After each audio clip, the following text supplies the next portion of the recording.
my fucking brain simulated the fucking hit. And I fucking hate that. Actually fucking hate that.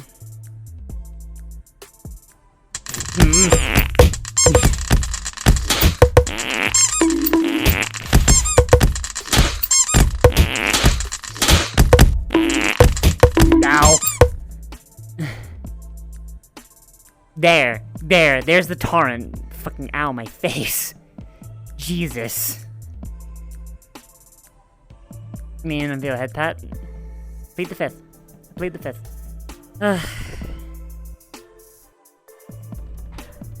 God is dead. God remains dead, and we have killed him.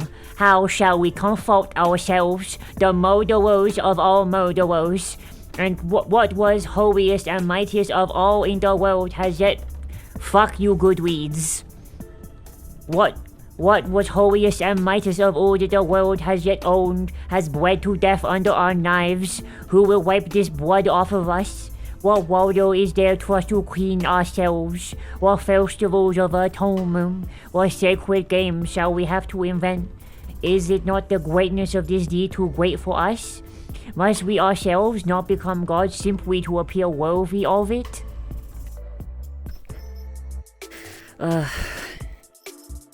Fucking... This Abby's rated as very poor, but I think that's just poor people fucking being mad. I don't know. I guess so. Yeah. Look, all I'm saying is... What a bunch of plebe... No. Look, all I'm saying is if your computer can't run my fucking Abby, I'm sorry.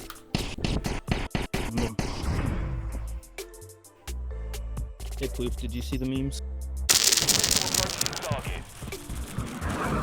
Ooh.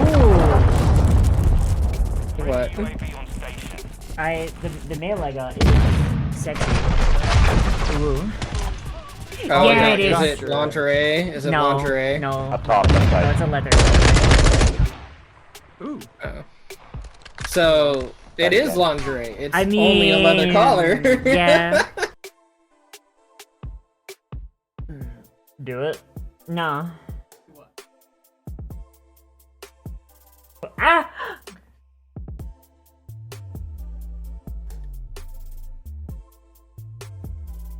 You are so lucky that came out as an ah and not the rest of that fucking string. Oh my god.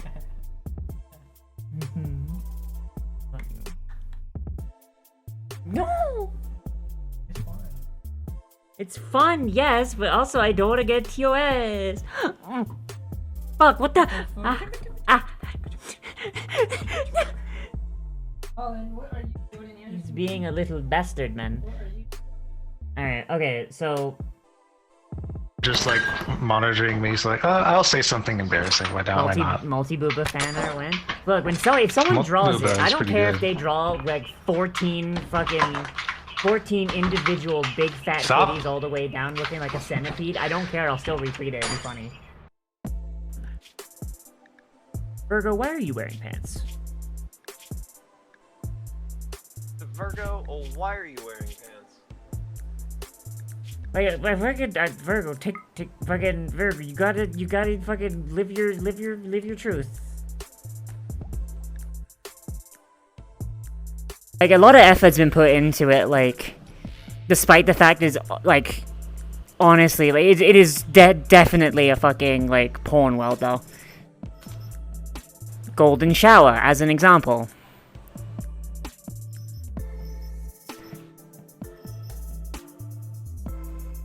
Comedy! Comedy! It's a golden shower! As far as I can tell. I can still move my fingers. And a little bit my thumb.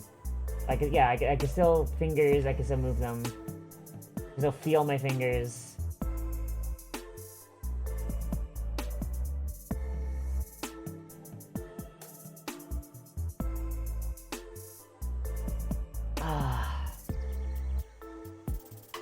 Apparently, if I can Cabot, like from Tenchi Muyo? Oh, shit.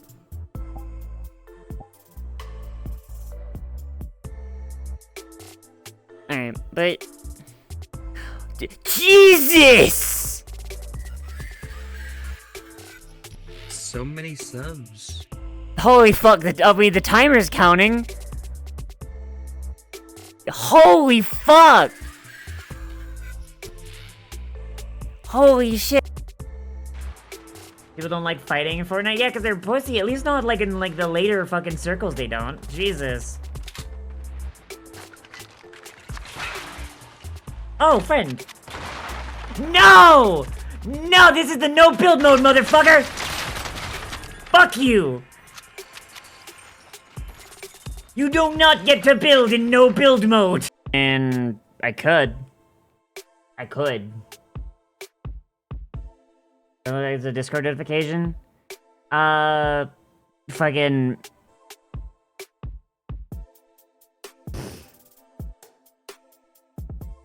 Yeah, fuck it. Yeah, there's not a ton of lizard bases, but like... Again, I could.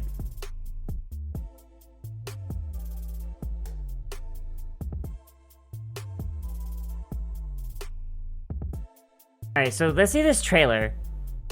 Tenkaichi 4, Dragon Ball Sparking. Alright.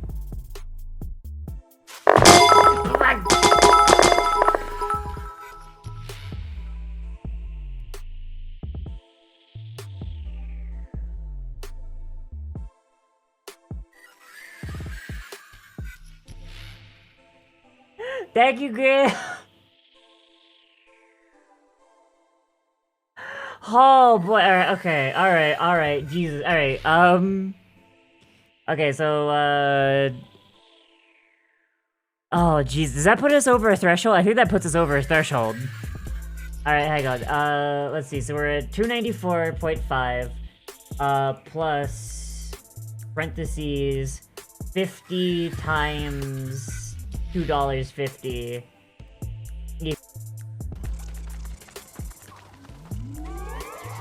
And skaboop. Yeah, get them both! Get them both! Fuck them up! Okay, here's a trick. No. Cool, alright. No!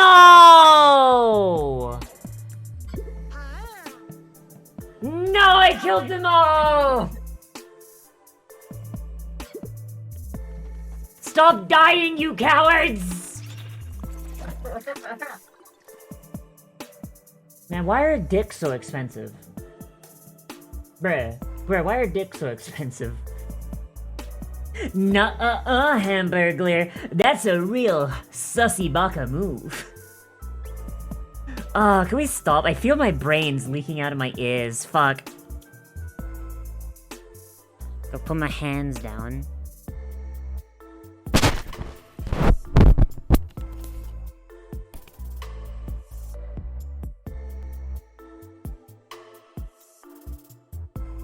How many params are... How many params? How many parameters are you?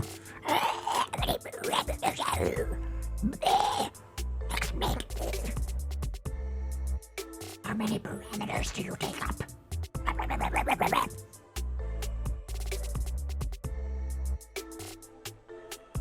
Is it my end? No? Okay. Hang on, I'm gonna land. Oh, what the fuck? Another vision.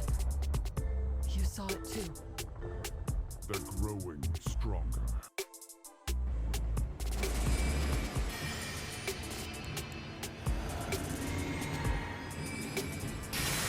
Very well! Dodge this, you fucking liquid bitch!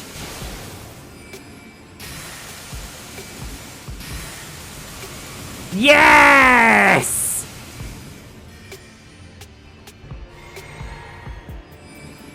Come!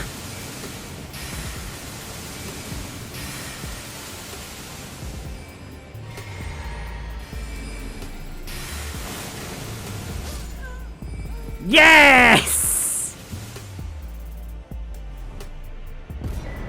Oh my god, it's solid and liquid Ronnie derived from Big Ronnie.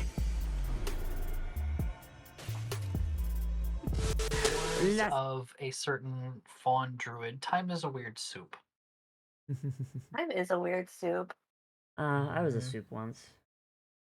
Mm, Hello. Yeah. and you're brain melt into soup. Hello, everybody. Welcome to the stream. How you doing? Welcome to the Hello, all. well, welcome to the final episode of The Shadow over Karranyr. Here's hoping we finish it in time. Otherwise, no, I guess the world explodes. Does it have to be the final episode? It could be episode final and a half. I mean, What was that noise? Sorry, the cats did that scream sound Oh! effect thing on my stream. yeah. I mean, it could do, but also like, you know, all by Thursdays. All by Thursdays getting eaten up by this. Yeah. I only stream like 4 days a week, and I'm like, oh no. To start making enemies harder and harder. Oh, that's an option. That's an option, Virgo. Alright. But, how y'all feeling? Y'all remember what happened last time? Even though we had to stop, like, pretty, not after not too long because of everything breaking? By everything, I mean, traffic. Yeah. We were making our way down from the top of the castle to the basement level. Mm-hmm. We were in an elevator and just there were zombie parts raining down on top of us and we were about to roll initiative. Yes. Speaking of rolling initiative and zombie parts, oh, I need to actually drag your. So, this elevator. What's that song? The It's Raining Man. Yeah, isn't there like currently a hand or There is and a a hand. head? There's a hand on your shoulder. Yes. You've Did been we given not? a hand. Oh, yay! Yeah. No, but for real, I thought there was a head and that got punted across the room like a soccer ball. It did. It did. Yeah. Well, it's not really a room. It's an Mm. elevator. You're in an elevator right now. So this elevator is about like 10 by 10. So there's not a lot of room to move. So I'm not gonna bother putting a putting a map up because like basically you swing and you'll hit something. Fabulous. Whether it's the things you're aiming at, that's besides the point. But everyone, please go ahead and roll initiative while I grab the the sheet I need.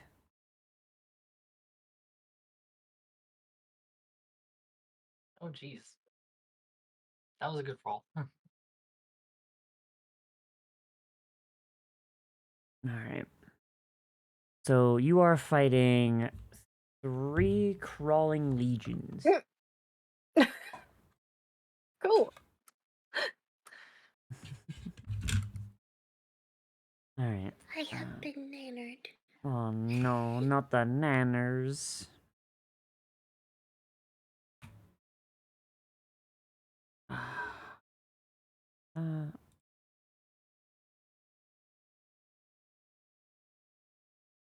Oh, you're on Blue Sky Live. Oh my god. Yeah, I have been. I have been. Yeah. We've been slowly but surely trying to escape the sinking ship. I don't post anything on Twitter that has an image on it usually. Like literally it is like I will post like my schedule and like a stream announcement and that's like it. The most I do is just gifs for the stream that I'm doing. Or memes. Alright. Yeah, I'm sad to lose that 1,500 follower count on Twitter, but Twitter is basically the devil at this point. Actually though. Alright. So At this point. Twitter is actually bad. Like I mean they're using like training like AI off of your shit is like what like just like yeah by using our website you agree to this. It's like bruh. the hell do you mean? That's actually stupid. Well, and I it's more believe it's than that, right? illegal. Like, it is illegal. And what's crazier is it's like genuinely a bad website now. Like, most of the features are broken. Hmm. You can't, in order to post links anywhere, you have to do like fix up X or stuff like that, or else the videos won't play. Like, it's genuinely a bad website now. Yeah, like actually, like I on my phone, I swear to God, it's actually killing my phone. Because anytime I open Twitter on my phone, like my phone just slows to an absolute crawl and just starts to die. Probably should just do what Buns did and just delete the app from my phone. Yeah. It has a quick thing really quick just so I can get everybody in my title. Braca, I don't remember your channel name. On Twitter, not Twitter, on Twitch, On it's Twitch, Quill. yeah. On Quill, it's Quill and Quarrel Studios. I can type it out for you in the chat or in our Discord. I got it. Okay. Yay. I just wanted to make sure that I got it. So that I got gotcha. everybody this time, because I don't think I got everybody in any of the previous lines. Gotcha. No worries. All right. So, yes, as you are taking this elevator down with Esme's unseen servant, like cranking the the pulley, I guess, for lack of a better term, a hand lands on Radiant's shoulder, and a head drops into his hands. Radiant, channeling David Beckham, just punts it into the opposite wall of the elevator, where it just splatters. And as you look up, you see. So you hear like skittering sounds, like kind of like bugs, like big spiders almost. So you look up, and you see disembodied hands, some with arms attached, some not, skittering towards you. There's even like entire torsos just clawing their way down, and there's some body parts that are just falling. There is a mass of about, let's say, 50 body parts just raining down on you, all animate. You are fighting two crawling legions, leftover pieces of destroyed undead that still bear their hatred for the living. Nice. And they rolled a dog shit on their initiative. So, Braca, you're going first. Reginald can't fit in this elevator. It's just you. How do you do without him? He is He's waiting for you at the he's bottom. flying down to the bottom. Yeah, Yeah. he's flying down to the bottom. He's just probably just waiting us doing that little dog tappies thing. No. Okay, so You that's can the smell the case. violence about to happen. Gasoline elemental, what will you do? What do I have as options? Okay, so how big is the space that we're confined in? So it is 10 by 10. So like enough space for 4 human beings to stand comfortably. Or in your case, 3 vaguely humanoid creatures and 1 unseen servant. Right. All right. Do any of the okay, so it's a coordination. It's gonna be more like a swarm. Never mind. Yep, that's why they can actually fight you here, because they're a swarm. Okay. That's fantastic. I don't. Okay, let's do this. I am going to. Let's see. The closest one, I want to shocking grasp it. Okay. You shock and grasp some of the swarm. Okay. Hit me with the attack roll. Well, Jesus! Starting us off right. Alright, give me the damage. Alright. Nice. You need to click critical when you crit. Oh, that's right. Let me. So roll another 2d8. Fix that. There we go. Let's try that one. Hang on, did you roll better on your first one? Let's see, 2, 5, I 4, rolled... 8, 2, 3. Okay, it's more or less the same. It's more or less the same. I'll take the second one. All right. Okay. So, as these things are falling down, you like how does your magic manifest? Like, is it technology, or do you actually have like jellyfish stingers or something? So what she does is, well, her body is her body. It's just it's her body is the plasmoid thing. What she does with her stuff is like magitech. Hmm. And so her glove, the palm of her glove just sort of like lights up with a single like arcane sigil, and she just palms it, like palms into the mass, and there is just a burst of electricity as this just like lightning rune goes off.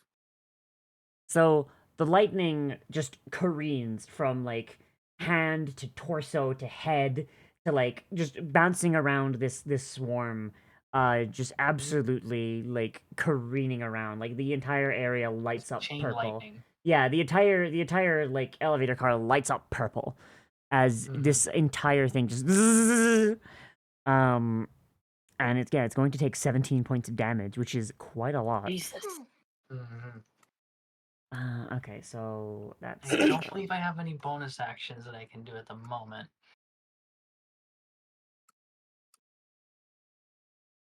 We're just using our imaginations for the yeah, Theater of I the didn't mind. Yes. I figured there wasn't really a use for you know, A map. a map for For a like map of an elevator shaft. yeah, yeah. Oh, I've been doing a lot more in-person D&D, and like a lot of in-person D&D is like more or less theater of the mind, and like except for like massive like boss fights, and I feel like I enjoy that a lot more. So I get that. yeah, it's like having a map for every encounter just is It's a lot of work. yeah. But all right, so is that everything, Barbara? Yeah, that's all I can do. Really. Okay. Let me pass my turn. Okay, got done. So, oh wait, I didn't hit begin combat. That's my bad. All right. So, Esme, what is your dex? +1, Yeah, but like, what is the number? 12. Oh shit. Oh wait, no, hang on. Okay, so the crawling legion goes first. Actually, sorry, I misread their stats. All right, so it is a speed tie, but they have higher dex, so they go first. So the crawling legion, as these things are raining down on you, Esme, a fist just kind of careens down from the sky, and it is going to punch. Okay, so we have you From the top rope! from the top rope.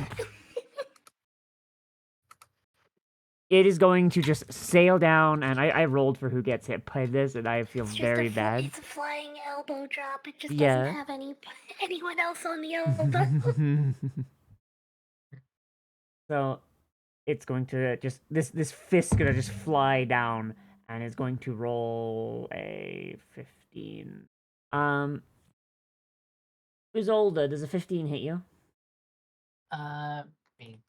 AC. That is my armor class, so meets it, beats it. Meets it, beats it. All right.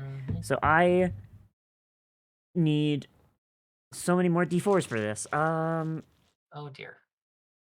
My dice bag is downstairs because I forgot to bring it up after D&D on Tuesday. Damn it. All right, I'm just gonna use the digital roller then. That's unfortunate. My my backup dice bag up here is unsorted, so I hate when that happens. So you're gonna take 11. Sorry, not 11. Sorry, it's you're gonna take 13 slashing damage as this fist just comes down and just like it's got like exposed bone along its knuckles, and it just skates across like your cheek. Like if you were made of Probably a flesh, doomsday it would fist. be a really nasty wound. There's just like a moment where there's just a little imprint of it in her face, and then just put it back into place. She just goes, "That was uncalled for." The hand does not really respond vocally. Daidara's corpse is not in this pile. And nobody here is prone, so Oh, actually, if target is, roll a strength save. Oh, I love this. I love this creature. It's fun. Saving throws are on this I may sheet. have to take a look at its step book afterwards, Hmm. just to see what it's on about. It's a swarm that's immune to turn. It's immune to turn undead, and it has blind sight, and it's just its entire thing is knocking you over so it can just beat the shit out of you. Basically, drag you down to its level so it can just start punching you.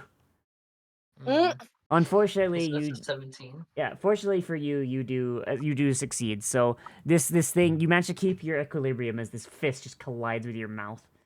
So yeah. All right, now it's Esme's turn.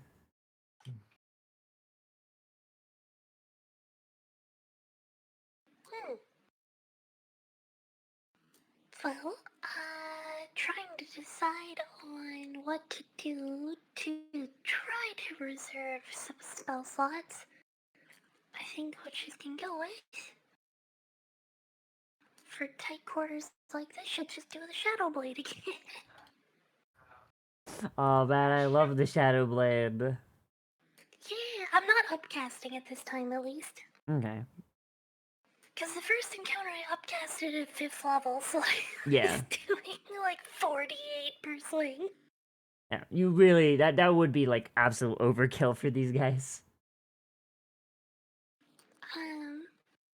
Actually, I will also though.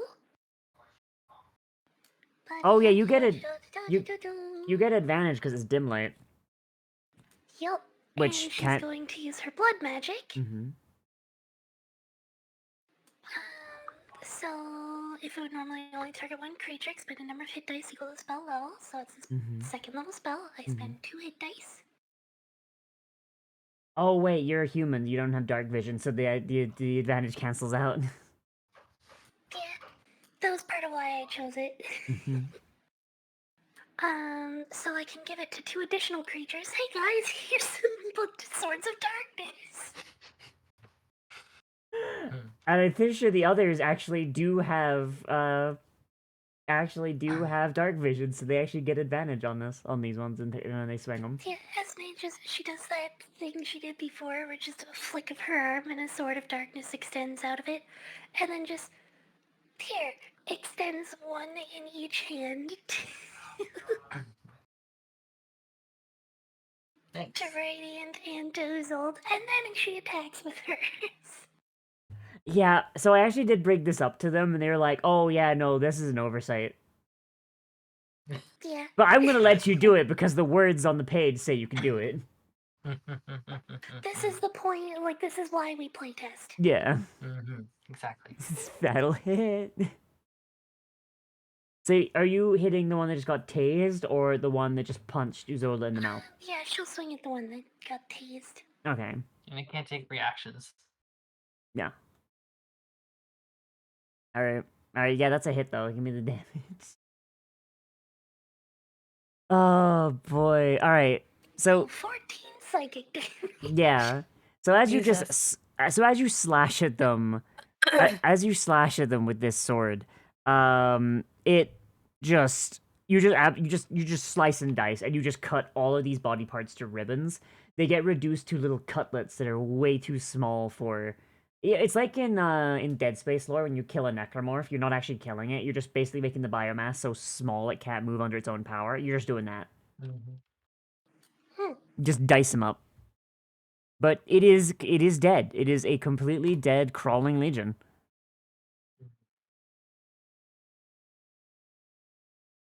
Well done. Anything else?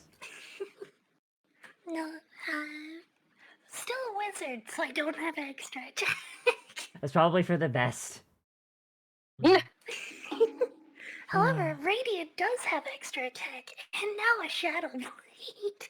And he has dark vision, so he can do those with advantage. Yeah. Oh boy. And they're finesse spell attacks, so they can use your strength, dex, or spellcasting modifier. Alright, so... Alright, Radiant, what is your dex? It's Wait, 'cause 14. we have two... Oh my god, it's a double tie. Oh my... Okay, it's a double speed tie. Roll a d20 for me. Okay. Just do roll d20. Yeah, just roll 1d20. Okay, so the Legion goes first. Not only did we get 2 speed ties on initiative, but what are you fucking double tied? Oh my god, that's a good sign for today. All right, so this Legion, as they're coming down, they are going to try and take a swing at Esme. Like they're just kind of like grab at your ankles and just try and like take you to the floor. So that's an 18. Does that hit you? Meets it, beats it. Meets it. God, beats it for a goddamn wizard. Oh my god. Alright, so you take 13 damage and you want a strength save, please. It's bludgeoning damage. It is slashing damage. Okay, so I take 10 Oh, you have... because I have heavy armor master. Yeah, I forgot you had that. And then strength save, you Strength said? save, yeah. Can I ask a silly question? Yeah, what's up?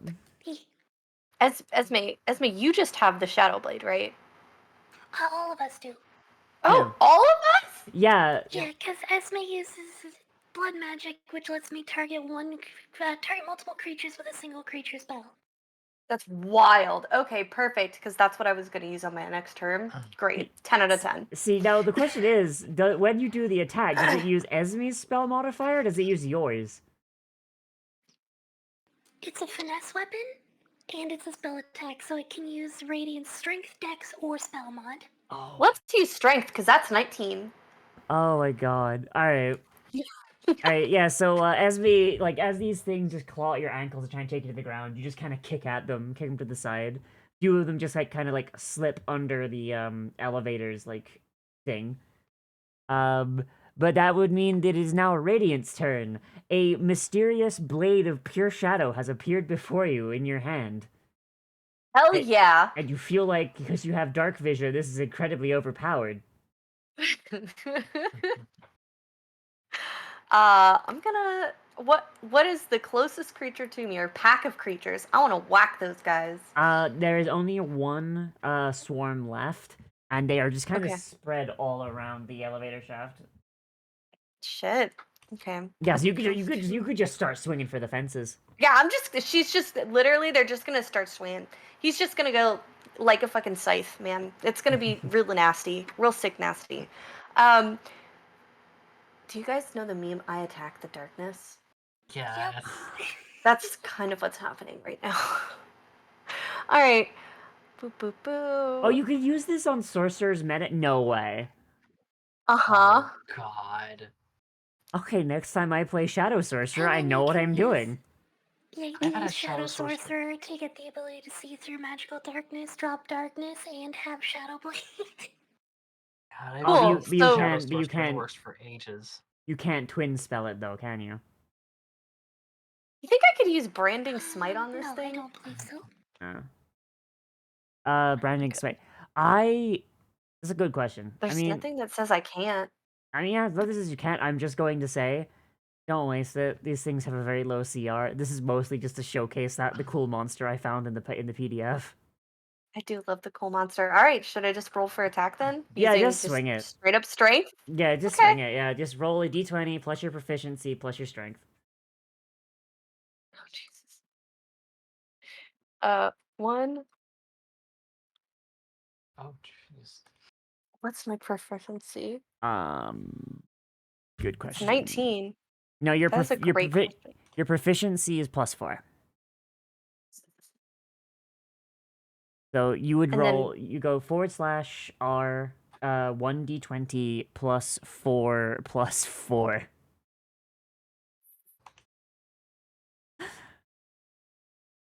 It's not a valid chat command. Is it not? It says 1d20. Right. I did it. Oh, it did it anyway. I did that. Okay, hold on. But yeah, but 18 will hit it. If you want to just take that. Yeah, Correction, by let's the take way. that. Apparently, that cheese does not work with Sorcerer anymore because they fixed Shadow Blade in later printings. Damn. That Mm. sucks.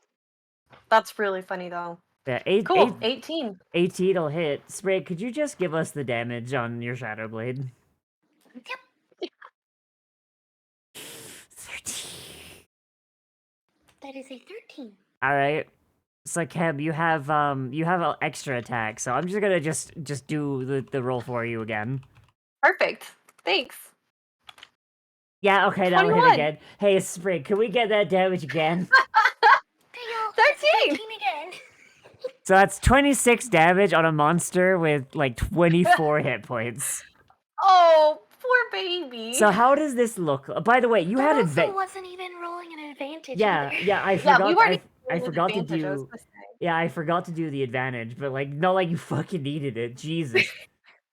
But yeah, Kind of what makes a does? splat noise, I'm assuming, right? Like that's Yeah, what does this look like? You just cleaving through these motherfuckers with a blade of pure shadow, empowered by the darkness.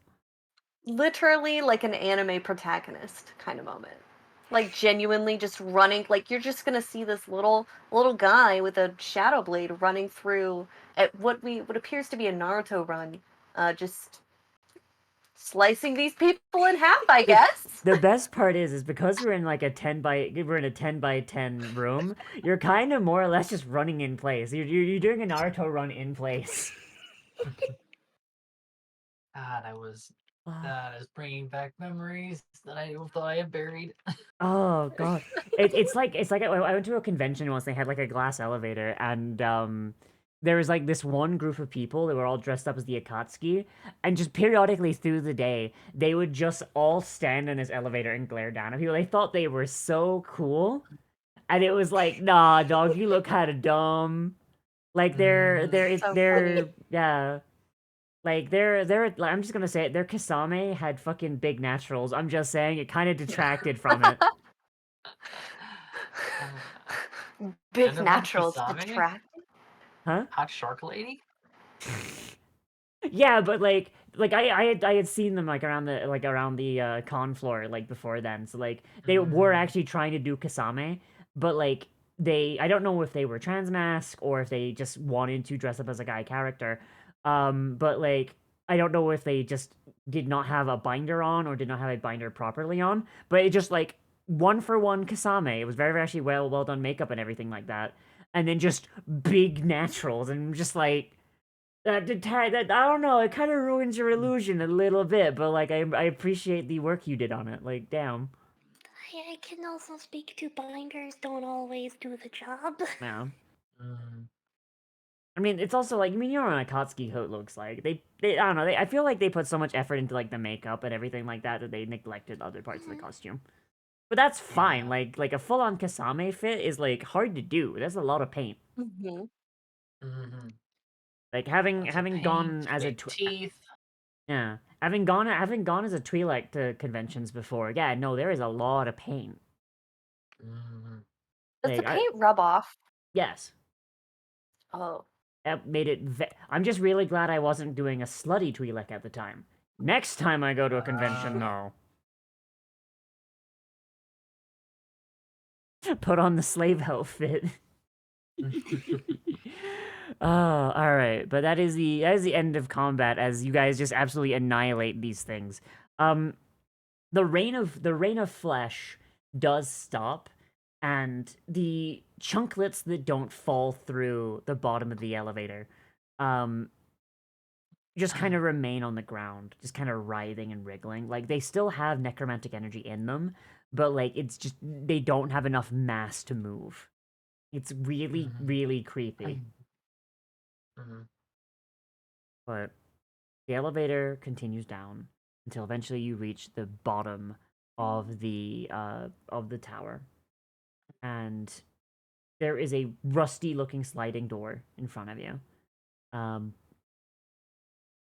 and you can hear the clamor of the zombies, like the zombies and undead above you, like above like in the floors above, where they hear the commotion, they hear the rattling of the elevator, and they're attracted to the sound. They're just banging against the sliding door. You don't think you're in danger of them coming through because it's a sliding door and they're trying to push it. But yeah, there is a similar looking sliding door in front of you. I'll let you take the lead.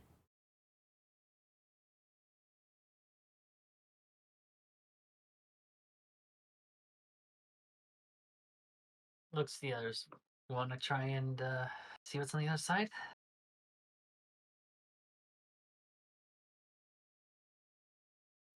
We've reached the bottom of the elevator, right? Or as far as it will take us down, at least? Yeah, as far as you can tell, you're at the base of the tower.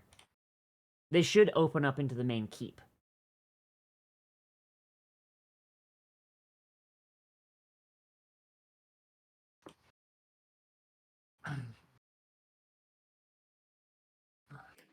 I don't see any reason to withhold then. Do you like just wrench open the sliding door, or do you like try and like listen? Oh, I have an idea. Yeah. Can Uzi? Is there enough space between the door and like the frame for Uzi to just like squeeze her head through? Because plasmid. I forgot you can do that. Yeah, I can literally just ooze my way through like just at least an inch thick of stuff due to being amorphous. Yeah, like it's a sliding door on a frame. Yeah, like you can squeeze your like an eye through the gap fairly easily. Yeah, she literally just like presses her face against the door like she's about to like just look through it, and then you just see her face just sort of just deform against the seam, and there's a little bit that sort of protrudes outwards as she just presses against it like she's flattening her face into it, and then just it pops out the other side and just starts looking around. Her goggles just like slide down to around her neck.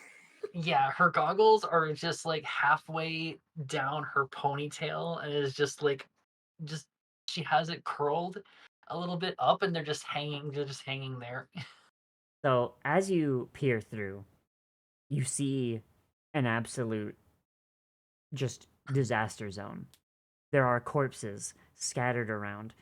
You're fairly certain most of them are undead. You're not sure. You do notice a few wearing familiar looking robes, but you can't really tell. So whatever happened here was recent as well. Just it's a massacre. Right. And then you feel something drip onto the top of your head. On my head or my eye? Because I've just got On the top, eye. oh, on top of your eye. Ew, there's just she's not a fan of that, but she does look.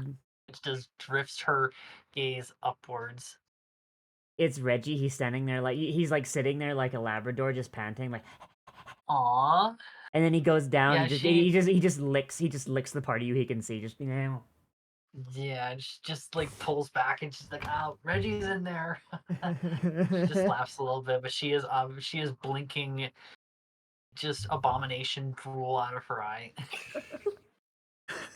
You thought I was gonna get you again, didn't you? Nah, I kind of figured he was in there, but I wouldn't put it past him. But yeah. Sending, I was actually going to have another encounter. I was actually going to have an encounter at the bottom of the elevator, and you sent Reggie down. I'm like, fuck it, he can handle it. Yeah, he just had fun. Yeah. He didn't. You need to make sure that your pets have proper amount of enrichment. He's like he's gnawing on like someone's femur. Like, oh, good boy, Reggie, and she just has either side of his face like a dog, and she's just nuzzling her face against the bridge of his nose. All right, but so just to remind you, Esme, based on your knowledge, you need to cut through the servants' quarters. means that you need to go through the feast hall into the kitchens to find the staircase down to the servants' quarters. And Oh my goodness! yeah, you get Sorry. spooked. You get spooked. I got jump scared. I looked over at the chat and I saw the sound alerts notifications. Like, that must have been sitting there for a little while. I wonder why the sound alert didn't go off. And then it went off. I love that. Okay, Yeah. sorry. Yeah. Sorry. Yeah. So like, We have to get through the servants' quarters and the kitchens, was it? yeah. So you need to cut through the feast hall to get to the kitchens to get to the servants' quarters, and then from there, you're fairly certain like that can lead you to the room you're not supposed to be in. Yeah. So does Esme lead the way, or do you pass this knowledge on to someone else? And She'll relay this, but she is gonna kind of take lead, more or less. From here, we need to reach the feast hall so that we can cut through to the kitchens and reach the servants' quarters where the entrance to the forbidden room will actually be.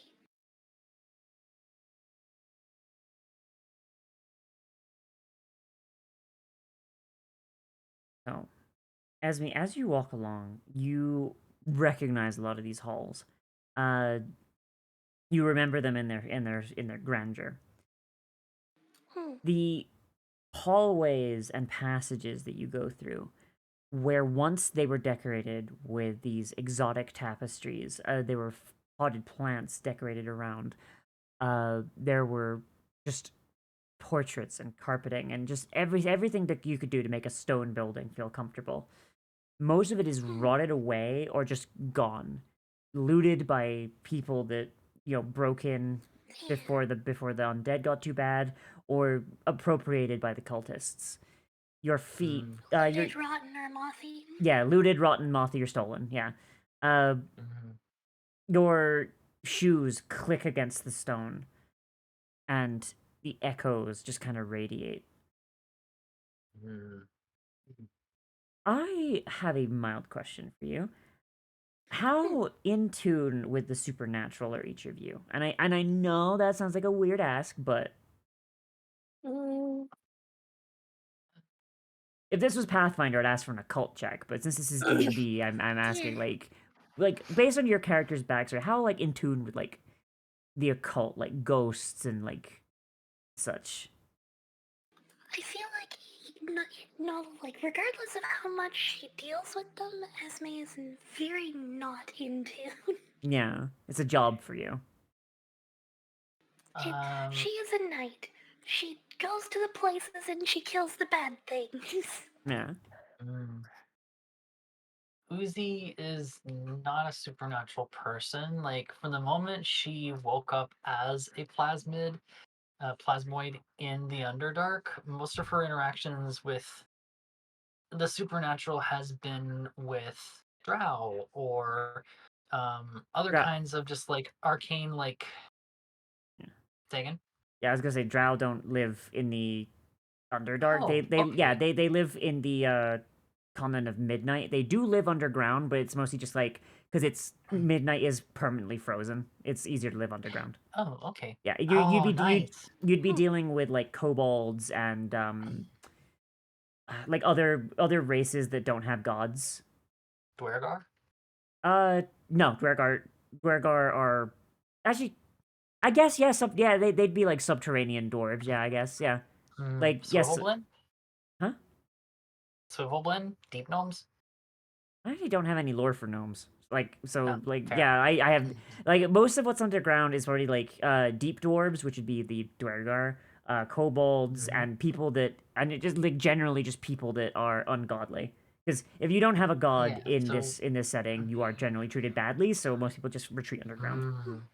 Okay, so then she probably has some experience because, yeah, that was where she woke up, was in the Underdark, surrounded by what she's pretty sure was a former adventuring party. She doesn't remember. So just a little bit of a little bit of familiarity, but not like super like in tune. like a smidgen of familiarity. All right. What about Radiant? How's Radiant, vibe with the supernatural? I would say Radiant is probably quite comfortable with it. Um, Probably vibes pretty well, frankly. I mean, considering their background, right? Mm-hmm. They are blessed by the life god, more or less, getting magical HRT. Um, Mhm. they're probably, I wouldn't say that they're comfortable with it, but it doesn't really shock them. Like, would they be the kind of person to bring like a spirit box to a haunted house? They would. They would absolutely be the Okay. kind of person that would not only bring a spirit box to the haunted house, they would know all the history about the haunted house. All right. So so Esme, you don't hear anything as you're going along, but Uzolda and Radiant, you hear like your kind of perception shifts for a second, and you hear what sounds like a party, a feast going on, like beyond a large mahogany door on the far end of the mahogany on the far end of the far end of the hallway. Yasmin, you recognize this door as the entryway to the grand feast hall. It was a place where many celebrations were held, usually around this time of year. But to the best of your knowledge, nothing's been happening in there since, the incident, on account of all the zombies. Yeah. But Uzolda and Radiant, you hear, like, it's very ethereal, very echoey, but you hear some sort of festivity going on. Is it like music, talking, or is it kind of indistinctive? There's a little bit of music, there's a lot of voices. Hmm. It's very odd. It's like if someone was like 4 rooms down in an apartment building, right? Or 4 apartments in an apartment building, and they were blasting Caramel Dancing at like 400% volume. Oh, you're just describing my apartment building, but with jazz music. Yeah. The sad thing is, I love jazz, but this guy who practices his sax has no talent.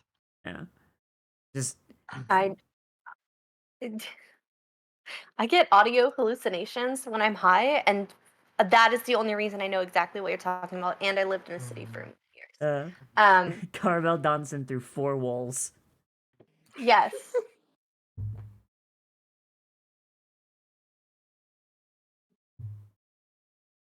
So So you Uzi, I guess Uzi looks over to Radiant to see if they're like to just confirm that they're both hearing the same thing. Yeah, so Radiant looks over at Uzi. He looks at me. I I look at look at him. Kind him. of moment. Him. And just go ghost party? Ghost party. It sounds like a real shindig. Ghost party. Ghost Do we want to She's flip it? probably already Yeah. got her hand on the door when she looks at it and realizes that they're talking about it. Do we want to flip a coin to see who goes in first? I mean, we I have can to. do my eye trick again. Okay, I mean that works. Yeah. She's just gonna Yeah, do the eye sure. trick again. Yeah. Is there like a keyhole so she can do the proper cartoon thing Yes, of look there through is the a keyhole? keyhole. We're gonna peeky poo on the ghost party. Yeah. What could Oh, possibly go wrong? Yeah, she does the keyhole trick. Mm. Oh my god. All right. I So, love plasmids. all Just right. be silly and cartoony. All right. So, as you peer through, the room looks untouched.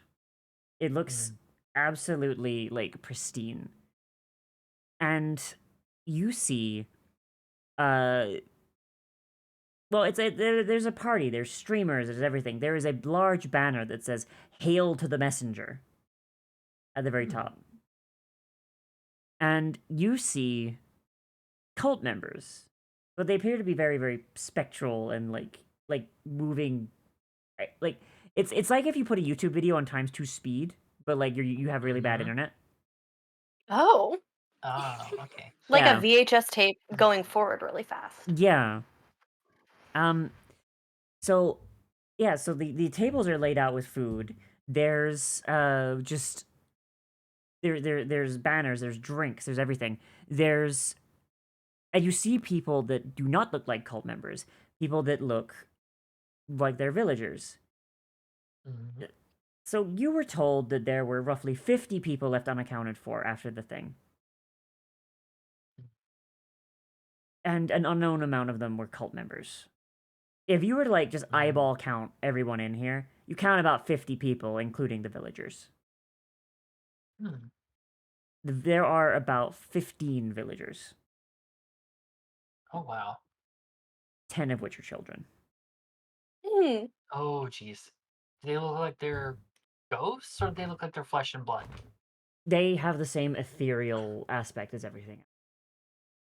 Oh dear. She just has a lot of just fucking her voice just goes, I think we found the missing people. So Neat. as you keep looking, by the way, this will go on until you stop looking at it. By the way, so like at any point you could just say nope, stop, stop, stop. As you're looking and it goes on, you see feast and merriment, and at first it looks like a normal like dance party. Everything looks really good, and then things start getting weird. The food that's wheeled out looks more and more weird and macabre, like things that are like they replace the roast pig with a roast dog. They Oh jeez. things just like the dancing gets a lot more violent. People are visibly getting hurt, cultist and villager alike. The villagers are starting to look like at first they were kind of like in like a like kind of a happy stupor, like but now it looks like they're kind of starting to come to. And then eventually, the cultists grab the villagers and strap them all down to the feast tables. And you can't quite see what's happening because their backs are to you, but you see the cultists all line up with knives. Oh And jeez. I will let your imagination fill what happens Yeah. next. Hmm. Hmm. Oh. She retracts and just she retracts the eye and just looks at everybody and just goes, they slaughtered them wholesale in here. She looks genuinely upset. Yeah. Ghosts often steer clear of me, so is this a situation you're expecting we're going to need to fight? Hopefully not, but just with the violent way they were just ripped apart like that, I don't know. Just be prepared for anything. This means you to take a second to just like eyeball roughly how wide the hallway is. The hallway is roughly 15 feet wide. Okay, that's perfect then. All right. Hey guys, what live? Mm. She can make a magic circle intersecting with the doorway. Okay, what's the magic circle gonna do? Block undead. Oh boy. All right. Okay, let me.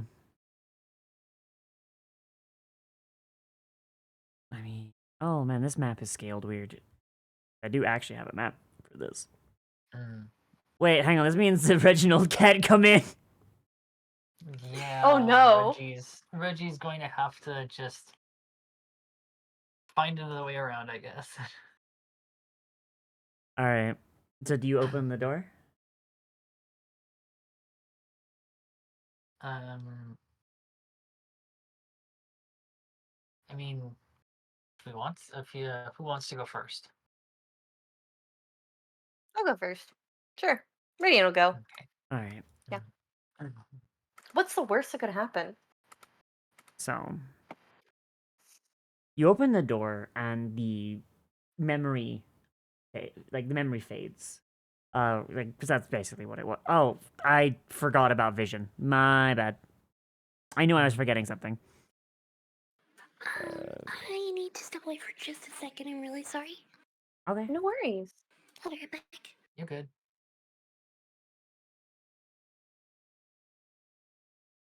Okay. But I will continue describing and hope that Greg doesn't miss too much. So this room,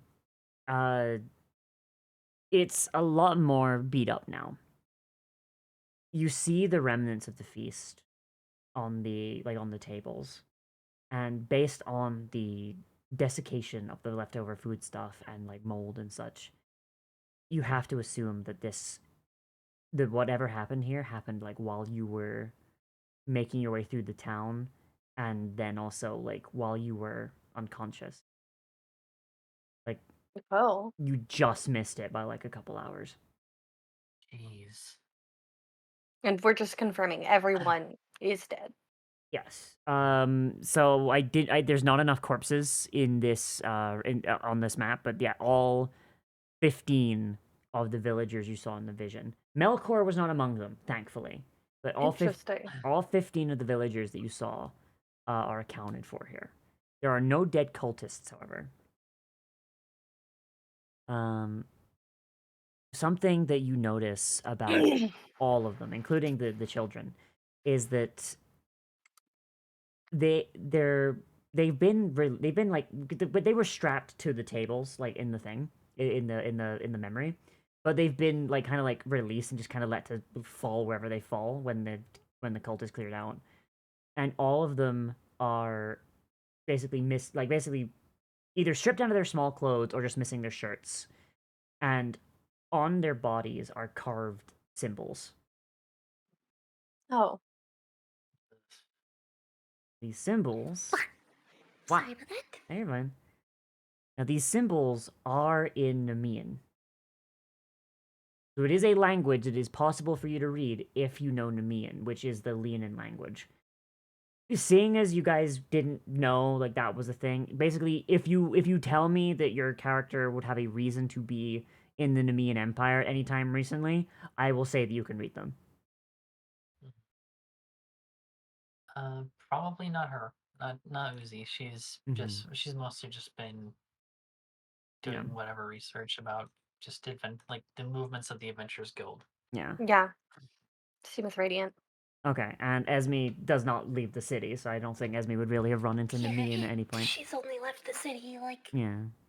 once. Yeah. So you can move around and look, but like yeah, all of these bodies just have these words carved into them, and you unfortunately cannot read them. What you do recognize as Nemean because like you would have seen it at the Church of Sydney. Sydney's ancient cult was mostly Nemeans, so she herself is one. So her native language is Nemean. Occasionally her followers write in Goblin, but that's usually only the Goblin practitioners. Like of course, like there That's are right. exceptions.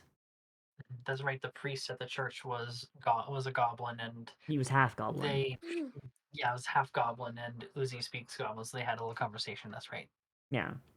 So no, so yeah, so you would know that like this is written in that language, and based on their origins as a cult of Sydney, makes sense. Yeah. Just looking at it, you can tell that these are sentences. Oh. They wrote full sentences in these people's flesh. Basically, like their cause of death was these sentences too. Oh, so it's pretty obvious they bled out then. Yeah.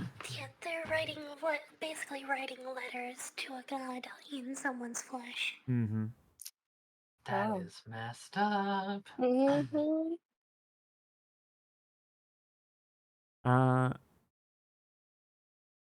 Do any of you no, actually, no, none of you would know this, actually, I don't think. Unless... Actually, no. Actually, you know what? Radiant, give me a religion check. Okay. Let's see if Mom told you anything.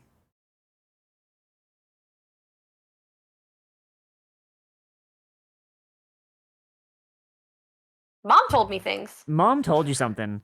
So, you are reminded of something. It's a rite that you were told of by Sydney when like you two were actually like spending like quality time together. Because I feel like she would actually want to spend time with her tieflings every now and again. Yeah. And like it's you were told about an old rite called the Rite of the Messenger. And back in the day, like way back, before Sydney really had like a whole grasp on the god thing, basically it's like she told us like a story of like, hey, like don't feel bad, like if you don't get things the first time, like I was new to being a god once, and like I had to have this whole thing, blah blah blah. And um, there was a thing where what people would do is they would take a gourd, or any real vegetable that like had like writable surface area, and they would carve messages into it, and then they would plant the gourd, right? And because she's the god of fertility and life, she would be able to receive this message, right? Because like anytime like a thing is planted, it needs to receive life, so she's in charge of that, et cetera, right? And this reminds you of a really macabre version of that, except they're using people as the gourds. Now, the Rite of the Messenger is discontinued. Followers of Sydney don't do it anymore because she's, a lot better at being a god now. She's better at keeping track of things. But this reminds you of it. Interesting.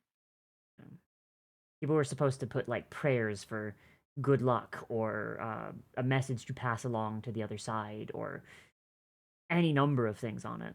Without being able to read Nemean, you have no idea what these people would have written for, though. Okay. So Radiant kind of steps a little closer, just a little bit, not within arm's reach of these corpses, just in case, and kind of stares at the backs for a little bit before turning to the party and goes, you know what? Something about this reminds me of something that I was once told. It almost looks like the Rite of the Messenger, which it's not exactly. But essentially, Sydney would use gourds way back when in order to receive messages from their followers. I guess if you're praying to a bad enough god, flesh would work in place of gourds. But I can't imagine what kind of god they're praying to or trying to get messages to. They are attempting to contact the married gods. Yeah, but Is what they've talked about, the god of death.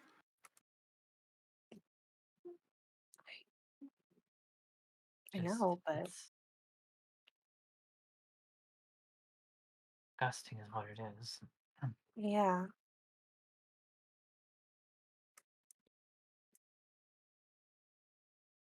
Profaning everything that their god stands for.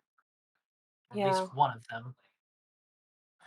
I want to point out, like, This way. your own just basic knowledge of the pantheon, like in universe, would be the god of death is not malicious. Like it's just his job. He does not kill people. He Yeah. just like Hmm. like hey, And that the gods aren't married, right? not anymore. They're not. Like, yeah. Like they literally can't interact. They were separated because of their domains. Yeah. Um. Are we able to do look a little looky-loo at the bodies a bit closer? Okay. See if there's anything that can be gleaned. Okay.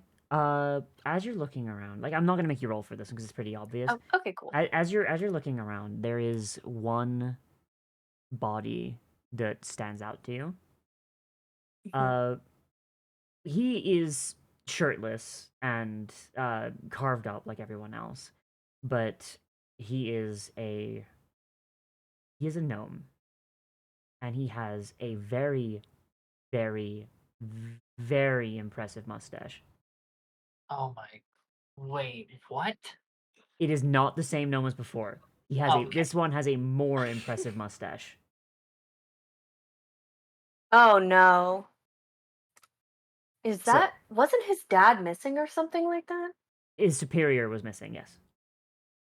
Oh, Oh. that's right. I forgot about that. That's why they we were so. established last time. That's why they were so panicked. Yeah. Yeah, and we established last time that gnomish like social hierarchy is based on face fur. Mm-hmm. Is there anything on his body, like a necklace or a bracelet or anything? Because I'm not gonna cut his beard off. That's like probably very insulting to gnomish culture. But Very. is there anything that can be grabbed so that we can show that yes, unfortunately, he has passed away, Do like as you proof? do you do you approach his body? He's up here. Yes. So, oh yeah, there you go. So around his neck, there is a small medal. It is Esme would recognize it as a captain of the guard medal. It's basically given out to people who basically they reach captain, and two, after about 10 years of service. His mustache, like he looks elderly, and his mustache is gray. So this man dedicated his entire life to the guard. Damn. But that medal is about the only thing you can find on him that's like it seems like they kind of like they grabbed him like in his sleep, and like he just was still wearing the medal when they took him. Right. And I guess that's what we grab. So you reach out to grab the medal. His arm shoots up and grabs your wrist, and his face Ah, jeez. turns to look at you. Traitors! Traitors all! Oh, jeez. And two more bodies. You can only assume that they were also guards. Start to stand. Based on their Oh, what boy. little of their clothes you can see, you imagine they're part of the missing persons unit that the gnome mentioned had went missing. Oh. Mhm. So, initiative, please. I'm gonna have to do this. No combat encounter. Yep, I forgot. Wait, oh, hit the click. I clicked the wrong thing. Accidentally made y'all invisible. Oh dear. Oops.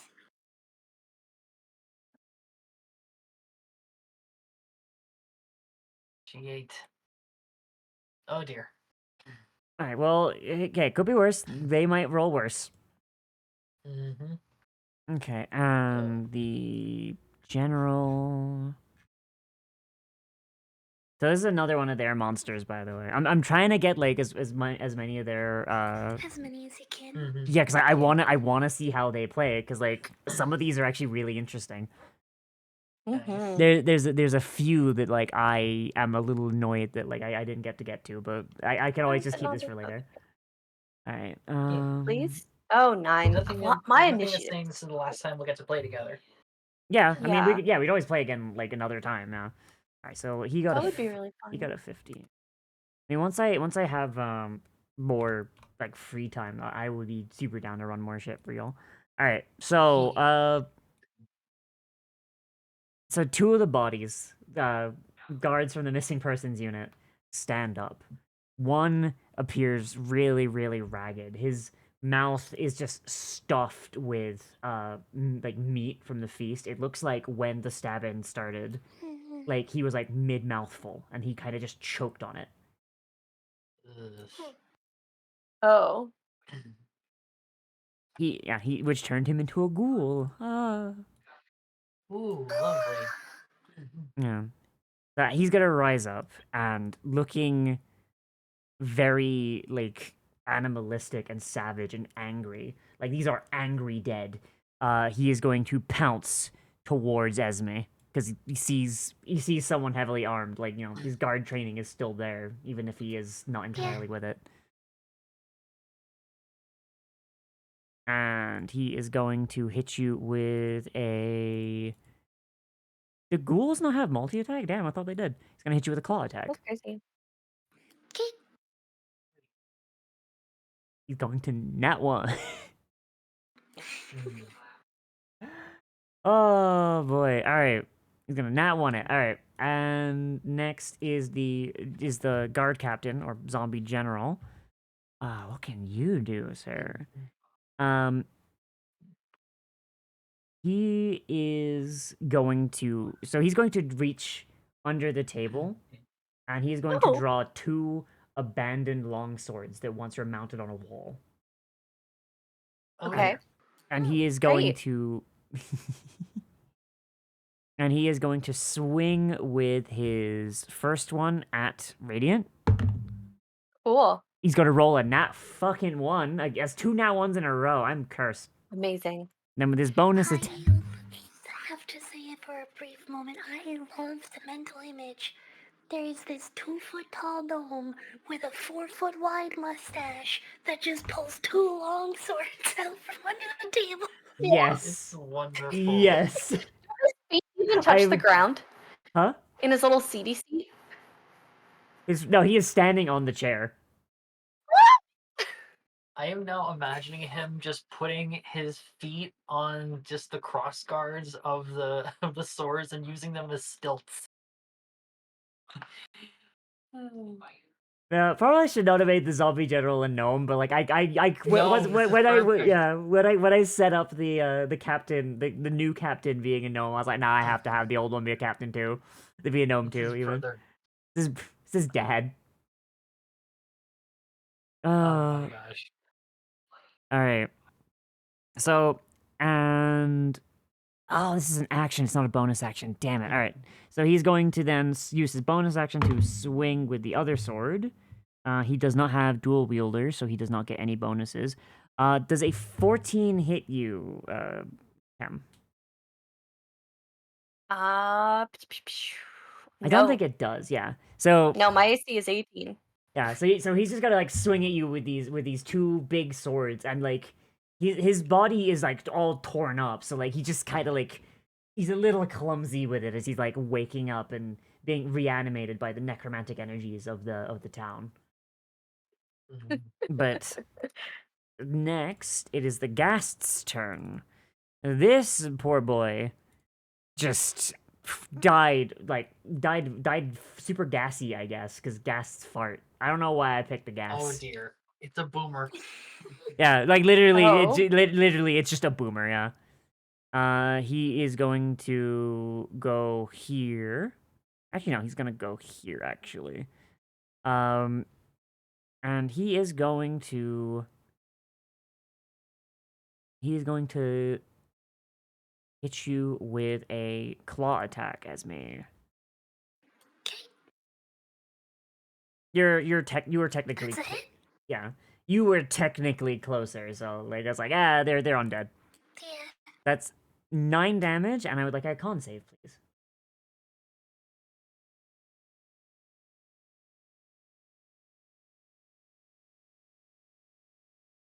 All right, cool. Okay. You will get hit by the ghoul paralysis at some point. Oh.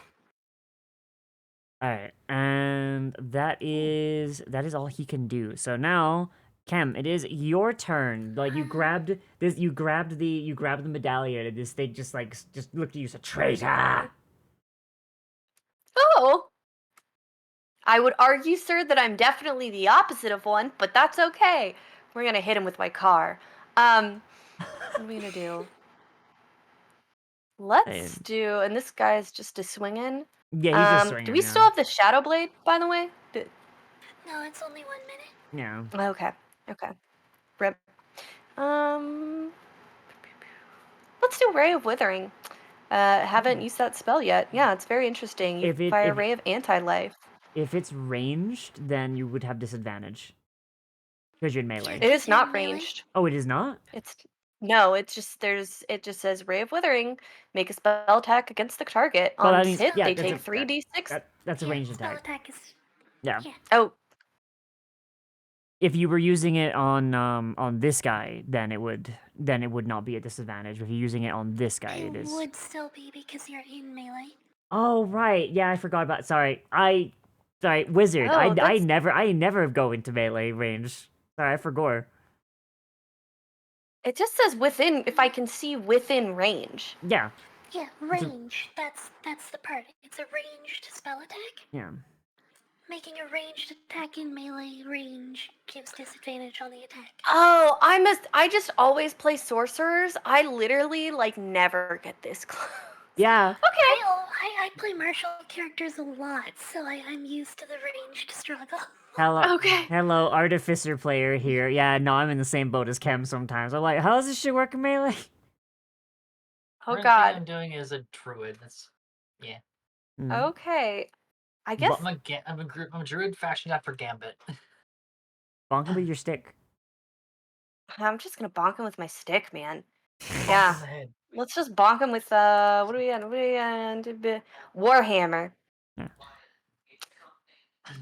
Okay, let's just, I love how you have this +1 longsword. You're like, nah, hammer. Do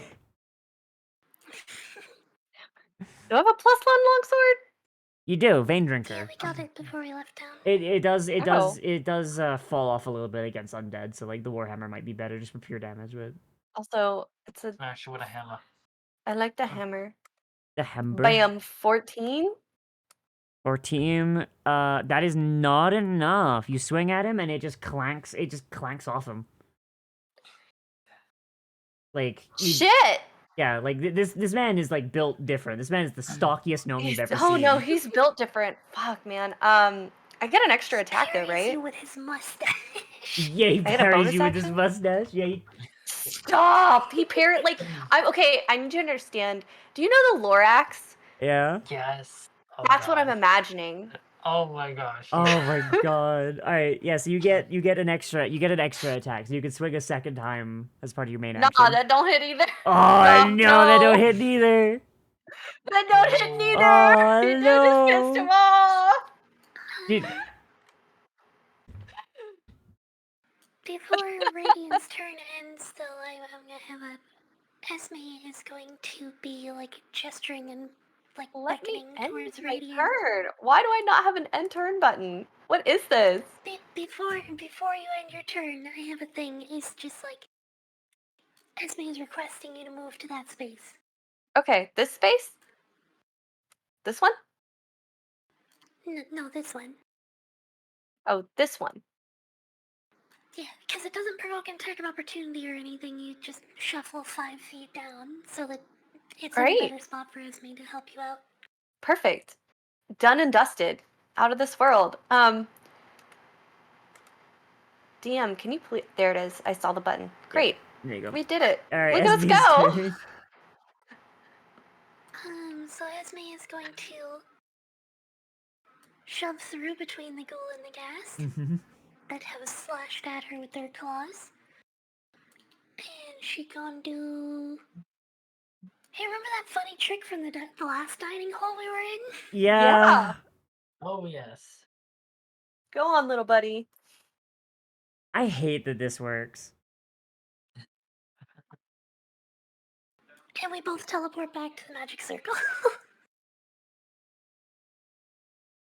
Oh my god, actually? Yep. Cool. But, guys. No. Oh. Cool. Thanks. That's Esme's turn. Yeah, she just like, she shoves past the ghast and like reaches out with Radiant stepping up onto the table. She just like leans across the table, slaps him on the calf, and the pair of them drops through the floor. That's Oh so funny. God. We just got yoinked. And you're in the anti-sea bear circle. Yep. Yeah. So, oh, actually, do you have a bonus action you could do, or is that it? Give us all Shadow Blade again. I used my leveled spell slot already, so I can't use another leveled spell. Damn. I have bonus action spells, but they're all leveled.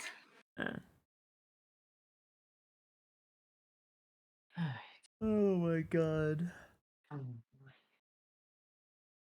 Oh, by the way. See, the blood magic is absurd as a feature. Yeah.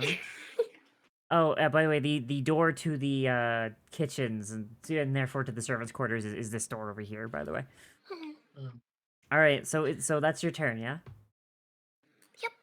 All right. So, Braca, it is your turn. The anti-Seabear circle is stopping Reggie, and he is getting very antsy and like pawing at it, but it's like he can't get through. First things first, she's going to just tell Reggie, window, other side. So he can go around to the stained glass window back there. That will take him like 2 turns. He's gonna go find a window. That's fine. Okay. That's totally fine. And so she is going to do something that's potentially very stupid, is going to leave the anti-Seabear circle and is going to cast Tasha's Caustic Brew. Okay. Caustic Brew, first level slot, and it's going to go in a line. Why won't it let me turn my line? It's Three control. You have to scroll wheel while you Yeah. have it. Control scroll wheel. Oh, okay, thank you. There we go. It comes out from her, so it's going to get these gentlemen here. And so now they need to make a. Oh, that's right. I can force it on them anyway, but then I do this. Boop. Or I must have control. Never mind. That's your thing. Fail there. That's fail, and that's a success. Okay, so So one roll me succeeds, but damage. that one will take half damage. And boop. 7 acid damage. They don't have On resistance. both of to them, it. and it's just going to. It is persistent damage every single turn unless they use an action to scrape it off. I don't know if they're smart enough to do that. Probably not. And so I have. This is actually one of the few leveled spells that does not deal half damage on a success. Oh, that's true. Oh, Yeah. okay. Okay, so then I'll use the remainder of my movement to back up to the edge of the anti-Seabear circle, and then I will call it my turn. Boop. All right. So Reggie nods at your order and just books it like down the hallway. Those little giant wasp wings are just beating the rolling heck out of each other. You just Yeah. move. Yeah, like he is absolutely running, and you just hear crashing and clattering as he's trying to find a window. Mhm. You get the Yeah. feeling it's gonna take a minute for him to get here. Yeah. All right, Ghoul's turn. So is it the start of his turn? He takes the damage. At the start of each of its turns, yes. So more acid damage. That's another 3 acid damage to that ghoul. Okay, Ghoul takes 3 acid damage. So all they know is that they want you dead. So Right. they're going to approach. Hang on, what's this guy's movement speed? He's got a movement speed of 30. So he's going to approach the ooze, Okay. and he is going to go for the claws. The Alright. claw. The 12. Claw. Miss. Why are my Doesn't dice miss. broken? Oh dear. Zombie general. Oh, he does have multi-attack. No, wait, no, he doesn't. That's not his stat. I'm just using his token as a little thing.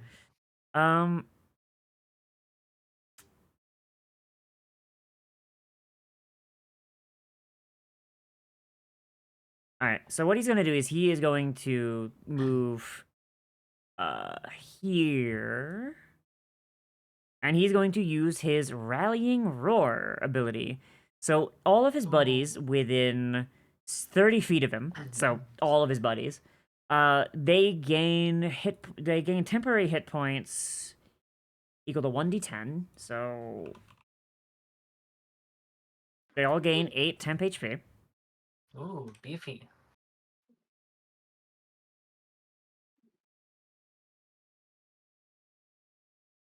And so long as they have this temp HP, they make all of their attacks at advantage. Lovely. Yeah. So yes, he's gonna go here for the last bit of his thing, and he can't do anything else. So that's the end of his turn. It is the gas turn. The gas does not have the goo on him, so he is going to just book it for Uzolda because he sees the anti-Seabear circle. Mm-hmm. Mm. Oh wait. Shit, I forgot something. No wait, no, you didn't start your turn next to him. Never mind. Sorry, I'm dumb. Disregard me. Okay. He's going to just try and take a claw attack of his own at Uzolda. Oh, he's supposed to make it at advantage. Yeah, that didn't matter. Oh, what is So wrong she with is my just dice? she is just like it's like that scene in The Mask where he's just like bending out of the way to the bullets. She's just doing that with their claws. Jesus. Alright. Alright, Cam, your turn.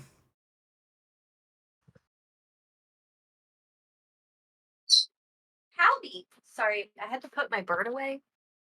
Yeah. My baby bird decided that it would be a wonderful time to try to crawl onto my face repeatedly. And it is not that kind of time. Borb. Not FaceTime. Orb. Orb. It's not FaceTime. Okay. Cool. Within range. Okay. We're gonna try using Ray of Withering again. Shouldn't be within combat range this time. Make a spell attack. Yeah, and we're going to target Nasty Boy with Tongue. That guy. Yeah. Yep. But he's also stinks. He's a stinky boy. Oh, how am I Yeah. out of all my available spell slots? Good question. You might have forgotten to press the long rest button when we finished a long rest. You may have. Yeah, you may have done. I'm just gonna, seeing as Okay. you haven't taken any any damage yet and you haven't used any abilities, I'm just gonna do that for you. Okay, thanks. Cast spell. Great withering. Great. Okay. Oh right. That- Fucking I didn't fill out the details thing because I'm stupid. Yeah, so you're Yeah, I clicked it. Yeah. It's fine. What's your spellcasting modifier? Is it charisma? Yeah, it's charisma. Alright, so roll 1d20 plus 4 plus 4, so plus 8, yeah. R1d20 Plus 8. plus 8. Yeah, 21. that'll do it. Cool, and it does some nasty sick damage too. Heck yeah. It does 3d6 necrotic damage, and they have to make a con save. On fail, they have a d4 penalty to strength dex and con ability deck checks until the next turn. Oh boy, So- alright. So, gonna roll his save. Yeah. He rolled a 16. Your save is... Your save is a 16, so My meets con it, save beats is it. shit. Yeah, meets it, beats it, unfortunately. 3d6. But they still take that 3d6. Yeah.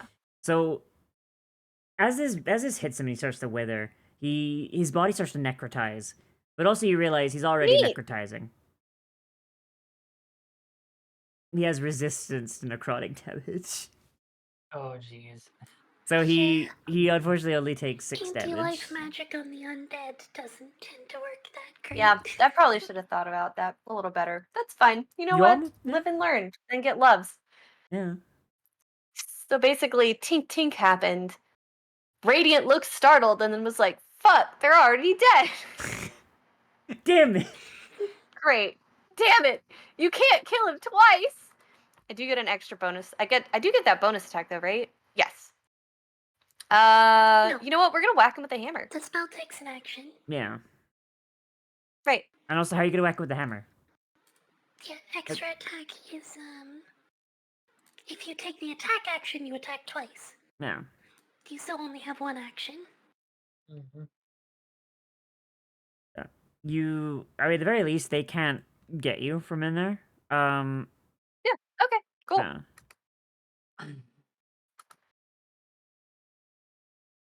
Like, I think your class is based around using the ability that lets you when you kill someone, you can use a bonus action to cast a spell. It seems like Yeah. that is what this is based around. Like, It seems like it. kill a mook and then blast him with a spell. So it seems Yeah. like. It Okay. seems like this might not have been the smartest class to pick. It sounded really fun though. Yeah, it does. It is fun. I think it just plays really really weirdly to every other half It's just caster. unfamiliarity Yeah. with like how you're playing it. Yeah, Mm-hmm. that's fine. I mean, you can still bonk them good, so it's fine. All right, SB, your it's fine. turn.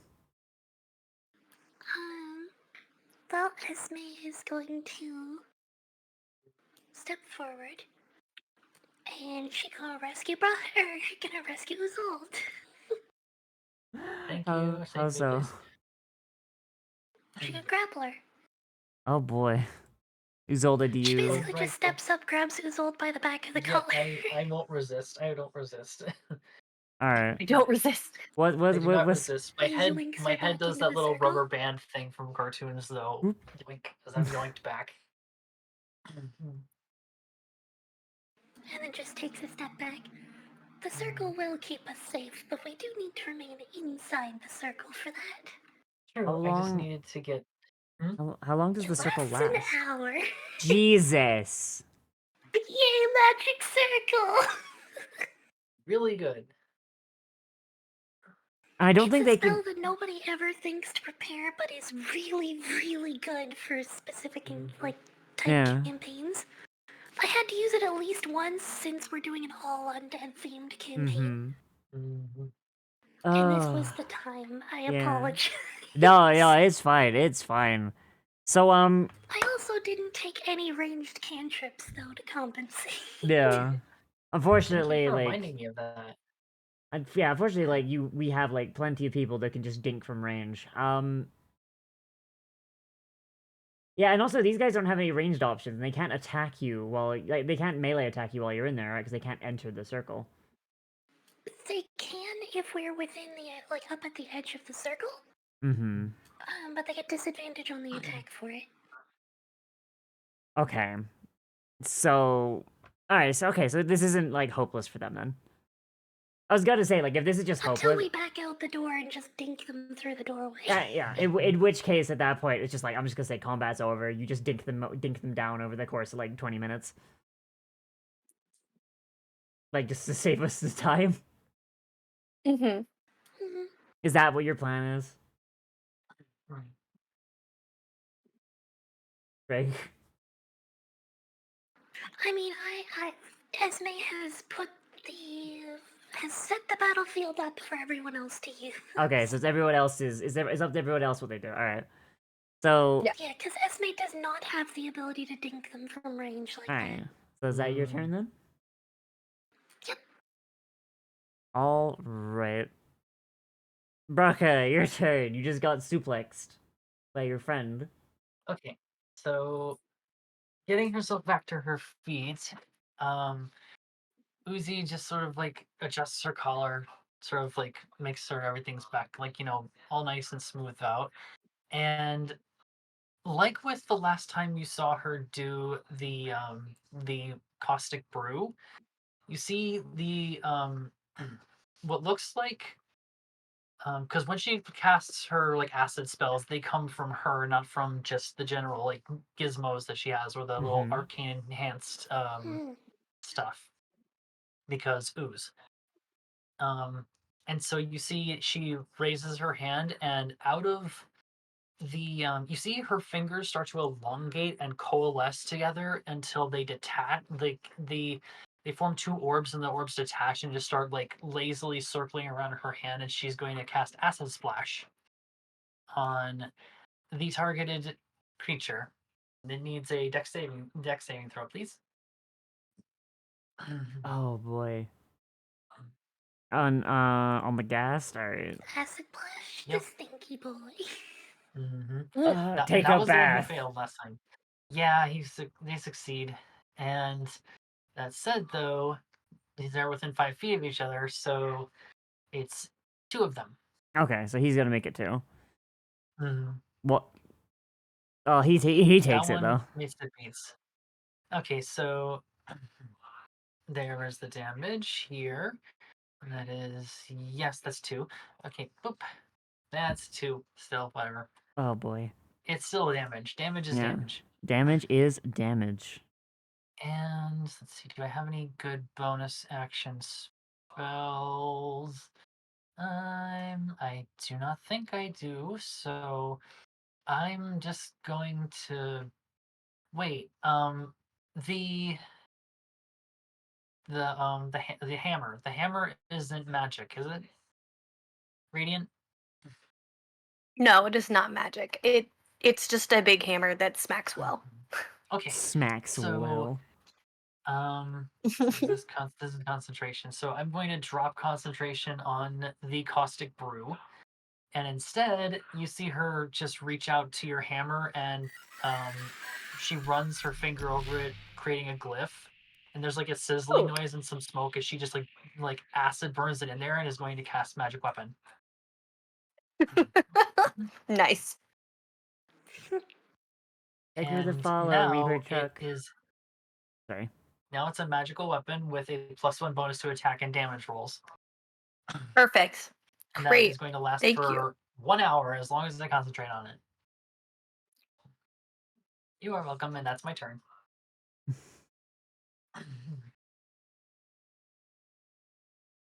Oh boy. Alright. Alright. So that's the ghoul's turn. So the zombie general, being a bit more intelligent than the other undead, he is going to point at Esme and just kill. Oh. I didn't understand that, sorry. It was Yeah, can you repeat that? it was a gurgle and a kill. I'm not doing it again. Okay. Yeah, you got Understandable. like crisped out, so we just didn't hear it. Yeah. He just gurgles and says That's kill. more That's it. authentic. Yeah. So this guy he's going to run up to the edge of the magic circle where like Esme is, and he's just going to like try and like reach through the like he's gonna try and reach through and just kind of scratch at you like as the magic just burns at his arm. He still has temporary HP, so he still has advantage. Motherfucker. Actually, does his shout include him?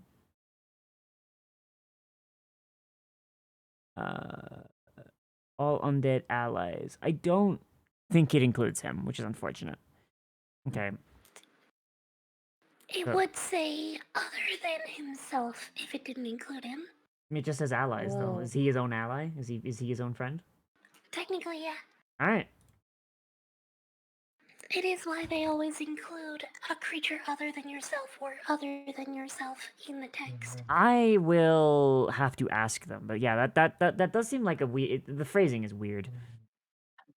Yeah, the way it's written in like literal sense, which is players who have picked up this book and do not know the writer, that's the way they're gonna read it. Yeah. All right. So he's going to try and swing at you with his longsword. That's not gonna fucking hit. That he rolled a 6. And then he rolled a 1. Are you Wait, hang on. He has his own thing. So like technically that he has his own buff, so like technically he has advantage. So I'm just going to count those as his first attack, swinging and missing. All right. Second attack. Okay, so that is 11 plus that. So that is a 17 to hit. Does that hit you? That's not a hit. Oh, right, cuz you're at 18, right. Wizard, by the way. Yeah. Oh wait, hang on, wait, it's an advantage. I keep forgetting advantage. Yeah, so yeah, he rolled yeah, so he rolled a he rolled a 23. That's it. All right.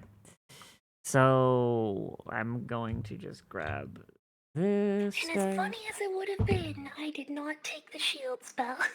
Unfortunate for him, for you even. All right.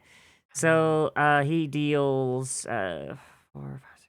Okay, so he deals 7 slashing damage to you. And I would like a con save, please.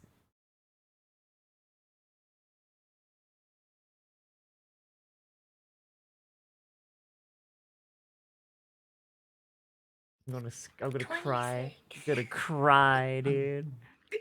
Alright, okay. Yeah, so, yeah, Zombie General, just swings at you. He manages to slash at you, but the barrier flickers for an instant and then just comes, like, remains up. Like, he just, he just starts banging against it with the pommels of his sword, like, just like, ah! What's the Constitution saving throws for? Just for curiosity. Huh? The Constitution saving throw. Concentration.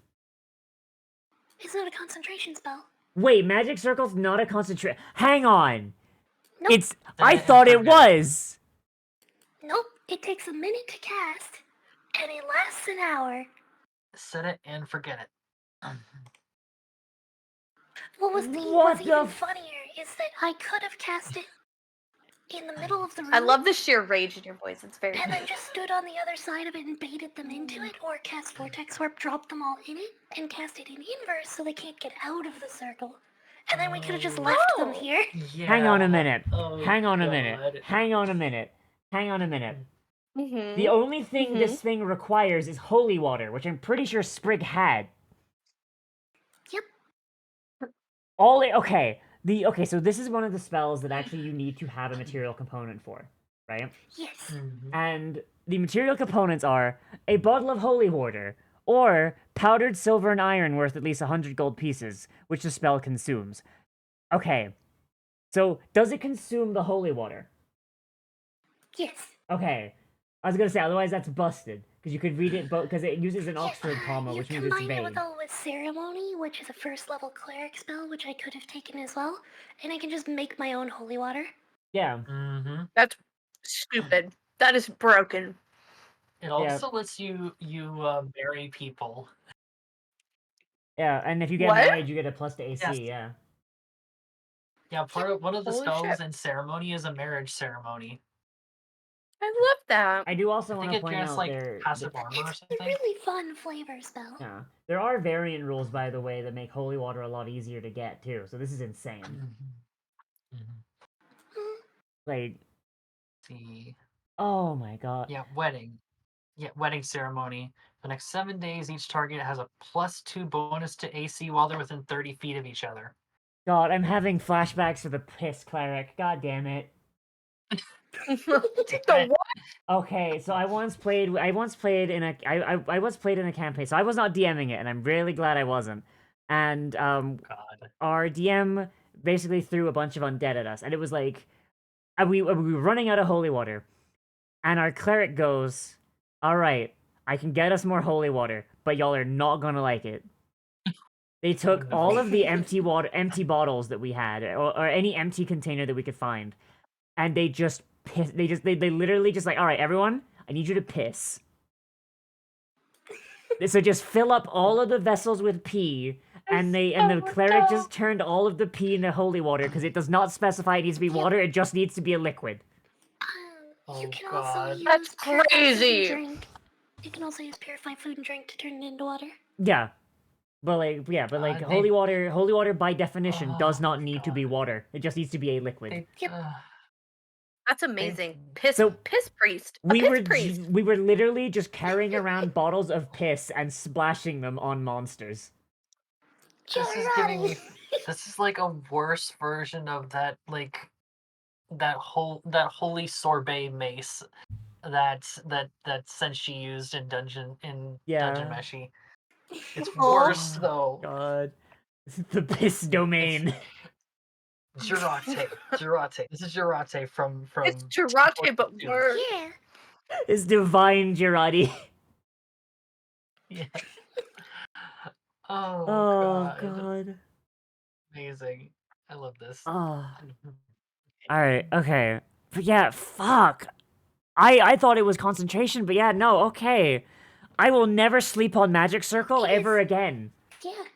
You've got enough prep time. It is why I chose the spell list that I did. I made sure that I have. You saw me play with items. This is why I don't play spellcasters. Oh god. Alright, the gas is gonna go over here and it's going to try and can it grapple through the thing or no? technically, yes. All right. So this thing is going to try and what the hell is this sex music that's just come on through my music? I'm sorry.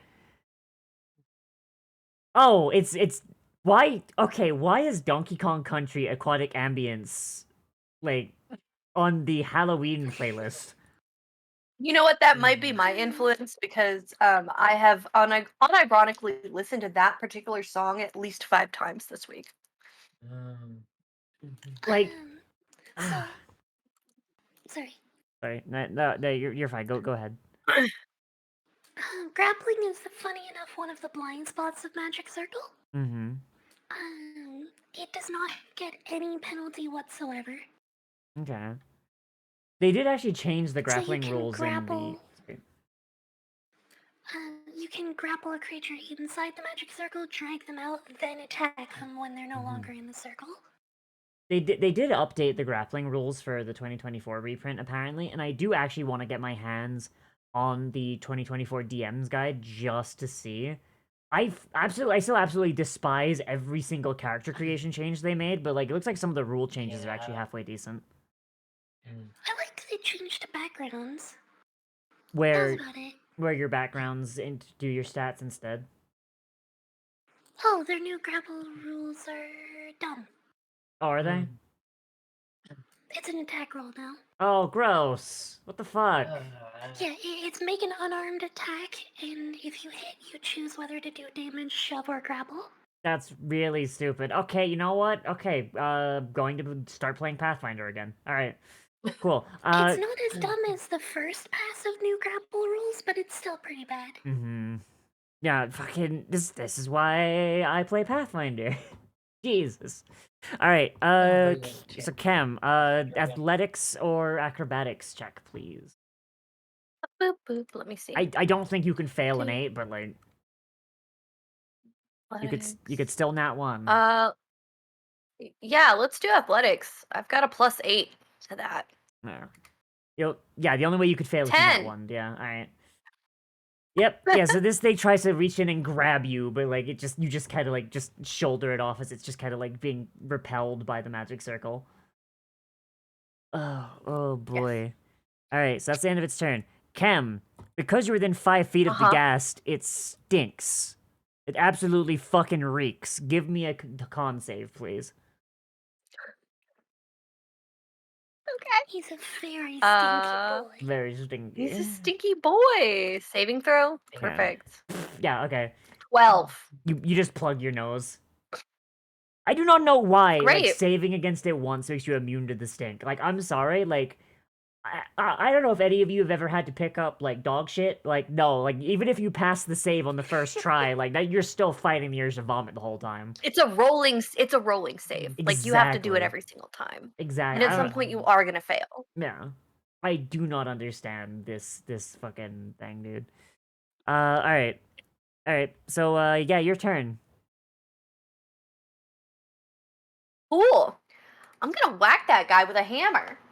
With my magic hammer. Gonna hit the stink pinata.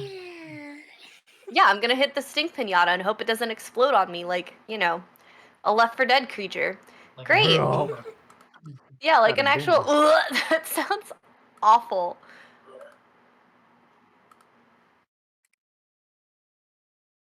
Attack. 15. Does that hit? That's a hit. Yep. Are you gonna Great. snipe? Wait, hang on. You're not a paladin. I keep thinking you're a paladin for some reason. I think it was the first couple encounters dropping like searing smite every time. Oh yeah, that's true. I love Searing Smite. It makes me so happy. Yes, a hit though. You touch a non at higher levels. Okay, +1 bonus. How do we want to do that? Huh? Oh. Just to add 1 to the total. Yeah. Just add 1. Okay. 12 Okay. You do damage. Yeah. Okay. So you do 12 damage. He does lose his temp HP. Great. Do you hit him again? Yeah, I'm whack him again. Let's go. Whack him again. That's Whack him again. 15. Yeah, that'll do it. That's a hit. 6. Ooh, that's A little unfortunate. bit of a. Damn. Yeah. Just go bonk bonk, and like he's a little beat up. He is a bit bloodied, a little bit bloodied. As long as he doesn't like vomit at me, you know what I mean? Blech. I think we're good. Yeah. All right, is that your turn? Cool. That sure is, buddy. All right, Esme, your turn. There is a zombie general and a ghoul in front of you.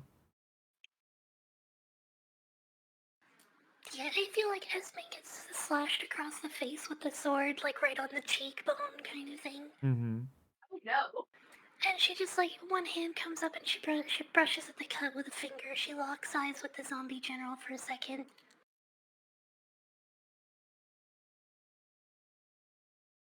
She's gonna heal herself. She's gonna Oh, heal herself and use her blood magic to give 10 hit points to everybody. Yay. Yay!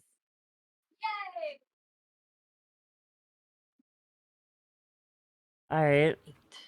So does everyone get 8 temp HP then, or? Yep. Yep. Well, no, it's roll of expended hit die, so I will expend my cleric hit die.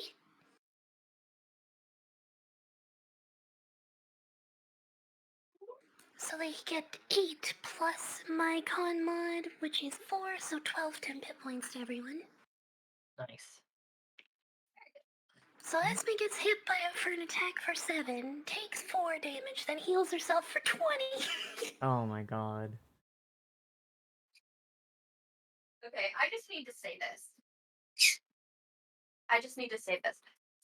Playing with you is so funny because it's always like a waiting game to see what kind of crazy bullshit you're gonna pull out. See, this is why I love playing with Sprig. Like, fuck, Sprig actually makes like some dumb bullshit happen, and it's like, oh no, that's entirely within the rules. I hope one day I can be creative and understand the rule set enough to be able to do dumb bullshit. I mean, I did it Sadly, in I'm just a Pathfinder bit. too. It's really just a matter of like looking at the tools at your disposal and trying to figure out creatively what you can abuse them to do. No. What you can abuse them to do. Okay. I think Pathfinder's unironically a lot more open to it than D&D, because Pathfinder is a lot more like, hey, this is the explicit rule, which then you could go, that's how it works. All right then. I find it's actually a lot more closed to it because of Really? how specific the rules are. Okay. Really? I just like finding loopholes it's in the way like- things are described. I think one of the really, really dumb examples that I always go back to is there's a feat that allows you to craft flint and steel from the requisite components without the recipe book on hand. I don't think that one exists So if you anymore. have flint and steel, you can't make flint and steel and start a fire. You have flint and you have steel, but you have to craft them together into flint and steel. I don't start think a that fire. I don't think that one exists anymore, Sprig. They did like they did a remaster recently that removed a bunch of chaff like that. I'd have to check though. It's still a problem that it was a feat in the first place. Yeah, I think that's just It's illustrative more than it is an actual problem in itself, because no one is going to use that. yeah. Everyone is going to go, you have flint, you have steel, you can use them Yeah. together, you don't need to craft them into a separate object. Yeah. That's fine. All right. So is that your is that your turn? Yep. All right. So Baraka's turn. So Baraka, you hear a dull thudding coming from the wall. Yeah, buddy. After you're like at the very end of the round, Reginald just careens through the window and lets out like an Allosaurus roar. He's kind of scratched up though because he's had to jump through like 4 windows today. Baby. Oh, buddy. Like it's not gonna like it's not like it's Little mostly buddy. cosmetic damage, but like gonna need to find him some new skin. Yeah, so I'm gonna go up here and I'm going to target the general. Mhm. And are they wearing any kind of metal? He is holding 2 longswords. Blah, blah, blah, blah.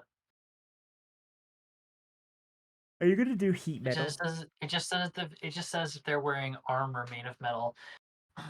So I'm gonna shocking grasp again. I won't have an advantage because he's not wearing armor made of metal. No. I mean, technically, he's wearing that metal. Does the metal? Does that metal count? Say again. Does the metal he's wearing count? What metal is he? Oh, The metal. The I mean, if you medallion. want to roll that it does, then I'll say that it counts. sure, why not? Nice. Oh. Cook him. 14. That does not hit, unfortunately. Ah, darn. Then I'm going to probably because I'm at the edge. I'd probably risk an attack of opportunity if I just take another step back here. Because of anti-sea bear circle. Then yeah, the way it works. Yeah. All right. So Okay. he's going Why to not? take his one swing. Oh, and he has his temp HP, so he gets to roll it twice. So that's that's a 20, and a yes, that's a 20. Like Okay, dirty so 20. He hits you? yeah, he hits. Shouldn't it just be one roll?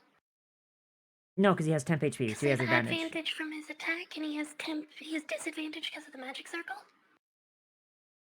Does he have disadvantage even though he's standing outside it? Yeah, for attacking a creature inside the magic circle gets disadvantage. Oh, okay. Well, the dirty 20 was the Okay. yeah, dirty 20 was the first one anyway, so that's fine. Okay, so that is 9 plus. So that is a. Wait, hang on. Why does one of these longswords do more damage than the other one? One of the magic, Main hand maybe. versus offhand. Wild. All right. Okay, so that is a. Just, without the feat, offhand weapon doesn't add a modifier. Well, no. Like one of them is a D8, and one of the other one's a D10, and they're both one-handed. Weird. Yeah. So either that's a misprint or something screwy is going on. I guess he's getting the benefit of versatile in one hand. I guess, which is really weird, because like it's unless It's a monster sheet. They can have whatever rules that they want to have. Yeah. All right. Well, that's yes, that's 12. That's 12 slashing damage. Okay. Yeah, this So gnome that- is just constructed alternatively. That just that's all. knocks my temp HP out, so I'm good. All right. And you also take a opportunity attack from the ghoul. That's right. The ghoul is going to get you with its claws. Right. 18. Yeah, it hits. All right. Con save also. Okay, that's -6 from here. Boop, boop, boop. And Constitution saving throw. Normal. Okay. 14. Yeah. So he slashes at you, and you feel the paralytic from the ghoul's claws just kind of seep into your goo, and then you just kind of slurp it out. Yeah, it just drops out of it and just splatters on the ground. All right. Also, Alright. I probably need to roll con save for to keep concentration. Oh yeah, on the magic. Wait, does magic weapon have concentration? Magic weapon.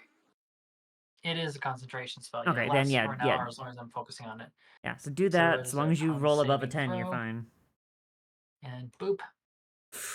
The magic hammer is gone. Magic hammer. Yeah, the magic fades from the hammer. Sorry. All right. Now it's Reggie's turn. Reggie, and she's just going to point, and it's just going to say, food. All right. So he can move. Let me get up his sheet because he comes at the end of my turn. Yeah, he only has 30 feet of movement. But he can take a So- dash action though. So. Okay. Boop. And then boop. So yeah, he'll move right up into just buzz over into melee range with him. Also, he's supposed to be bigger, I think. But we can keep him at this size. Yeah. Because he is a large boy. I can make him big. I don't know why his size keeps resetting. I'm sorry. Yeah, If you're double there's clicking on the something. token and he's an NPC sheet, it probably opens copy rather than the base sheet. Oh no, it's doing it when I set it on the main sheet too. I think it might just be an issue with my server. Weird. All right.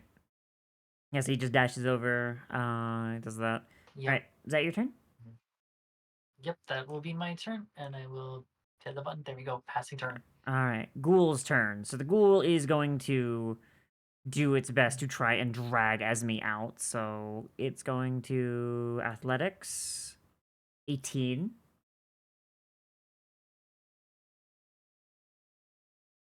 Huh. I tie for 18. How? Okay, so does the ties go to defenders or attackers with grapple? It normally goes for whoever is changing the status quo is setting the DC. Okay, so So if you are attempting to grapple a creature, then it's you are setting the DC, and then the person who rolls against you is competing the DC. And then if you're doing like a live, for example, your deception check is setting the DC for an insight check. okay, that makes sense. Yep. That kind of thing. Yep. Just wanted to make sure. All right. It's okay. I know 5th edition system forward and backward basically. Yeah, I'm generally pretty decent, but like every now and again you'll come up with something. Grace go like, "Hey, yo, for real?" But I just gotta make sure. All right. All right. So this zombie general, he's going to see Reggie. He's going to see Esme. He's going to be smart enough to be able to like adjust to the more dangerous target. He is going to swing with his main hand longsword. And he's going to get a 17. Does that hit the boy?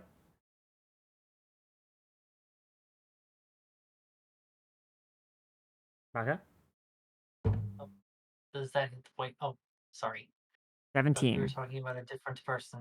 17 is that? Yeah, that just barely hits. All right. So he takes 5 damage, and he's going to swing with his other sword. That is a yeah. No, that's a dirty 20, so that's gonna hit. Oof, yeah, that's definitely gonna hit too. And he's going to take. God, he's going to take 6 damage. Just like two big swings with his swords. Yep, down to 1 one of the 10 hit points from earlier. There we go. All right. Ghast's turn. So the Ghast is once again still gonna try and pull Radiant out. Because he's like I can't hit you. Oh lord. So that's a 20. So you need to roll a athletics or acrobatics to try and like escape. Okay. 14. Oof. All right. So this guy's gonna reach. You know what? No, he's gonna do it the Left 4 Dead smoker thing. He's gonna just go like, ha! His tongue just like wraps around your throat, and he's just gonna start walking. No! He's gonna start walking backwards, dragging you out of the anti-sea bear circle. That's difficult terrain. So he's got half movement, I'm pretty sure. So that's 10, 20, 30. Drags you all the way over here. Oh shit. And you are still grappled. Alright, your turn. You could try and escape, if you want. Yeah, let's do that. Alright. So roll athletics or acrobatics. Mm. And this time I think it's you setting the DC. Oh, you better hope you roll high. Yep. 28! Fuck! Let's go. I literally don't think he could beat that. Alright. 18, yeah. So you like managed to like rip this tongue like from around your throat, and you are freed. You are now faced with a stinky boy. I think it's Stinky Boy Bappin time. Stinky boy back Stink Boy Peppin time. Okay, I have a question about Searing Smite. Yes. It says 1 bonus action. Does that mean I can only use it on my bonus action? I'm assuming yes. You use your bonus action to apply it to your weapon. Yep. Okay, so I could do it beforehand before hitting him with my warhammer. Yes. Yes. Let's do that. Okay, we're gonna do that. We're gonna cast the spell. We're gonna use Searing Smite, and we're gonna whack him with my hammer, man. Hell Give him yeah. a So bonk. now do a regular hammer attack. Great, and it should still have that +1 too, right?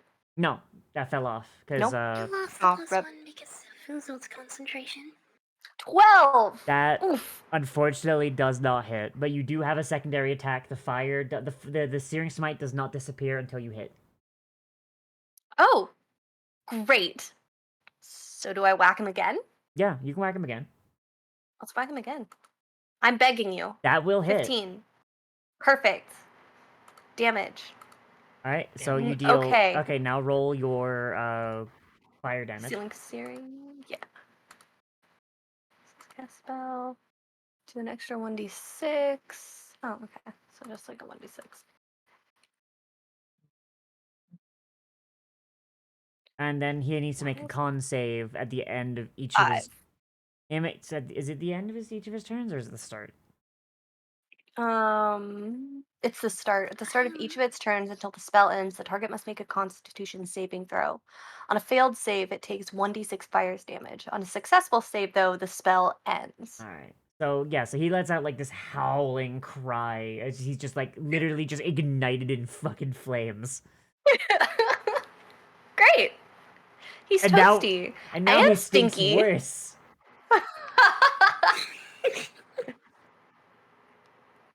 Somehow the stink is worse now.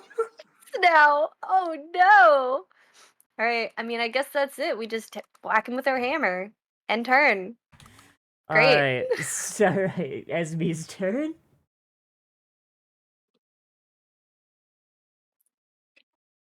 Well, I think Esme is gonna do the relatively boring turn this time. She can do Word of Radiance. So both the general and the ghoul have to make a Constitution saving throw. Oh god. All right. Okay. So con save on this boy. I don't think he beats that. Yeah. No, he don't beat that. It's just 4 radiant damage. Alright. Damn, that's crazy. And our general boy, he's gonna get a 2. So yeah, no, he's failed that. So he takes the same damage. Yep. Okay. General still has 4 temp HP, and the ghoul still has 2. Oh my god! Sanctuary. Who's getting the sanctuary? It can only be on herself. Okay. Unless she blood magics, but she's only got 1 blood magic left. Wait, no, it says a creature within range. 1 creature within 30 feet of you. Oh right, it is 1 within range. Aha! I got to do it this time. Yeah, she'll do it on herself anyway, though. Okay. Ooh. And then it's just gonna step up here. Alright. Is that your turn? Mm-hmm. Alright. Raka, your turn. All right. Second verse, same as the first, and we're going to go up to this gentleman here. Move these all around here. Target. Shocking grasp. Oh, come on. So many things to roll. Attack. Normal. 17. That is a hit. All right. Damage.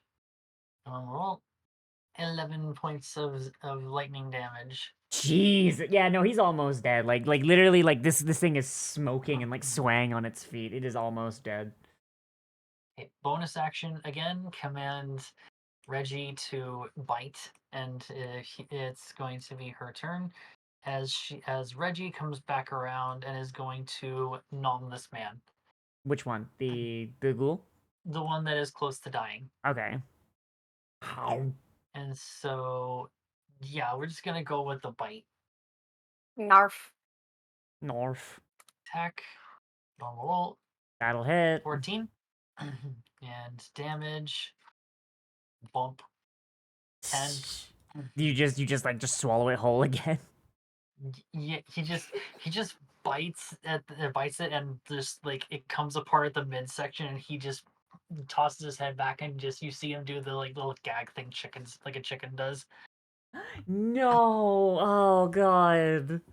and the thing's just like the thing just falls, or the bottom half just falls over. And like a bunch of like partially digested like feast food just spills out of his torso, or not his torso, his Yep. fucking lower abdomen. Yep. And I believe he only has one action, I believe unfortunately. so. Yeah.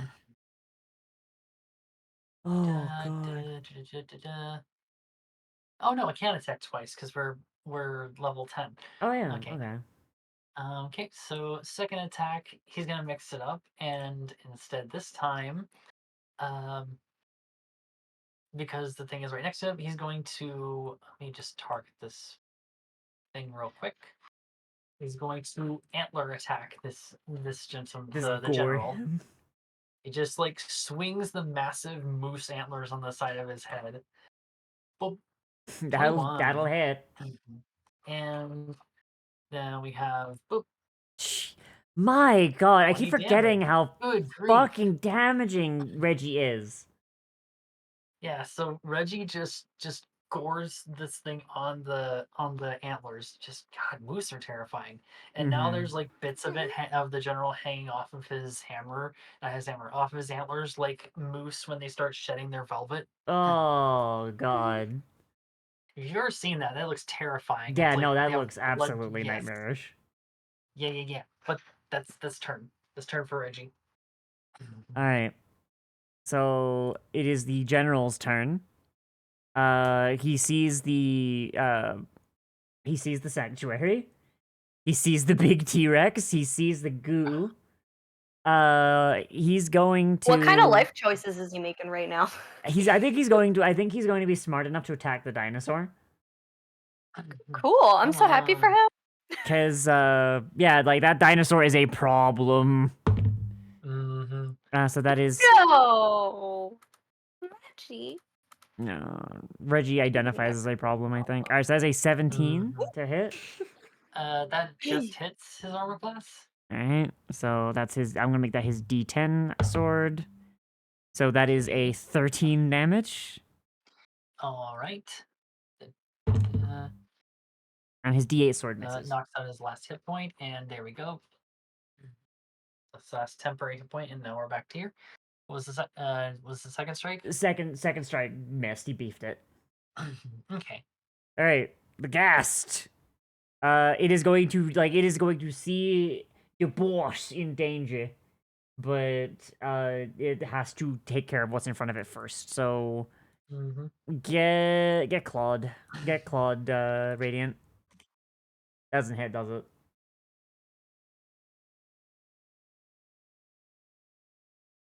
I'm gonna take the silence as like no, it doesn't, and also I'm going to check Radiant's character sheet that says no.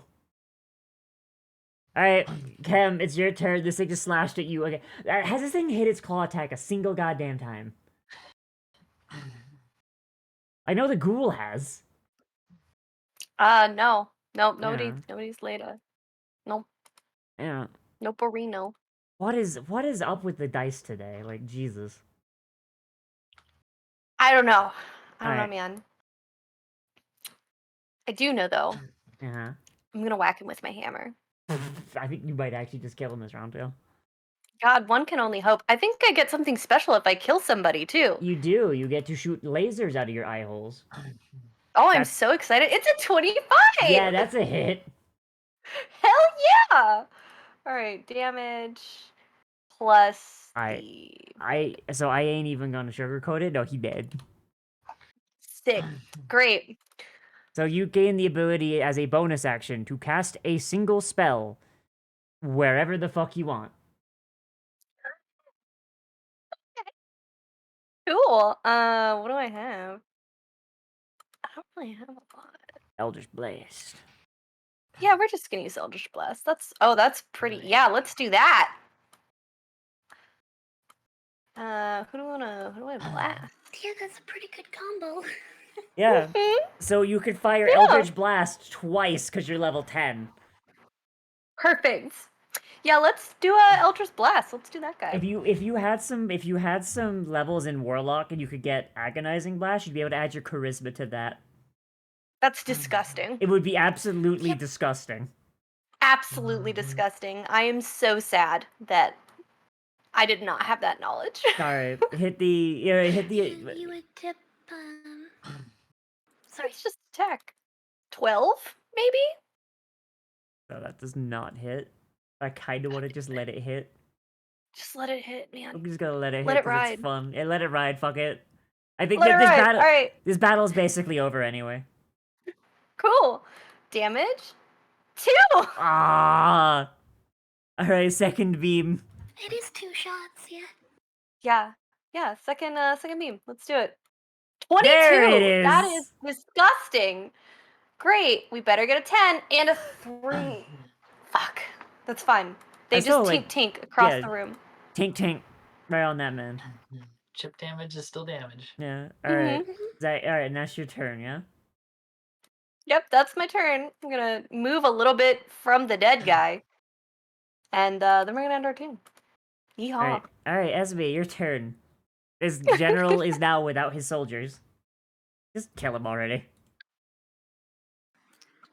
Honestly, unless she burns high level slots, Esme does not actually have much in the way of damage. Oh, my God. No! She's a very control oriented spellist. So what she can do is she's actually going to grapple. Grapple? Yep. She's just gonna try to like hook her mace around his ankle and pull his leg out from under him and slam him into the ground on the end of her shield. So he rolled a 1. Lucky. So she grapples him and then she goes prone, which drags us both prone, then stands up for half her movement but leaves him prone. You just shield slam him into the dirt. Yep. Oh she my just slams God. him into the dirt and then keeps him pinned on the floor. Alright, is that your turn? That's my turn. Wizard, by the way. Yup. Alright. Brocca, your turn. The only Also, remaining... that's not an attack. That's not an attack, so it doesn't break sanctuary. Alright, Brocca, your turn. You just saw Esme just, like, RKO this man. He's on the ground. Right. You have advantage on any melee swing against him. Okay. I'm just gonna also do another taser attack. Boop. I hope it's a crit. Advantage. Up. Not a crit, but yeah, that'll hit. And there we go. 8 Alright. zappy damage. 8 And zappy then- damage. And then Reggie tells Reggie, bite. And he is going to, since he takes his turn after my turn, he is going to unload on this thing. Reggie. Yes, Reggie, attack him. Just Reggie. nom. Remember, Natural it's one. at advantage. It's at advantage because he's prone. Oh, that's right. So attack again. There we Jesus go. Christ. Alright. And damage. Boop. 8. Why do you either do 20 damage or no damage? I have no idea. Or you The have way a of the dice. second attack. Yep, second attack, also at advantage because floor. 23. And normal, and 18. He's just mauling The this thing pattern now. holds. The pattern holds. Sub 10 or 20. Mm-hmm. Oh boy. So are you pinning him to the ground? Yep. Okay, so he's got to roll to try and He's get up prone then. and grappled. Oh boy. All right, is that your turn, Braca? That is my turn. All right. So zombie general, he is going to try and escape. He's gonna roll 1 again. This little gnome is just like pinned under Esme's shield. He's like, yeah, yeah, yeah, yeah, That is a not one. yeah. Like literally, like flailing and snarling, like going feral. Can't get up. Radiant, please just put this man out of his goddamn misery.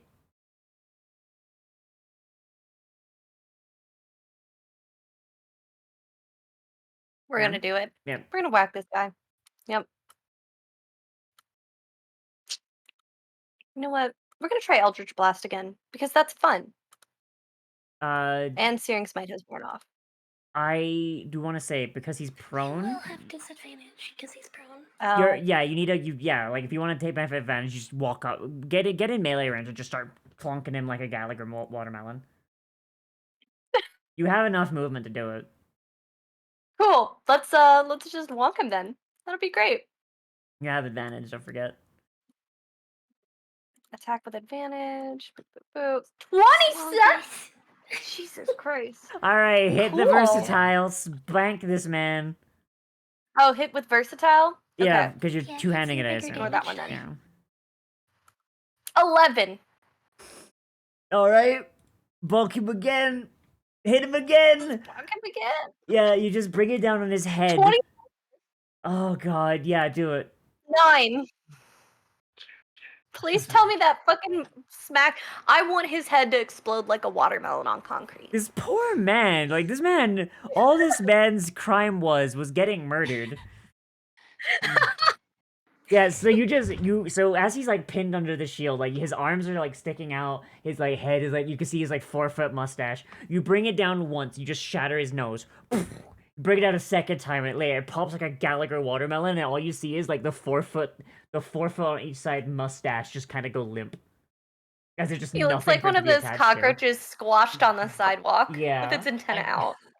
Just like the antenna just sticking out like a freaking, Oh, just like that's sticking so... out straight. Just Oh on either God. side of the hammer. Oh, that's amazing. Yeah. Radiant like picks up their hammer and looks at the goop that's probably stuck to it and just like very demurely wipes it on the concrete a little just to like, get it Oh off. my gosh, you know what would be even funnier? Yeah? If the mustache came off and is still attached to that part of the hammer. Yes. The mustache That's now what hammer. happened. The mustache hammer, yeah. The It's, like, hammer stuck to of it. dapperness. Holy shit, it's magically absorbed into the fucking hammer. No, hang on. The way that gnomes Oh, get no. their mustaches looking so glorious, they use sovereign glue. Sovereign glue. Holy shit, it's stuck to the hammer. Yeah, the mustache is now I never- sovereign glued to the hammer. Alright, That hold on, hammer is I'm going to drawing become this. legendary, and we're so good. Oh, it's amazing. Amongst Oh, I'm drawing it. gnomes, so long as you're wearing the hammer in a visible way, you have a advantage on all social checks. Yes. Shit. Either out of fear or awe. Both. Both. Alright.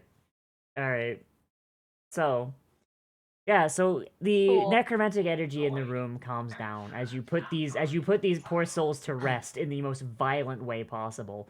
Everyone except Esme. Give me a perception check, please. Okay, can you look in the group chat? I'm gonna show you something real quick Mm-hmm. before we continue. Mm-hmm. I think it's important that you see it. Okay. It looks like this. Yes. Oh, the I hammer adore of that. Dimmadome. Hi guys. I'm Doug Dimmadome, owner of the Dimmadale Dimma Hammer. The Dimmadome Duster, yes. It's the dome. Yes, the Dimmadome Duster. The Dimmadome Domer. Yes. The Dimmadomer. The Dimmadome Domer. The Dimmadomer, yes. Oh my gosh. Got this mustache just sovereign glued on. Oh god.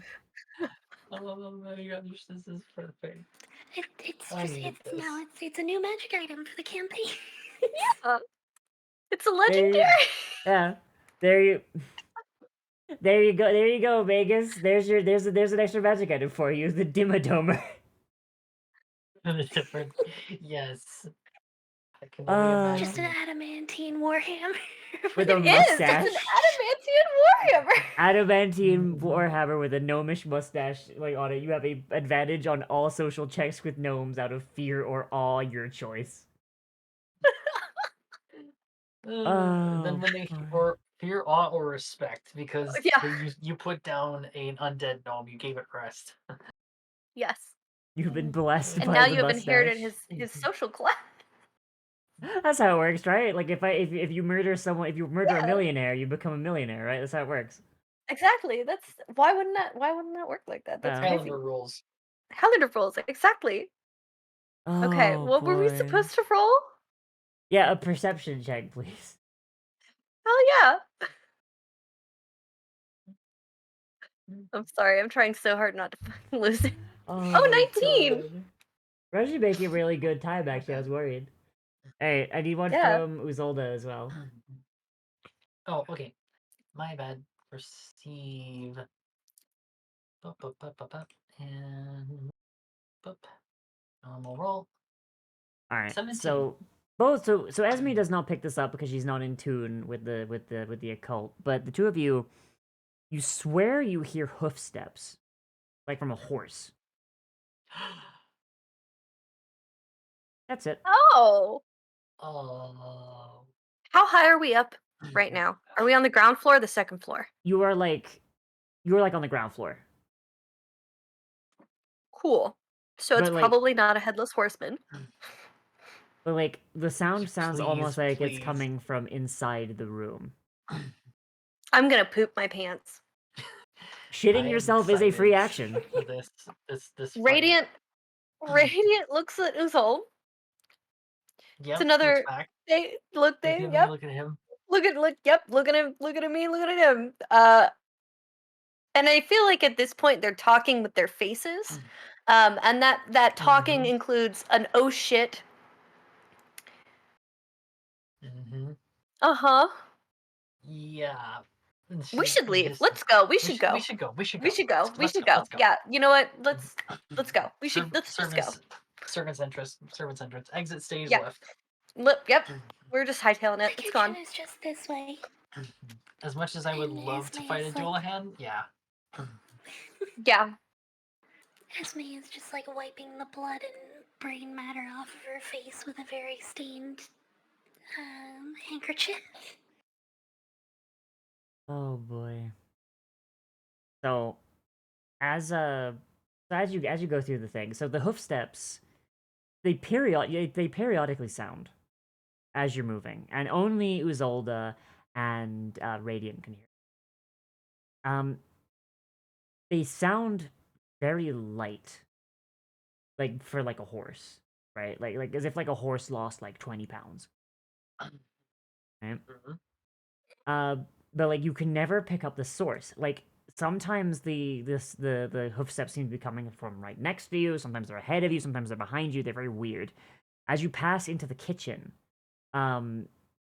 it's extremely just beat to shit. It is what like once again like it's a kitchen. Like there's a lot of stuff here that would have been of value when everything was going down. So people that were fleeing during the incident probably came here first and just stole all the food. So like there's nothing like molded over or like rotten or anything. It's all been like Right. it's all gone. Most of the like cutlery and such is taken because a lot of it was like really expensive. And just like this place looks like it's been completely gutted over time, like from both neglect and looting. There is a small trap door that leads down to the servants' quarters in the basement. So you go down this trapdoor into the. You go down this trapdoor into the. I don't want to say basement. It's kind of like just a lower area of the castle. Like it's kind of like when you go to Disney World, like the tunnels for the people in costumes. Please tell me you know what I Right. mean. Yes. What? So in Disney Huh? World, in Disney World, the way that the people in costumes get around, the little tunnels underneath the park. Oh yeah. It's like this. Yeah, it's like that. Basically, like Mhm. it's like a tunnel. Like this trap door, leads down into a little tunnel, and it's basically how the servants got around the castle without being seen or heard. Right. Yeah. Just Yeah, secret passageways yeah, for secret the passage. So help. Yeah, it's Secret very, tunnel. it's very Victorian Secret standard. tunnel. yeah, Exactly. yeah. Secret tunnel. Uh, Esme, you've been down here before because as a knight you would have had to interact with the help a few times. Um, Hmm. you're not as familiar with this as the rest of the castle because as a knight you were permitted to walk around the house. Um, Hmm. but as you go down here, like let's get the hoof steps continue. And Radiant, this one for you specifically, as you go lower and lower, you feel a lightness in Mhm. your chest. A A lightness. lightness, like a feeling of comfort, which is really fucking weird because you pass by like 6 skeletons on your way as you're on your way through the tunnel. It's like The brain, little wheels in my brain are. Does it feel familiar? yes, it kind of like you kind of have this like sensation of like warmth and like happiness and contentness, like a warm blanket like draped over your shoulder as you like fall asleep on a couch on like a winter's day with a fire. Something like a And mother would do. we can still hear the hoof steps, Periodically, right? yes. Yes, but this feeling of lightness and contentness is only something that only you feel. Interesting. So, Okay. Oh, okay. Interesting. yeah. Just Mhm. figured I'd let you know that. Mm, So, thank you. keep on moving, and you pass through the servants' court. It looks like down here, very, very few of the servants actually. When the tunnels did not lead outside the palace. There's evidence that there were undead down here, but they've been cleared, and there's plenty of bodies of what you hope are people that died in the initial thing and didn't get. As you pass through a bunk room, you see several withered skeletons just laying in their beds. A few sitting around a table. And you also see a few that look like they may have been dead at some point and got put down. But for the most part, Interesting. it's clear. You make your way onward until Esme eventually you notice this room told never to go into. It's a large metal door with a you do not remember what sigil used to be on it. It's just been that long, you only saw the door once. But currently, carved into the metal and just completely obliterating the old symbol is the symbol of the cult. And the feeling of just bad juju just radiates from behind this door. The hoof steps are Mm. louder now. And for some reason, Radiant, you feel like you have the same feeling you had as when you were first taken in by Sydney, and she actually took you to one of her safe houses, a place where she kind of gets to chill, like away from being a god. And you kind of had like a flash of that for a moment. You just sitting with your adopted mother, like sharing stories, and it's straight. It just the feeling just washes over you, and you just can't place it because it really is juxtaposed with what's going on. That is bizarre. Mm-hmm.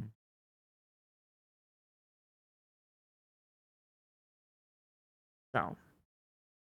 Okay. I figured it had something to do with Sydney, Mm-hmm. but I don't know what sharing that information with the rest of the party would do in terms of Yeah. like, there's nothing we can do to act on it. I mean, I'm just giving you, some info, some stuff that's going on. Okay. Cool. Very Yeah, interesting. mood setter kind of beat. Hmm. All right. So So this large metal door has become like basically the thing that seals off the ritual that the cult is hoping to accomplish at this point, right? yeah, like just this Mhm. big metal door like in front of you. Yeah. I'm mostly killing time while I set everything. Okay. Yeah, Esme has a particular plan in mind for the door, but it takes a little while to cast it anyway. Okay. So what is your plan going forward? She can use the fabricate spell to turn the whole door into bedpans. To what? Bedpans. Bedpans. Bedpans? Oh my Bedpans. gosh. That's amazing. Just to show how highly she thinks of this cult. I love that. There is a so like as you cast this spell, It like takes 10 minutes, so yeah, like I that's said, it gives us time to roleplay still while she's yeah, working on it. yeah, yeah. Okay. So I was just gonna say, as you So, cast this spell, I would like an Arcana check from everyone, like just real quick.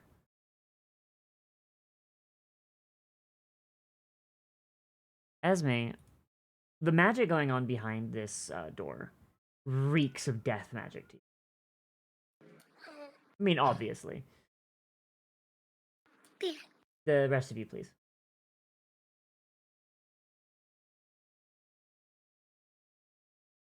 Arcana check? Arcana check, please. Radiant. Oh, Radiant, you swear you can smell life magic. can that's I do super Arcana? weird. Alright, Uzolda, please. Just, right, here we go. 14. Zolda, Mm-hmm. you also smell life magic. Mm. Like, I know, like, I'm saying, like, as if magic has a smell, but, you know, I think it would. You know, I think death magic smells Yeah. kind of stinky, and life magic, you know, Mhm. elderberries and stuff. Yeah. You're getting conflicting things from behind here. Makes sense. They're trying to reunite life and death, so they'd probably be using a blend of both. But she starts, postulating, thinking Mhm. like, mhm. This has long become a land of the dead. Mhm. It needs to we need to finish the work of cleaning so that the land can at least have a chance to rest, the people can have a chance to recover. Mhm. Agreed. I need to BRB real quick. I'm sorry. I'll That's be right fine. back. You're good. Yeah, I would have used fabricate to turn the door into like something actually useful for the encounter. Mhm. Unfortunately, I didn't take any tool proficiencies simply Ooh. because I knew that if I did, I was gonna just make myself plate armor immediately for free. I mean, I have like I have tinker's tools, and I think I have proficiency with. Let me take a look at my features. I need the proficiency when casting fabricate. Mm-hmm.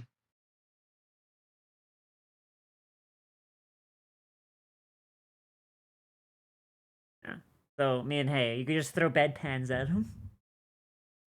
Yeah, I That's can true. make a bunch of simple objects, so like I could Yeah. make shields or something like that, Yeah. but it's just, you profaned the door. You've put the mark of the cult on this over top the royal seal of this door. This is no longer a place of honor. God, I just had the stupidest idea ever for what to turn the door into. Uh-huh.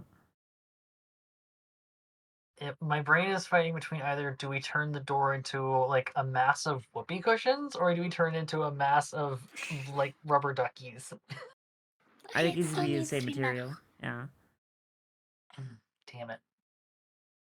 How are y'all liking the mini campaign so far? I know we've had to like I at the very least have had to kerfuckle some stuff to make it fit the schedule, but like I think we're doing good. I'm enjoying it. Yeah, it's been fun. Mm-hmm. Yeah, And I promise I wouldn't normally break the game this hard as I do with Esme. yeah. I will appreciate next time I invite you to something. Break it like the normal amount.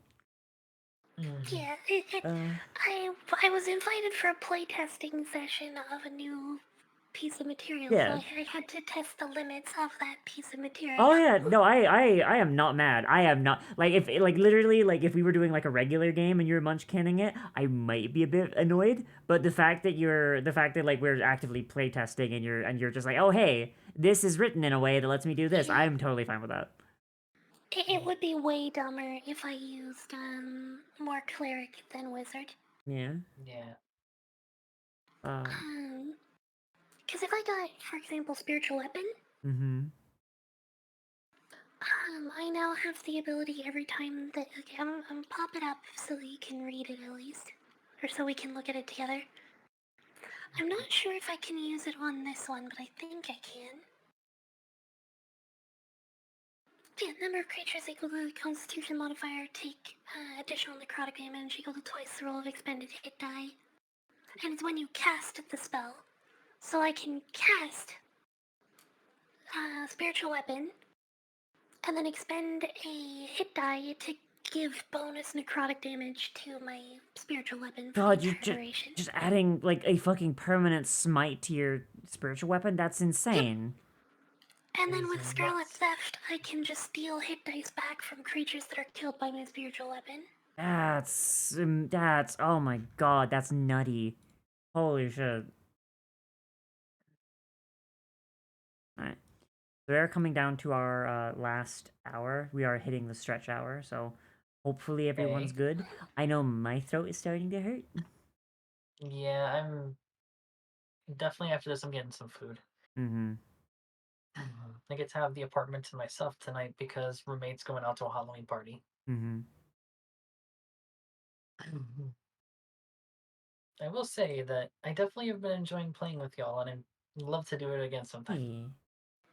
Maybe Pathfinder or something. That like, I mean, once the schedule evens out, maybe I can do the Sunday game or whatever. Yeah. Next time. No. Hmm? Sorry, I was just gonna say back. I was just gonna say no. I agree. This has been super fun. Yeah. Yeah. It's like spirit guards like 6 million times. There's oh god, you're right. Ah. Yeah, because I could just give everyone spirit guardians. Yeah. Yeah, That's disgusting and next, funny. Yeah, next game I run's either going to be just next time I run for y'all is either going to be entirely my own homebrewed 5e stuff, or it's going to be Pathfinder in this setting. But like, oh god, like homebrewing Pathfinder is a nightmare. Yeah, I'll be honest, I'm not sure I'd be interested to play another Pathfinder game. Yeah, like I'd probably just for the sake of like being able to actually use my own setting and everything from my setting, I probably would do 5e and just deal with the fact that 5e has problems. But yeah. Also, I just found something that's very silly. Mm-hmm. I don't know why they decided to make it this way, but this is very silly. Mm-hmm. Apparently, they've made a Death Note video game in the vein of Among Us. I need to play this. Let me show you. I'll put it in Discord chat. Death Note Among ridiculous. Us. Yeah, Death Note Killer Within. It's like it looks like they're using like little Duplo people as the player characters. I need this. I need this. Where is this? Is it on Steam? I put the announcement trailer in the Discord chat. It hasn't like let's say PS4 and Steam November. It's coming out on the 5th. So it's probably on Steam right now. I need. It looks so silly. You don't understand. I fucking love Death Note. I was the kid that really wanted a Death Note notebook, and then someone in my high, so I really wanted a Death Note notebook. I was saving up to buy one, and then a kid at my high school told the fucking Mhm. principal what Death Oh, Note God. was, and so they banned Death Note merchandise because they were afraid the kids would start just like writing out Death Notes, and it's just like it's not real. The South It's at like its finest. there's the Steam store page, but this just reminds me of when I was because I up until high school I was homeschooled for the most part, except for like 1 year where we went to a community college, and Mm-hmm. while we were there, one of my friends that I made there, like made only one friend there because social awkwardness due to like being kept away from people. One of my friends was trying to teach me how to play Yu-Gi-Oh, and this is a Christian private school. God. Oh, you've told me this So story, I think. yeah. So when one of the teachers saw us during like rec period playing Yu-Gi-Oh and saw a card that had a woman with a third eye on it, they confiscated my and my friend's cards. And then, because my mom was a secretary at the school, there was a flyer passing around like a day afterwards saying that all like card games and whatever with quote unquote satanic imagery are banned from the premises. Oh my god. It's just Also, I got also looking at the trailer, just like in the thing, I love how it's played like the little board game diorama that L and Light set up. I Yes. I absolutely adore that. It's literally just like L and fucking Light just playing a board game to try and figure out who is Kira. I love that. Yeah. Oh boy. But yeah, sorry. In the effort of keeping us moving along, because we are down to our last hour, and even then it's a stretch hour. Do we mind if the door just erupts into bedpans? Yes, that's fine. Yeah. So as you finish your spell, and the door just collapses into a loud clattering of bedpans. There was chanting in the other room. It has stopped. Oh, jazz music stops. And you hear like the sound of you hear the sound of daggers and such being drawn from their sheath. Like a very light metal on leather sound. Ooh. Interesting. Yeah. Nobody comes to check though. Seems like they're laying in wait for you. Hmm.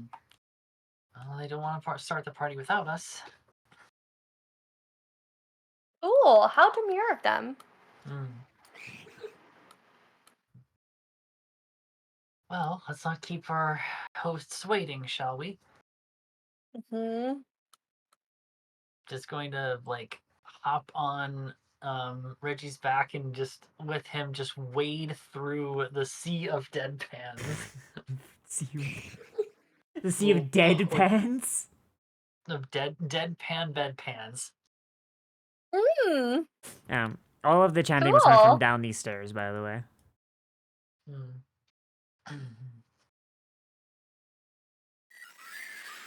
Okay.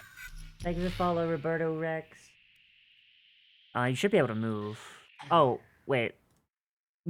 I didn't Get act. out of this. I There didn't we act. go. I didn't activate it. Sorry. You're fine, no worries. Why is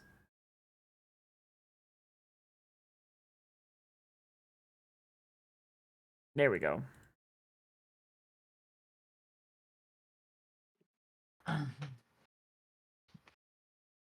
So, as you make your way down, and you see these stairs, you see Melkor in the middle of the room. He is trussed up, like literally like there are four pillars, and he's above a grate. And his shirt is missing, and he has the cult's logo carved into his chest. He appears to be alive, but Oh his boy. breathing is shallow. There That's are not good. four cultists standing there. And they appear to be like just staring at you. One of them is appears to be 9 months pregnant. Oh gosh. You also One of the see cultists? yes. Oh boy. Oh, Radiant, you gotta come on over. Boop, boop, boop. Hold on. Where? I'll just drag you. It's fine. Whoop. No. Meow. The pregnant cultist, who is this one here, she turns to you, and you see there is a skeleton overseeing everything. Like, he appears to be wearing these very well appointed robes. He looks like he might have been a court magician at some point. And Oh. a strange looking creature. At first glance, it looks like a regular. Well, I mean, I say a regular, but like you guys would have seen this a few times. Shadows, the disembodied shadows of the deceased. But this one is weird. It's malformed. It has like its form is continually roiling and changing. Like it looks like someone has just taken all of the souls of like of people that have either been killed or sacrificed or whatever.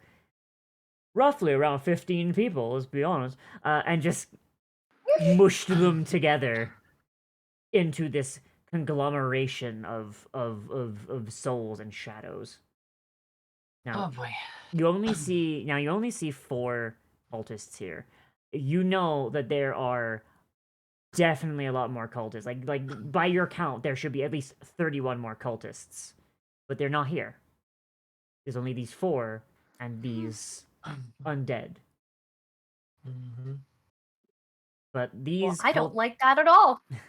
but these cultists, they do appear to be wearing like much fancier robes. Like these ones would be like if you had to like pin like, oh, these guys are in charge on anyone, it'd probably be these guys. Their robes look a lot higher quality. They're like trimmed with gold and other like fancy stuff.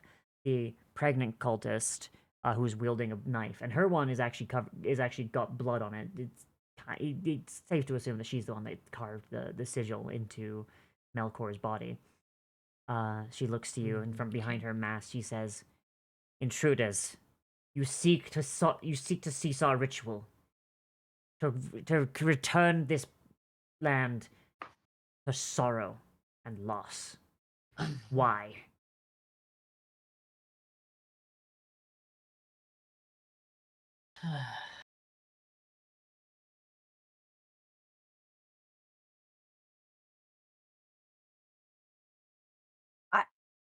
You're gonna have to explain a bit more because, as far as we know, you're just like kind of wantonly killing people. Ilian's pretty already in sorrow and loss. You're gonna have to elaborate here. I'm sorry. She lets out a sigh and she says, "You know the parable of the pumpkin, yes?" Hey GM, do I know the parable of the pumpkin? If you were at church, yeah, that was the parable that was told. Yeah, sure. Yeah. So okay, so just recap because it's been a minute. The parable of the pumpkin was a story that was told at the church where it's a record of the first twin-blooded Aasimar, basically the child of 2 gods, and it just so happens to be the child of the writer and Sydney. Basically, there was a pumpkin field. The pumpkins were dying. Wires got crossed. Both Sydney and the writer touched this pumpkin at the same time, and the pumpkin hatched into an Aasimar that was half death aspected and half life aspected.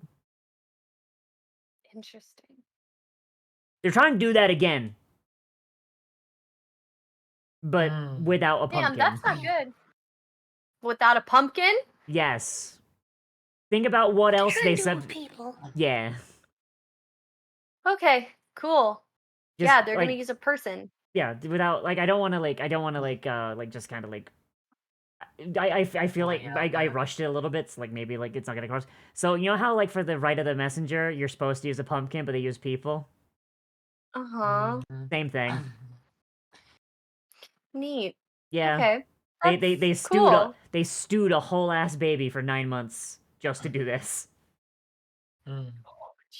Christ. Yeah. So yeah, so she gestured. She's like, when that child was born, it could have brought a new union of life and death. No one would die again. The death would simply be a road bump on a path to eternal life. And yet, that child has vanished. We have sought them for years and years and years, and I, for one, done waiting. Before I return to my gods, I will bring a new chosen one into existence. And I will end the divide between life and death. While she's talking, Uzi is going to just like manifest words onto the back of her ponytail that's facing towards Esme, but first she she does a little wiggle of the end of it to get her attention. And she just says, teleport him? With question mark. Oh. Indicating like our good friend here on the grating.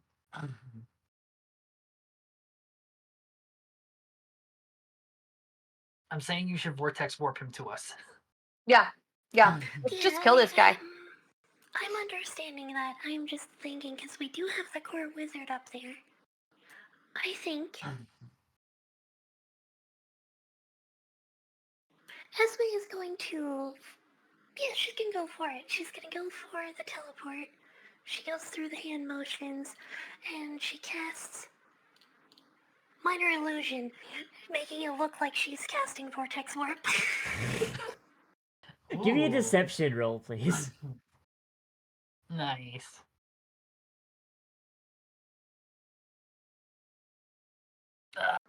Not great. All right, let's see how good this. Let's see how good the. So the skeletal. Actually, wait. As a reaction, Hmm? I am going to Flash of Genius this. Okay. My first time using this ability. Flash of Genius. What's it do? So you can add my intelligence modifier to that roll. Make it just a little bit better. I also have inspiration, too. All right. Yeah. No. Oh yeah, I gave you inspiration. Yeah, roll that. Yeah, so That's I use better. That, so we've got 14 plus int mod. And I'll still use Flash of Genius on that, so I'll spend that. All right. What is it? So you add a plus 4 to that, I believe. Yeah, plus 4 to that. So it's an 18 deception 18. All right. So yeah, so he falls for it. He falls for it, and he is going to cast counterspell. Yes. Hell yeah. Yeah, like, so they're all bamboozled as well. I'll just make them share the same. It's like, you dare try and take this moment from us? Kill! And unless y'all have something that can like, you know, shut this down, that would be initiative. Let's do it. Well, something that she can do is now that she's baited out the counterspell.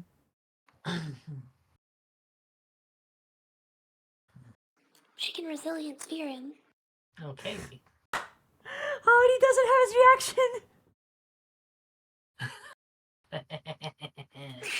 Just kill that man. The Resilience Sphere just appears around Melkor, and just the cultist looks at the sphere, looks at Esme, goes, "You bitch, not again!" Yes. God damn it! Is that so is it just on Melkor? You're not doing just the fucking Yeah, it okay. can only be other creatures within 5 feet of that one, so she can't do it Okay. on everybody. Oh It would have been boy. hilarious, but no. Oh my god, that would have been funny. He's like, So well, we funny. appear to have a stalemate. Yeah, no, she just drops the Resilience Sphere on Melkor and looks at the, the cultist. You've made the streets much more full. My sweeping is getting a little bothersome. Oh boy, like she's just like frothing at the mouth with rage. Like, um, so Esme, sorry, Esme, everyone except Esme, the hoofbeats grow louder. Oh boy. Looking at Melkor. I think we're gonna see Mom. Looking at Melkor, he does not look good. And Radiant, the warm feeling, like this should be a fucking horrifying scene. Like it is very clear people have died in here. Like this is a bad place for bad people. But you can't help but feel at peace and at calm. You have advantage on anything that would frighten you. Nice. So I think we're- Radiant. Who's the is Ooze's closest? Ooze is on the back of Reggie. Okay. Radiant, I think at this point we're gonna meet Mom. Oh boy. Yeah. Let's roll for I it. rolled 9 yeah. for 3 initiatives in a row. 15. Oh boy. Oh my god, the fucking 6. Oh my god, and the 1! 13. Oh my god. Alright, cult. There's 2 of me. Why is there 2 of you? What? Yeah, there's 2 of me. Why is there 2 of you? I don't know. That was weird. Why are there 2 of me? Okay, never mind. Yeah, very strange. Okay, so that's... I love Resilience Sphere. It's such a dumb spell. It's so dumb! I love it! The hamster ball. The magic hamster ball. Alright, Greater Shadow gets a 7. The Skeletal Savant goes out of my dice tray. That minor illusion trick, by the way, I used that before on an illusion wizard. Mm-hmm. You probably felt It so was stupid. most common with Fireball. They would just be like, little spark of fire moving towards a point. You know, the signature Fireball's about to go off. Everyone panics and dives. Nothing happens. That's so Oh funny. god, I love that. Alright. So I should probably take Reggie off of the initiative list. There we go. Alright, so the life and death cultist, the pregnant one, she is going to go first. So she's not going to be doing much of combat because, you know, she's like literally like about to fucking pop. Can we get a marker on her just so we can see who it is? Yep, sorry. I will give her...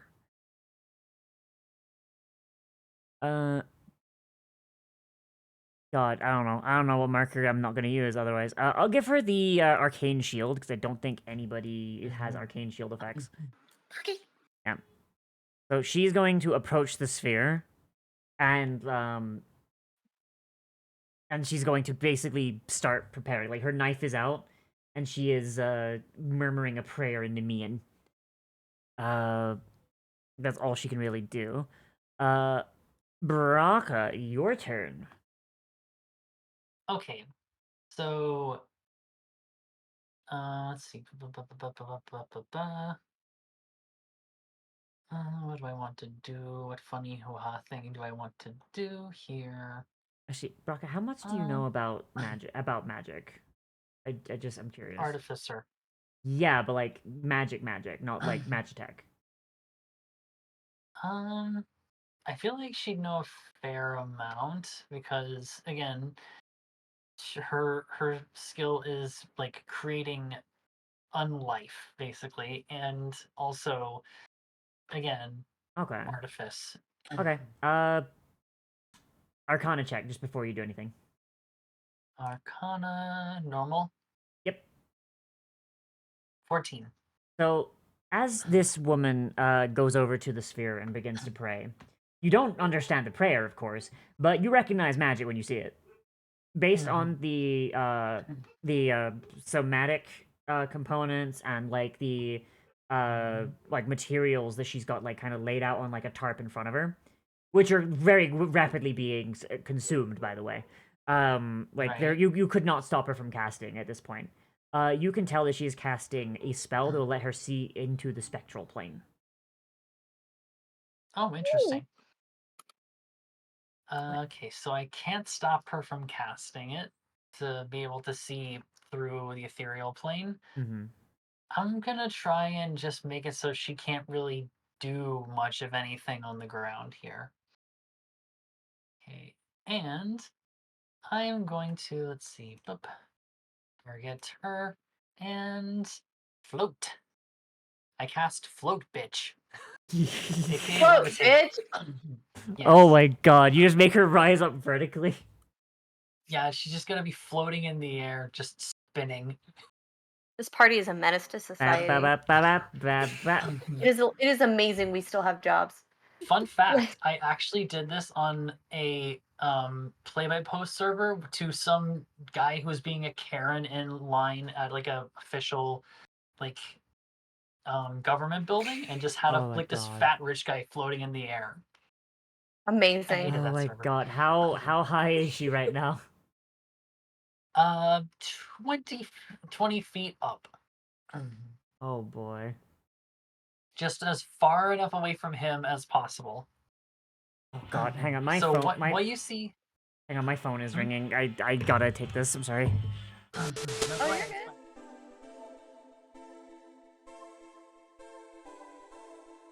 fine. Hello. Holly Bolly. Veronica named her Holly.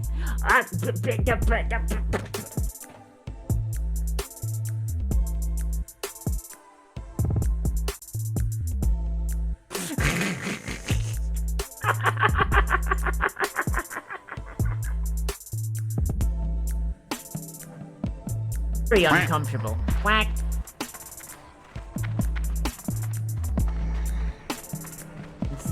Yeah.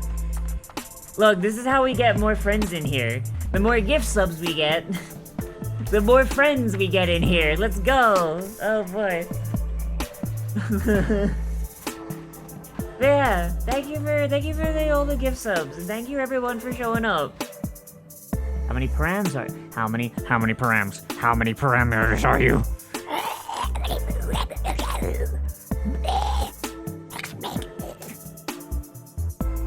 How many parameters do you take up?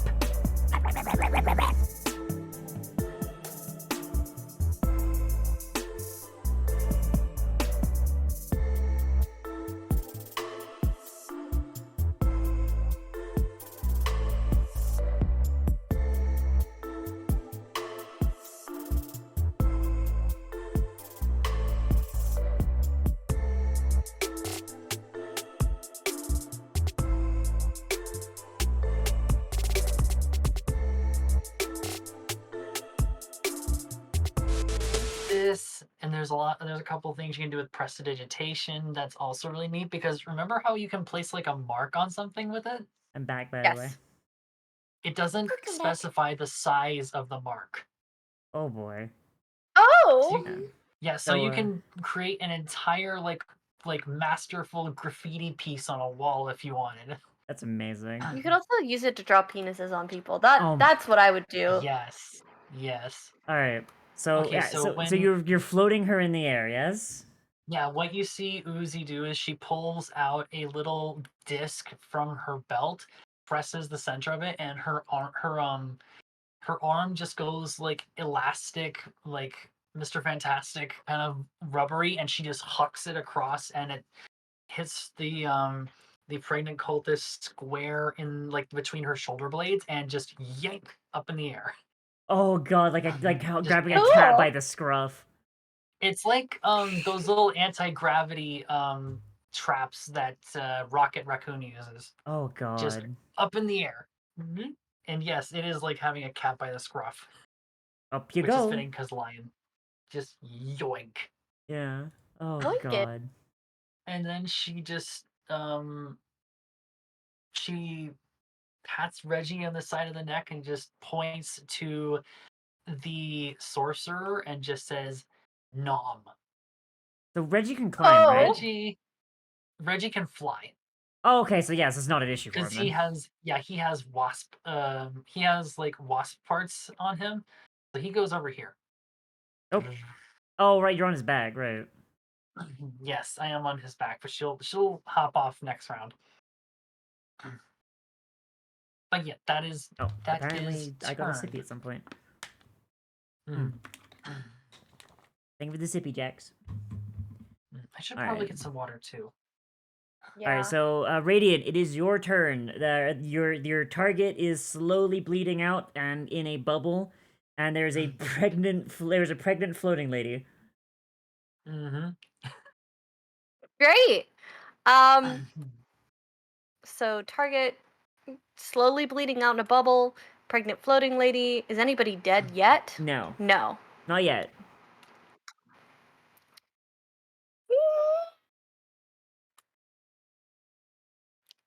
I'm gonna move here.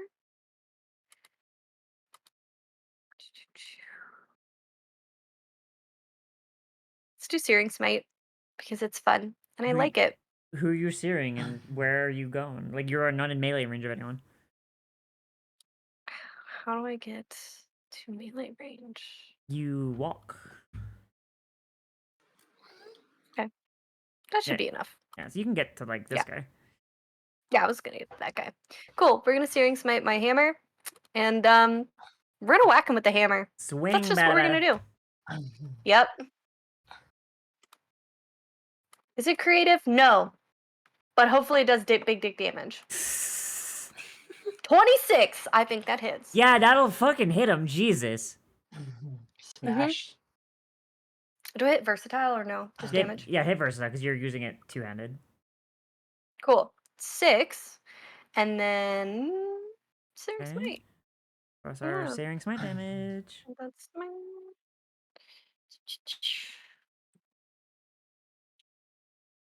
Oh, come on. Oh, you already used Searing Smite. Oh, can I not use it again? No, it's once a day. You can use Branding Smite, though. Yeah, we'll do that guy. Oh. I'm just imagining this. Go ahead. I was going to say, you just run up to this person with Searing Smite on, they're like, hold on, is that a mustache crack? And it just the Searing Smite burns the mustache into the front of their mask. Yes. Oh boy. That's what it does now. It's not just a mustache now, it's a flaming mustache. Flaming mustache. Yeah. So because it's it's Branding Smite, it's not on fire. It's just glowing with like divine energy. That's even scary. It's a divine mustache. He now has like a neon mustache on his stuck to his mask. This man is now bludgeoned, burned by divine light, and like you know what? He's shedding light in a 5-foot square around him, and from under his mask, you could see a small mustache start to peek out. Perfect. The Warhammer now gives mustaches. If you smite with it, it does. Yeah. If you smite with it, it now gives gets mustache. made into an actual magic item that needs to be a thing. I'm doing it. No, I'm doing it. It is now being created. I'm creating it in my brain. Yes. It should be able to innately cast friggin' Branding Smite a certain amount of times per day, and whenever it does, it marks them with the mustache. Yes. Yes. I love this. The mustache is permanent. I'm trying to think of a pun that includes the words smite and mustache, and I'm failing. Otherwise, I would do that. Stash of smite. The stash of smite. Smiting stash. The smite stash. No. The smite stash. All right. I will come up with that when I have time. But yeah, is that? It's the Dimmadomer enchanted with smite smash. Oh my god! All right, so you have a second attack, by the way. Great! Let's fuck him up again. Do it. Fuck his ass. Fuck his ass with this hammer. Attack! Come on, baby. Ooh, 9. That'll not do it. Oh no! It was just you that had inspiration, right, Sprig? No one else had inspiration? Yep. I don't think I can Flash of Genius that better. Sorry. That's just gonna hurt. How do I Actually, how much is your hang on? Raka, how much is your It's plus my intelligence modifier, is? so it's a +4. So yeah, that would actually make it hit. Okay, then I'll do that then. I Yeah. I don't I don't I don't roll nat one attacks as auto misses. I only roll nat one skills as auto fails. Okay. Because that way it's more So then fun. it will. I had an idea Mm-hmm. for the Huh? name of the hammer. Mm-hmm. What you got? The Woolly Walloper. The Woolly Wallop. Woolly writing that Walloper, down. yeah. Write that down. Write that down. Write that down. The Okay, so town- it hits. It hits. Yeah, Yes. we're hit. Yeah, with the flash of genius. Yes. Yes. 6, but then also another what R2d6 6, so 12. So how much damage is that? All Jesus fuck, that's Wait, don't you only get the smite once? no. Yeah, the smite is on 1 hit. Yeah. Ah, damn. All right, so As it's soon as just you hit it, consumes the smite, then it's gone. Yeah. okay. So 12, 9. But still, that's still like a that's good chunk of damage. 21 damage. Yeah, no, that is a really good amount of damage. Like you wallop this man. This man is like, this man has not even gone yet, and he's beat shit. Poor baby. Okay, great. Hammer good. Done turn. All right, now it is the skeletal savant's turn. He is going to turn and look at Uzolda and look at the dinosaur.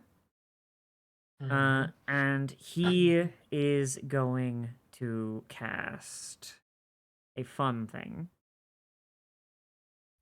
I need to double check what it does real quick. I need to double check the rules because I have not used this spell before. I don't generally tend to use necromancy. Ah, I see. I put the fun in funerals. So, he is going to cast Blight on Uzolda. Ooh. Okay. So I would like you to make a con save, please. Constitution saving. Incorrect, throw. sir. Let's go. Oh. Huh? What do you mean incorrect? Ah, I see. Counter The spell is lower, casting 4, make an Yeah, ability that's what I check. just- Incorrect, sir. Points at him with one finger. Alright, give me an ability check using your spellcasting ability.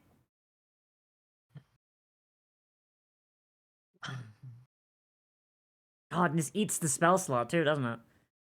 Unfortunate. Oh, that was not very good, yeah. Unfortunate.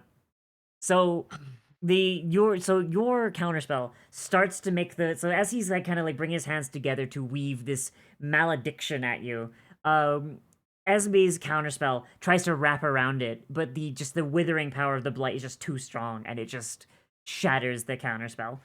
Yeah. I forgot the level of the spell and I went with a lower level one. Yeah, you're fine. You're fine.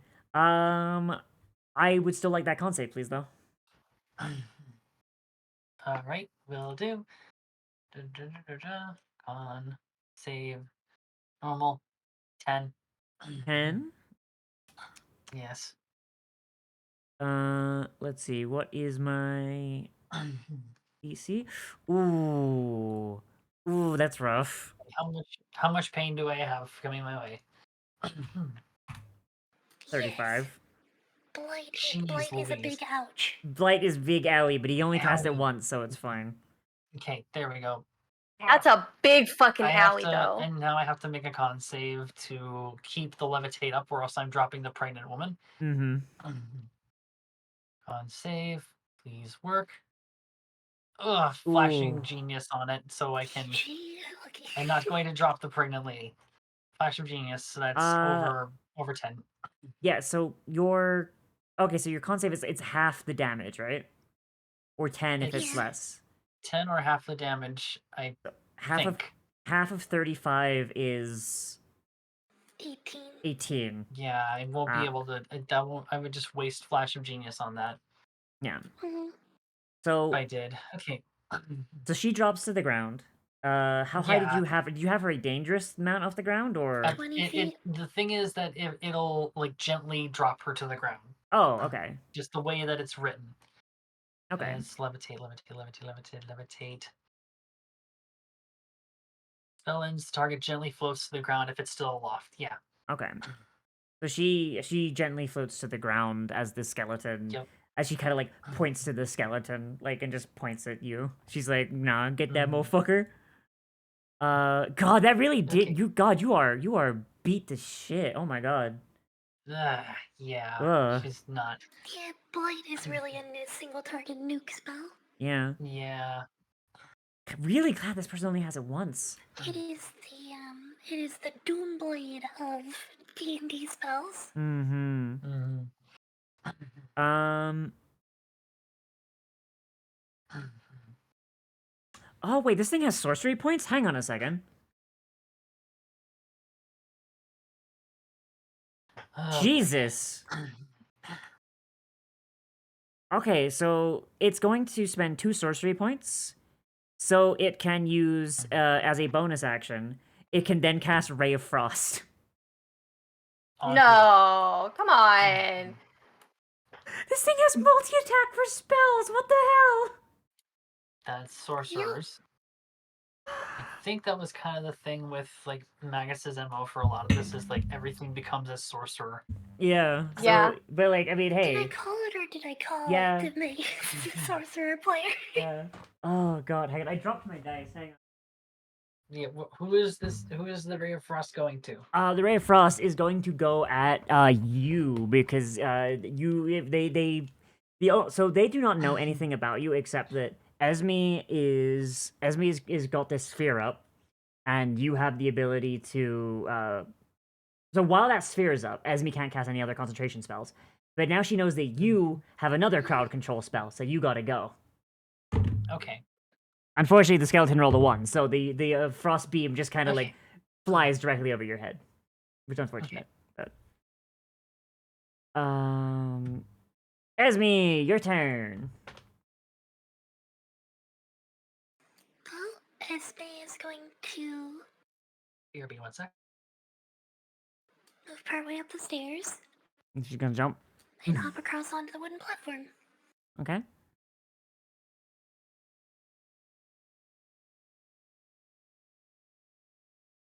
And let me figure out how far I'm moving. That's 15 feet. It's about 15 feet. Okay, yeah.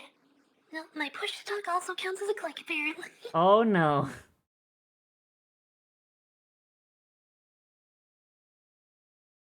So she scoots up a bit closer.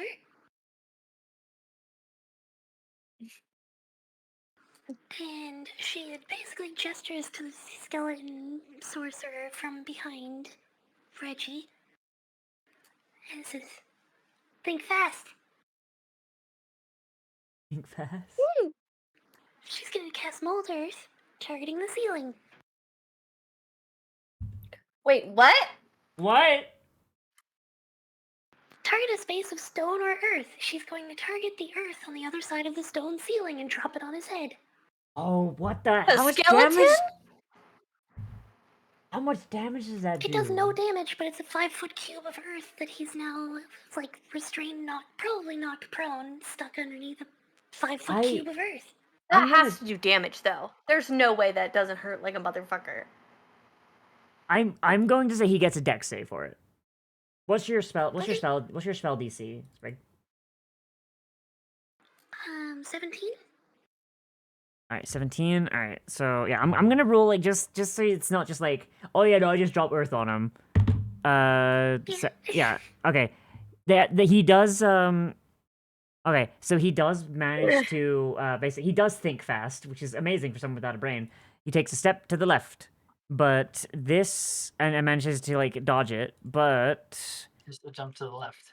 but Step to the right. Oh my uh, gosh, excuse me. this square is now difficult terrain. As you just kind of like pile like this massive fucking like basically there's a berm there now, so he doesn't have eye line on anyone else unless he steps away from it. Oh jeez. Yep. I hit the wrong button. As her bonus action as well, Mm-hmm. Esme is going to, because her unseen servant is still out, hands her bag of caltrops to the unseen servant and says, "Scatter these over there." He's just been here the whole time.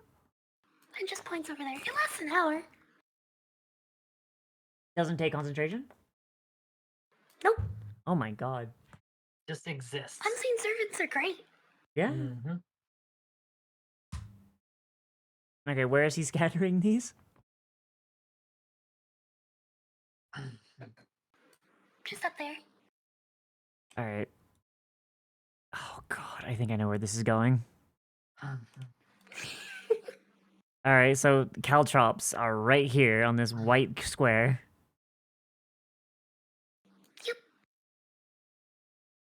Yep. Oh god, alright. So that puts me from my 10 bags of caltrops to 7. Alright. Is that it? That is it. Alright. So the shadow of all the sacrificed townspeople, it is going to make its way towards Radiant, because Radiant is the only person that it can really get to right now. Cool. Lovely. Yes.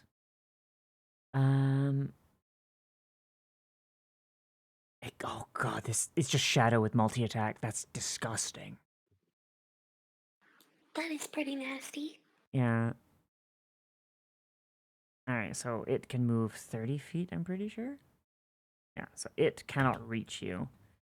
So it's gonna slurp on over. Oh no, it has a speed of 40 feet. Oh my god, it's disgusting. Like, and I mean that in a good way. Like, I think shadows are some of the meanest monsters you can throw at people. And like, just like, hey, here's shadows, but better. Oh. I made a weaker version of them for my game, and people still think that they're too strong. Yeah. Hey, hon. My boyfriend is in the Aw. chat. Hi. Yay, Oh. my friend. Hello. Alright. Hello. So, he's gonna make 2 strength drain attacks. So that is that's a 21. Hey, man. Yeah, that hits. Oh Oof. boy. Alright, so then 2d6. You bring me a pizza slice? Oh my god. Alright, so Ooh, that lucky. is so 1, 3. So that is 6 necrotic damage, and your strength score is reduced by 3. Damn. So this thing just reaches out and just kind of like subsumes you for a second, and you just feel weaker. And then it's going to, while it's subsuming you, it's going to do it again. So 11 plus, does a 16 hit you? Yes. I feel bad. I feel like Radiant's going to die here. Radiant is about to be less radiant. So that is 9 damage. Okay. And then you lose an addition. So you've lost a total of 5 strength. Cool. Yeah, don't. Yeah, Casually go from a +4 to a +1. Yeah. So, yeah, so keep note of this somewhere else, but like you do now functionally have a strength of 19 minus 5. You functionally have a strength of 14 now. Like permanently? No. No. Oh, Oh, okay. that's good. I think it's restored on long rest. Target dies if this is reduced by 0, otherwise it lasts until the target finishes a short rest. Oh, cool. Cool. How much damage did Radiant take? You took okay, you took 9 on that first. You took 15. 6 was the first one, 9 was the 15. second. 15. Okay. Pizza. So that's 84 Mhm. left. But 84 hit points left. if your strength hits 0, you die, though, even if you have health left. Okay. Thankfully, that's not the case so far. Hell yeah. Great. Yep. Mm-hmm. Phantasmagorical. You want to lock this thing Phantasmagorical. down, like, as quick as you Yeah, can. let's kill that guy.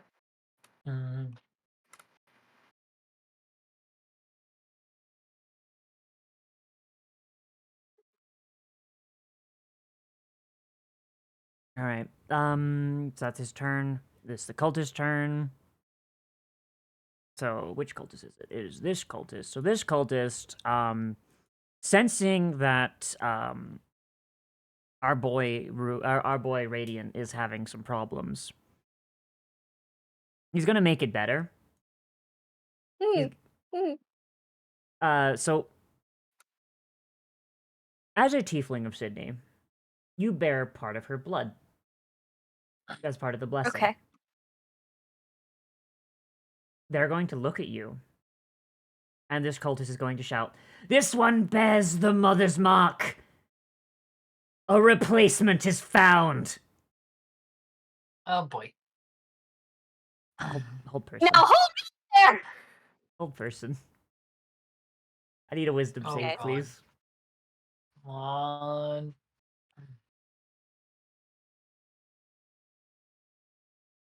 Yeah! Ooh. Let's go. So these chains, Let's like go. these spectral chains, start wrapping up from under the ground, and then a miniature sun appears between your antlers, and the blinding light Oh. causes the shadow to like hiss and recoil, and the chains to shatter. Oh, mom's mad. The fanatic takes a step back, just confused.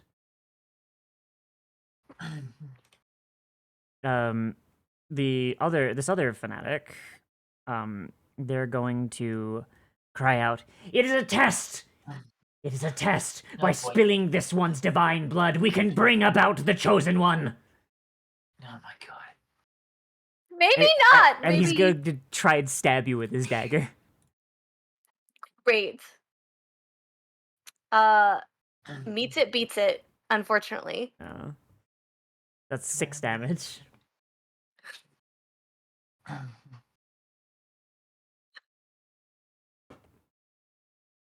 Okay. Tink tink, we're at 78.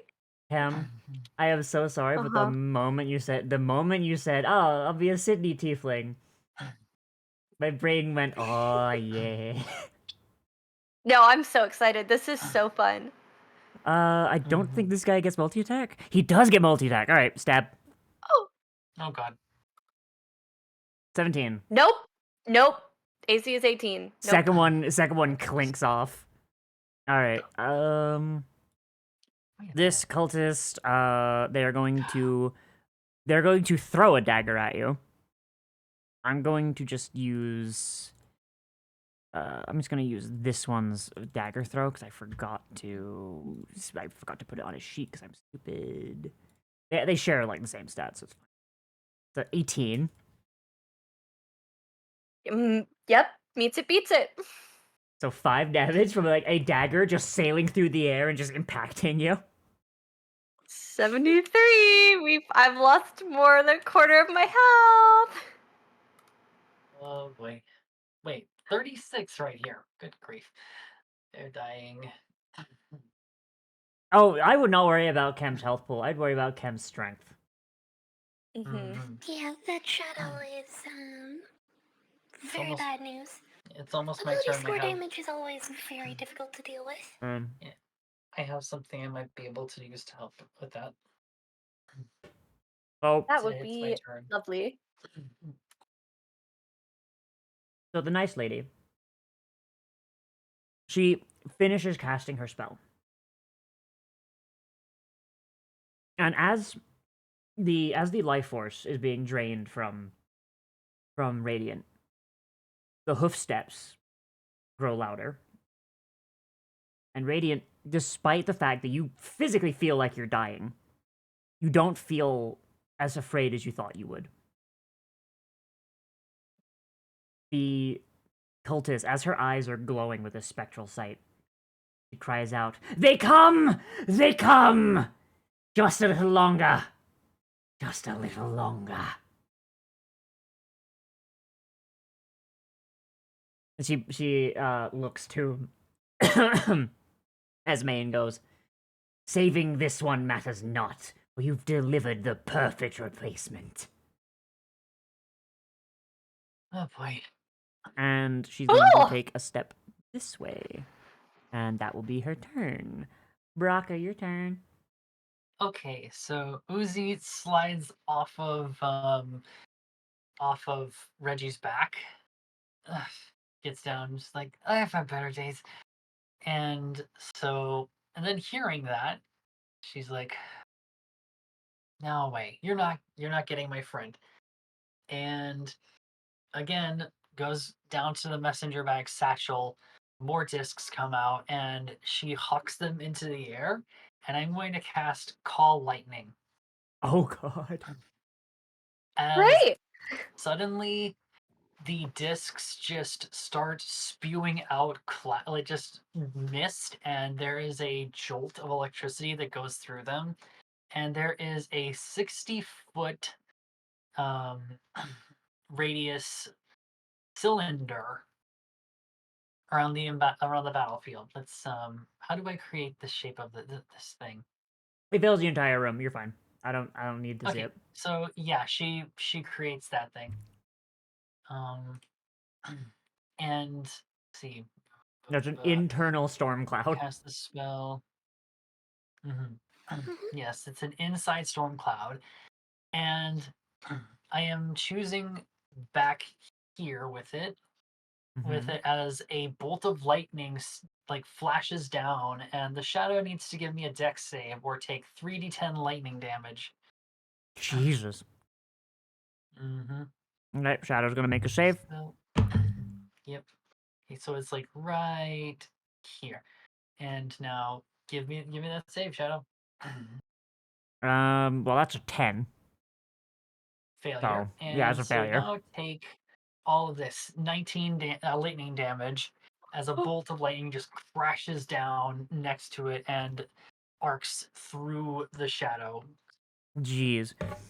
So it seems like it takes more damage from the light itself than the lightning damage, but it screams it don't scream, it screeches like this breathless, like, I mean, you know what, I don't want to like give J.K. Rowling the credit, but like, you know in Prisoner of Azkaban, like the Foley work on the Yeah. Dementors, Right. Okay. that sound.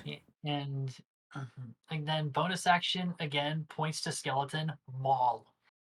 And now it's the end of my turn. It's Reggie's turn, and Reggie is going to do as he was told because he is a good boy, and he goes up to the skeleton and is going to nom on him Nom, nom, nom, nom, nom, nom. and bite. Didn't I needed to target him with it? Boop. Boop. Oh, pardon me. Attack. Normal attack. 19. That'll hit him. And then damage. 18 damage to the Jesus. skeleton. Alright, don't forget his second attack. Jesus. Yep, second attack. Antlers. You roll high enough, he's just dead. 24. That'll hit. Damage. 10. Only 10. Alright. Yeah. Oh boy. Alright. But yeah, first Yeah. chomps, drops him, and then just like gores him as he's like about to fall down, and then slams him back onto the scaffolding here. Skeleton is still And then- intact, but definitely looking beat to shit. Right, then that's my turn. Oh boy. Alright. So now it is your turn, Radiant. You're having a bad time. You're being used as a sacrifice. I don't think Radiant wants to be used as. I think this is yeah. How much health does that shadow have? It did get hit pretty Actually- hard, but it seems to be chucking along. Okay. Question then. Yes.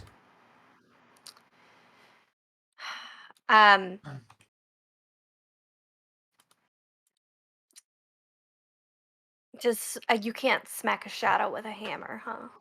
And you can. You could Potentially. Like, Theoretically. theoretically. I mean, Hypothetically. if you were to have a magical weapon, perhaps. Oh, fabulous! We could use Vein Drinker. That's a magical weapon. Hooray! It's finally coming up. Yeah, let's go. Despite the fact I keep forgetting that I have it. Yeah, let's whack that shadow. This weapon has 3 charges and regains 1d3 charges daily at dusk. When you hit a crit that is neither construct nor undead, you can expend a charge to roll one of that creature's hit dice. You regain a number of hit points equal to the result rolled. Interesting. Unfortunately, shadows are undead, but like We could hit the the point cleric. is it is a magical weapon, so it will. Yeah, so It will let's hit knock down him. the shadow. You have a +1 damage. Oh, perfect. All right, yeah, let's whack that guy. It's kind of Fuck him. funny how your name is Radiant Ruin, and you've got no radiant damage. Not a single one. Nope. But you do have 20. 1 smite. That'll hit. Yep. Using two-handed, so versatile. 11. Very Mhm. cool. Very fun. Very fun, very demure. cutesy. Very demure. Let's do it again. Attack, please, I'm begging you. 16? That will hit. Yes. Hell yeah, very cool. 13. That's 24 damage. I sure hope that helps. So the shadow is looking very not great, I'm gonna be honest. The shadow looks like it is having the worst time of its own life. Unfortunately, that's... Well, I guess I could probably step back a bit, right? Let's move back a little bit. Opportunity attacks. Fuck. Yeah. Thank you. Guess we don't do that. Okay, cool. We're just gonna raw dog it. Great. End turn. Oh boy. All right. Skeleton. Oh my god. Skeleton. So the skeleton is Monster in the way. yeah, the skeleton is probably going to die soon, and he's probably very aware of it. So this guy is going to do what he can. He's going to do his best. Do your best, buddy. Don't give up. Don't give up, skeleton. Don't give up, skeleton. Give us a good fight, skeleton. Not really, though. Not really, though. So it is going to try and so the skeleton reaches into its robe. This decayed old fucking court wizard outfit, and is going to pull out some confetti and throw it in the air like a party clown. And like the suddenness of it, like you all like wind up looking up at it. He's casting hypnotic pattern. I would like a wisdom save from everybody within this cube I'm about to draw. Okay. Oh god, it's a 30-foot cube. That's fucking I'd quite ridiculous. rather not. Yeah. Oh, are you making are you doing counterspell? Yep. So if it's a 3rd level Cool. spell, it just immediately gets turned off, right? Yep. Alright. Yeah, the counterspell just comes out, just your the fucking magic chains just grab all of the confetti. Just no fun He allowed. just like throws the confetti. No fun allowed. And then it's just normal confetti that falls down. Yeah, Matt's throwing magic confetti. That means your counterspell's a transmutation. I transmute your your magic confetti into normal confetti. It's not glitter confetti anymore. It's just paper. There's just paper confetti. Oh god, the poor people confetti. Oh no. Alright, Sprig's turn. Like, as this guy's like, he's like looking up at the confetti and he's very, very confused. Confused skeleton sound. Oh my I god. have an idea. Hang on a sec, Cam. Cam, my boyfriend has a thing to say to you. Oh boy. Raw dogging. At least lube up a little.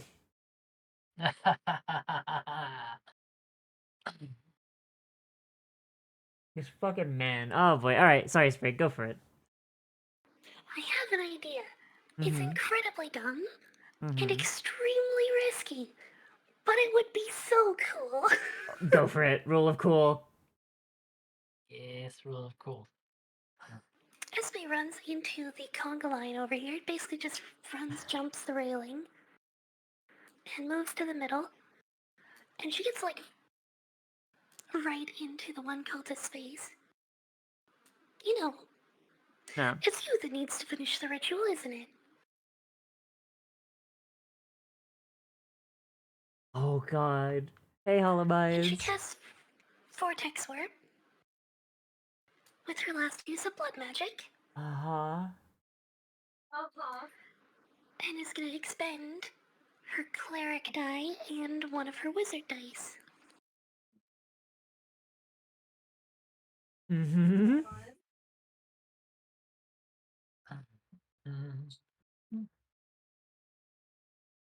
What happens if you vortex warp a pregnant person? I think it just counts like the both baby as out one of her. creature. Vortex warp the baby out No, of her! she's not gonna kill the baby. It wouldn't kill it if it's 9 months.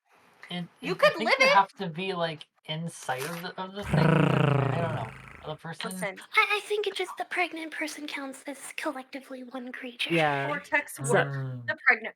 Vortex warp the baby. Vortex warp the baby! Vortex warp the baby. That ends everything. That ends everything. Just take the baby Sorry. away. That's what CPS I does heard in a fucking different this world. thing that's. Yeah. Sorry. I Oh, basically sorry. had a different thing that's doing it. So, with blood magic, I can only target creatures that are within 5 feet of one another. Uh-huh. Okay. So, the idea anyway, although I didn't rule. If we round up, it would be enough. Okay. I'll let you round up because it sounds fucking cool. I want to see what you do. Okay. So she's teleporting. I'm forgetting his name now. Melkor. Melkor. 90 feet. Over to there. Uh-huh. Just out of the fight. Okay. So he just...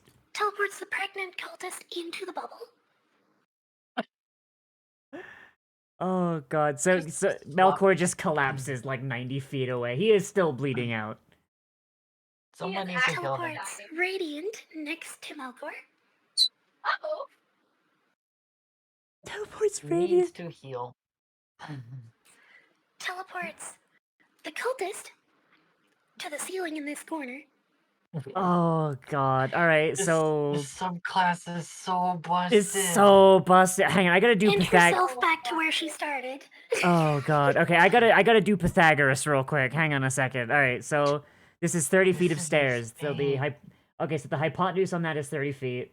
Oh wait, no, that would just be that. No, that would be the B. So. Thanks for the follow, Carrie. Welcome to Cobalt Wine. Oh god. Okay. What is fall damage again? D6 per 10 feet. Most DMs run it as D10 per 10 feet. Whichever one. I mean, either way, he dies. I'm pretty sure. Okay, so based off of like Pythagorean theorem, I'm pretty sure that is like at least like a fucking. I'm pretty sure that is a 40 to 50 foot drop. Transrice. 10 feet up this staircase, and then the pregnant woman went up 20 feet without obstructions. It's at least a 30-foot ceiling. Yeah. Minimum. Yeah, that's true. Yeah, so I mean, I'm gonna say it's 40 just to be like safe. Of all the math I was bad at. The only one I was somewhat passable at was geometry. So I'm gonna just do that to be safe. Yeah, it's almost as if when you have dyscalculia, making it a shape that you can look at. Right. Like, yeah. I mean, either way, like. And also, he's dead. The convenient part about that vortex warp is the skeleton can't counterspell it because of the burn that she made last turn. BRB one. That's also true, but also man is actually completely out of 3rd level spell slots, so he couldn't do it anyway. Oh, yep. Also convenient. Yeah. So you teleport Melkor, you teleport Radiant away, you teleport that cultist, and man appears standing like with his feet like his feet on the ceiling. He's very confused for a second. He looks up, sees the floor. Wile E. Coyote moment. Falls and just lands headfirst into the flagstones below. He is dead. Pulls out, even pulls out the sign that says "Help." Help. But it's written into me, and so none of you can read it. He's like, "What did you say about my mother?"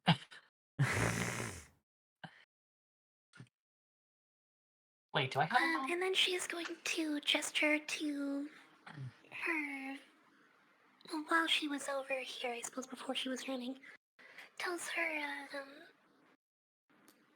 unseen servant to scatter some more caltrops. Right here. The fucking caltrops. Alright, there they are. There we go. Thank you. So they like the pregnant cultist, she is screaming and like just banging on the inside of this sphere, like. Oh boy. Alright. And Esme just gives her the little royal wave from all the way over here. Oh god.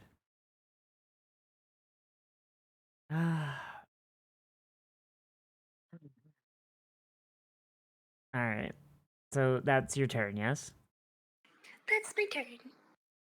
Alright, so this thing has a movement speed of 40, but I don't think it can. No, it very much cannot reach.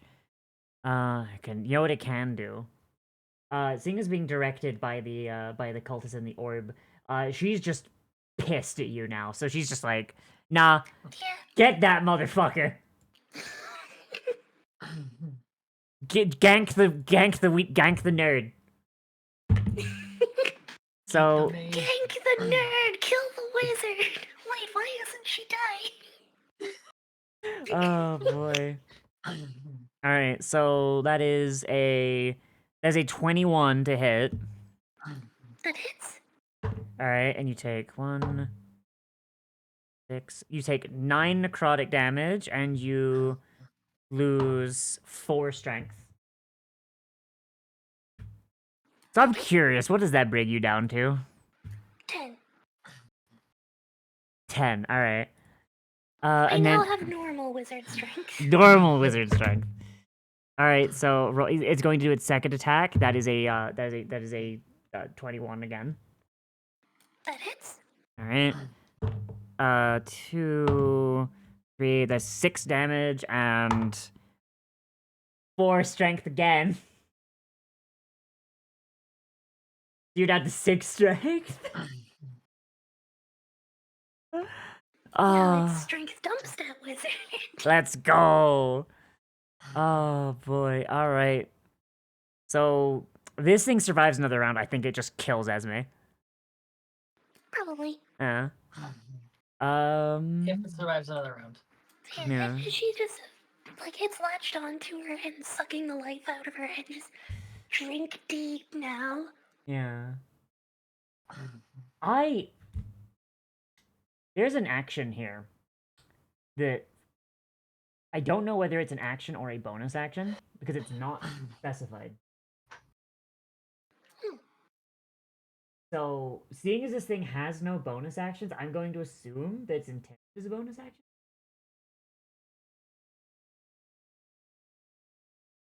So, it is going to do Tides of Darkness. So, as it's kind of like, as it's slurping on Esme, the darkness around it is going to spread. A aura of magical darkness extends 20 feet around it for the next minute. The darkness spreads around corners, and a creature with dark vision can't see through it, and the non-magical light cannot illuminate it. Darkness is dispelled if at least half is exposed to sunlight or magical light produced by a spell of 3rd level or higher. Oh, right, I have advantage on these anyway. Yeah, you do. Yeah, so I'm fine on my concentrations. Yeah, so we're gonna get a 30-foot circle centered on the shadow. So yeah, so Esme, so because y'all know, because Esme, you're grapple, you're basically like being like sucked on by it, and Uzelda, you saw where it was before everything went down. Y'all can still attack it. It's just like it's a disadvantage because it's darkness. Right. All right, but that is the shadow's turn. this cultist, he can't see shit. So he's going to try. Cool. He's going to try and make a run for the sacrifice. He's going to take a dash action. He has to run through the darkness. And right in front of him are caltrops that he can't see. Yeah. So next round he's hitting caltrops he can't see. Oh wait, no, not her. This can't guy. move. Yeah, she can't move. Skeleton's dead, right? Skeleton's Skeleton Tostada. is Skeleton no. is going to die. Skeleton It's is about going to to be. die. Yeah. Okay. Skeleton will die. Yeah. So this guy's got 15 feet more movement. How much do caltrops do? Because he's running through them in the They dark. do 1 damage and reduce your speed by 10 feet For how long? until you're healed. Ooh. He steps on the couch and he's like, ah, fuck! Oh, it's going through. Oh, and it's going through paw pads too, because Nemean. Not all of them are Nemeans, but they all do speak it. Ah, okay. Yeah. Alright. My assumption. What actions can she take while in here? Can she take spell actions, or she like basically just... I don't think She that spells can can, go in but and out of it. anything that originates from her can't do anything. Okay. So, like, Fireball casts a projectile to the spot. It can't leave the sphere. Too bad. She fireballs herself. Yeah. Hold person, you don't need to. It doesn't emit from you, it just comes out of the person, basically. Alright. So she is going to hold It's an basically just projectiles and, like, attacks for the most part. She is going to hold an action. Rocky, your turn. Okay then. Well, I remember where the shadow was, so guess what we're doing again? So is it Another just bolt of lightning coming down behind it. Is it a save? It's going to need to make another dex save. Yeah, fucking, yeah, darkness doesn't super help with, well, shit. Alright, give me damage. It doesn't do too much with saving throws. Yeah. I suppose it's just because I didn't know what the hell it was supposed to be, because it's not really, like, listed. 24. Yeah, oh yeah, no, that man did. That man did. So the darkness dissipates as the shadow just dissolves. The hoofbeats grow louder still. Yes. And then bonus action again, command Reggie Maul. And lovely Reggie will do as he's told because he's a good boy. Very good boy. The best boy. Target this gentleman here and give nom to the skeleton. Nom. Soft 20. Damage 16. Yeah, he dead. Yeah, He's this dead. man, So, this, yeah. this man dead. He just grabs him in his jaws and throws him against the wall and he smashes to pieces. Alright. Anything else? And let's see. Where can you get to, Reggie, with your movement? Oh yeah, he's going to take move action and just drop down right here. Just like, where did you think you were going, friends? And as he's just like, I'm gonna say that he's using his wasp wings to just hover in the air, and he is going to go after this gentleman here with a nice little sting from his tail. 8. Oh boy. Yeah, that's not gonna It hit. sucks. That Not gonna sucks. hit, It would have been cool unfortunately. because it has poison abilities too. Yeah.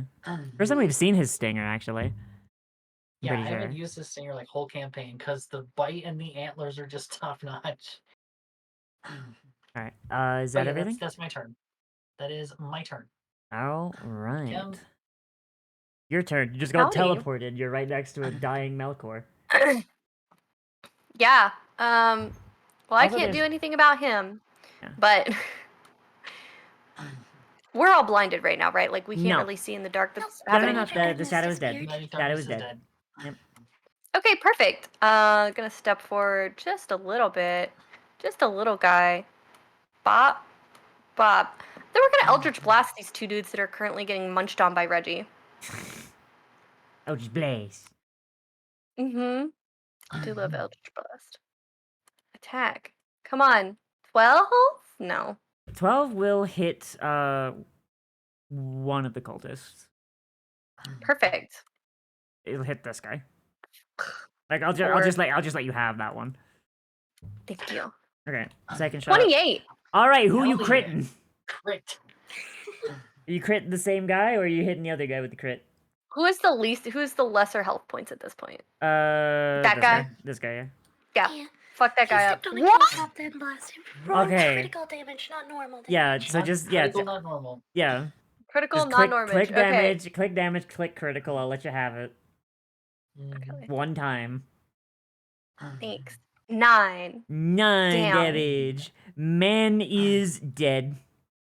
Yes. You just Does that like mean my just Does that mean I finally activate one of the things yes, you for my do. character? You do. Yes. Finally, in the final fight. The final fight. You did in the last fight too. Did I? No, but I feel like that ended combat though. I haven't gotten to use it. Okay, what is the thing again? Hold on. Let me find You it. can cast a spell as a bonus action, right? I think so, but I thought there was more to it than that. I think I actually get health back. That was the sword's effect. Yeah, it's a sword, yeah. No, there's something. Part of the reason I took that particular one is because there was something fucky wucky with it.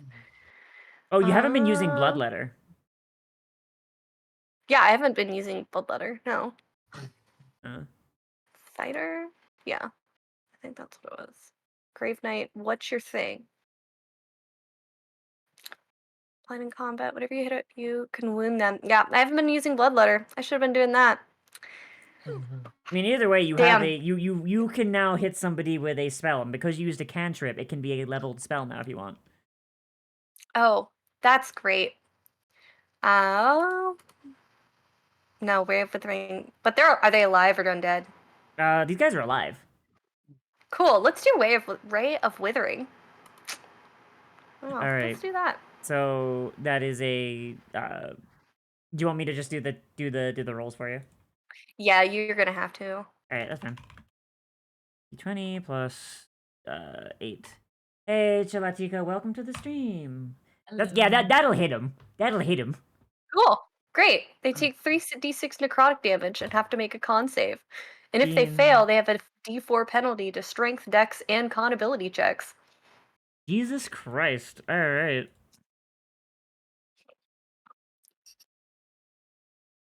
Well, he succeeded. Yeah, this man, Fuck. man is definitely withered though. Man just aged like 10 years. He's not living his best life. Cool beans. Doop. End turn. And Skeleton's dead. Yeah, Skeleton is Nice. dead. Yes, so now it is Esme's turn. Well, the cultist leader is handled for now.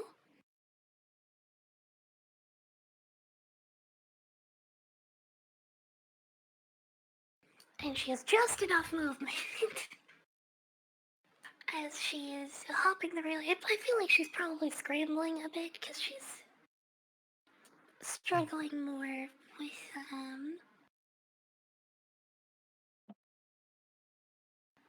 she had her strength drained a lot. Yeah, she did, yeah. It got cut in half. Actually cut in half and change. But she will do just a first level slot to restore Melkor's health at least. Hooray, Malcor!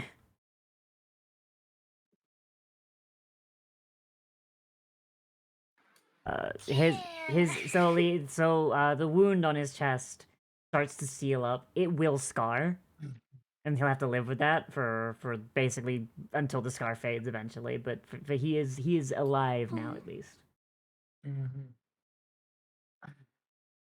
Anything else you're doing? Honestly, no. She's helping him up, and that's about it. Melkor's like breathing is unsteady, and he goes, "Well, Never thought I'd get to see the family digs up close. Can't say I like what they done with the place. Good to see that you're doing okay at least. And you just fucking like coughs up like a speck of blood onto your boot. Oof. They beat the Yeah, we shit gotta out of get this you back man. home. Yeah. We're gonna have to get him home soon. Yeah. Alright. So if that's your turn, that leaves us with this one last cult fanatic. And he sees this, and he's going to see that basically everything is kind of, you know, he's not doing great. So what he is going to do is he's going to go into his spell book, and he is going to cast fucking Misty Step.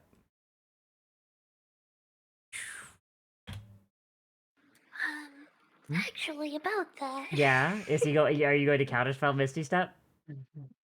With her 4th level slot, because she's out of thirds.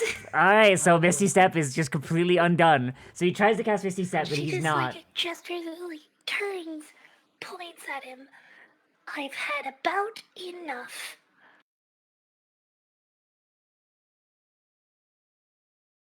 He raises his dagger, and he shouts, "For the glory of the married gods!" He plunges it into his chest and just wrenches it. Oh. Oh boy. So, and this is where the held action comes in. Oh boy. The woman in the orb, she shouts the same thing. She was waiting for that signal. Oh boy. And while she does not stab herself, she cries out, and so Radiant, you can see this because you're a tiefling specifically blessed by Right. Sydney. You see a afterimage of Sydney. So Sydney does not personally go to every birth, right? But there's kind of like an automated system that she has like basically set up where like whenever a child is born, the soul is delivered by basically an aspect of her, right? Like kind of like an avatar, but it's kind of like automatic. And Right. the writer has a similar thing, but the opposite. The writer, the hoof prints you've been hearing get louder and louder and louder, and while you can't see into the spectral plane, you see the faint glimpse of a tall man, well, not a tall man, a tall skeleton. Like he's wearing like this kind of like rider's outfit, like like a cowboy kind of a Quero kind of thing, and he is atop a skeletal horse. And this is not the rider, capital T, capital R. This is his avatar, functionally. And it is moving through the spectral plane, and you can see it specifically because you can see Sydney. And their avatars both reach this woman, and as she shouted this, she bit down on a capsule in her mouth. Oh boy. Oh, cool. And by using another spell that would cause her to violently just explode, self-destruct, both of the avatars touch the sphere at the same time. The inside of the sphere is caked in blood, so you can't see. But there's no sound coming from inside. And all of the cultists are dead.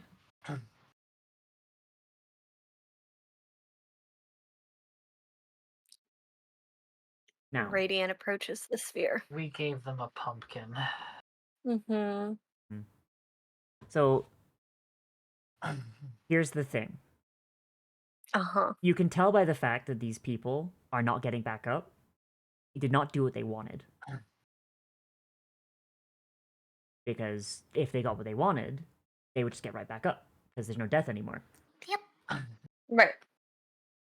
But as you approach So what did it do? As you approach the sphere, it is just caked on the inside with blood and viscera. As this woman just basically exploded herself with essentially a magical cyanide pill that caused her to just pop like a balloon.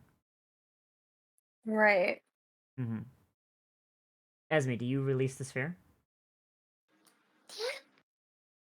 Yep. As you drop the sphere and the viscera kind of just drops to the it doesn't really drop to the ground, it just kind of falls through the vent, not the vent, the grate. You see curled up in the ragged remains of this woman's robe, a small child, a small human-looking child, at least at first glance. And it seems to be like it's not crying, but it's like it's breathing and it's letting out small like whimpers.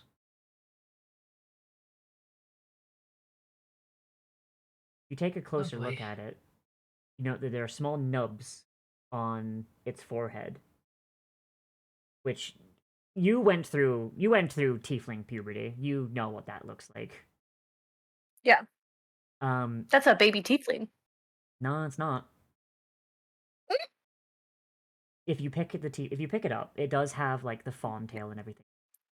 But Mm-hmm. if you on its back, two small nubs right above the shoulder blades. One of which Oh. is black and the other one is green. Mm. You gave them a Radiant pumpkin. does have the baby.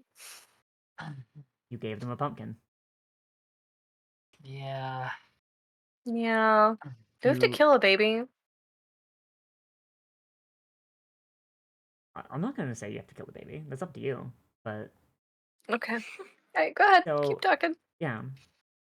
So this child, it seems relatively normal, all things considered, and you have to assume that by not allowing them to sacrifice either Sydney's blood or Melkor's blood, and you don't know what significance Melkor had, because as far as you're aware, he's the last living lineage of the Karranyr castle, so you have to assume that there's something like in the blood there somewhere. So, but because you Mhm. didn't give them a divine sacrifice, it didn't do what they wanted. Right. But what it did do Right. was it brought a creature into existence. It only ever happened once. A Asimar, a descendant of the gods, blessed with their blood of two bloodlines, one of life and one of death. What do you do with the baby? I feel like we're not um we're not equipped to handle raising a kid. Uh, but I do know that there is a nice little temple back in town with a nice goblin priest who would probably be better suited with this than us. Fucking chat. I just look over and I see yeet. Yeet the baby? No. Is Do is not Melkor yeet the also baby. dead? Is Melkor also? Are they also? You know what I No, mean? no, Melkor's alive. Melkor's alive. Oh. Yeah, Um. he's just not doing good. He's kind of just being like supported by Esme last I checked. Yep. He just She goes, healed him and Cool. helped him up. and he's like, Melkor just goes, well, I'll be damned. All that for such a little thing. Could have been a lot. Mm-hmm. I don't know what they wanted. I really don't. They wanted to stop like people from dying. I mean, Mm-hmm. I mean, with me, I don't know what they wanted with me. Mm. Whatever juju's in my blood, I'm glad that all it did was it made, well, this little thing, not, you know. I don't think I'd be all too keen on sticking around after I go. Mm. He Let's get you back to civilization. Yeah, I guess I'm a mom now. That's crazy. is Radiant going to take the baby? What if it imprints like a baby chicken or some Uh, shit? I mean, it is technically your adoptive baby sibling, so. Yeah, I feel like there might be a moral responsibility to taking in this tiny nubbin thing. We're gonna have to talk to the priest. Yeah. Uh, Why did my brain filled with the image of like, I feel like there's some kind of moral responsibility taking in this tiny nubbin thing. Just imagine Radiant holding the baby up by one ankle. Quite literally, yes. Like out of full arms reach. Oh god. Yeah, quite literally holding it like a weird cat. Ah. Yeah. So as you go, as you move, so the avatars that you saw, they have disappeared. Like them two Mhm. touching kind of caused them to just kind of back to their native domains. Mhm. The hoof steps are gone. Like they're no longer because there's no longer someone dying. But Okay. also the feeling of light that you felt, it has not gone. You still actually feel it. So Is there any way to try to commune with Sydney right now?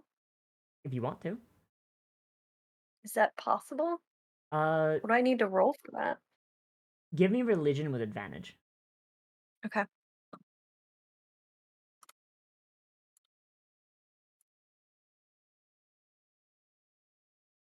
What'd you get? 3. 3. So Wait, what? Yeah. So because you are in a place where the barrier between life and death was almost shattered like so long ago, and there's so much necromantic magic in the air, you find it hard to get like a stable connection. Sydney herself is, well, I mean, she's the life goddess. She's got shit to do. Um, so really, all she can really offer you is feelings.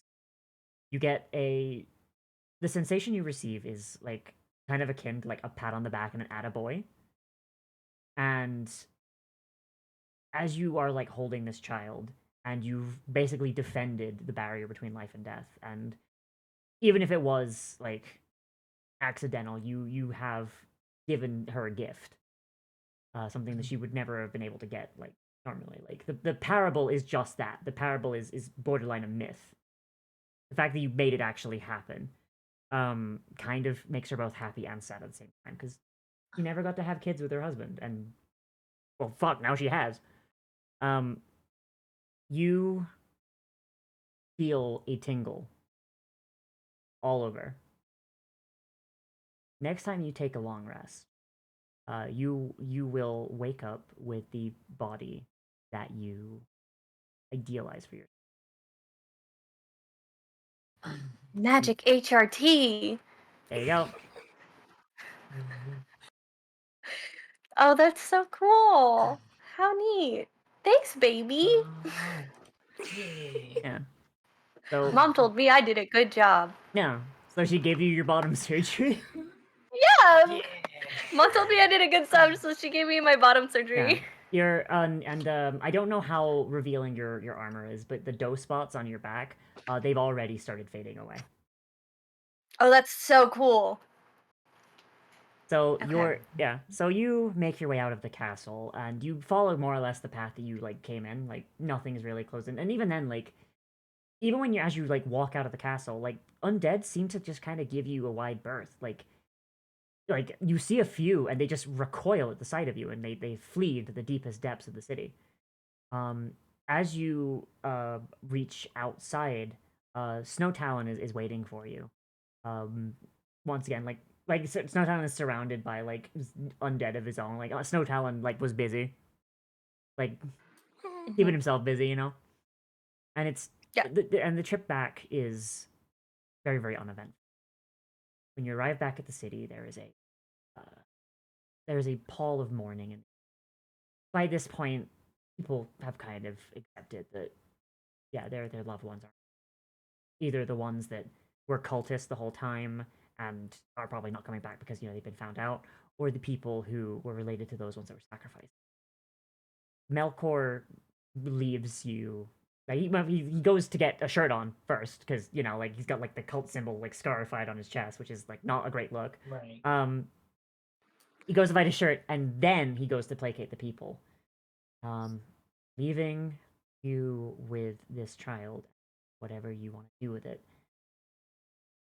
I'm going to say, I'm going to say as the DM that I think the final call, and I'm by the way, I'm going to keep this story as canon within like the Karos thing.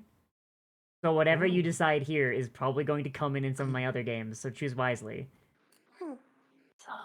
So, Cam, what does Radiant do with the baby?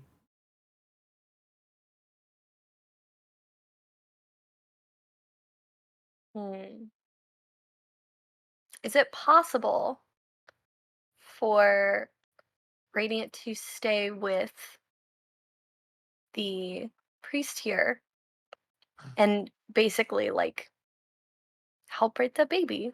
Yeah.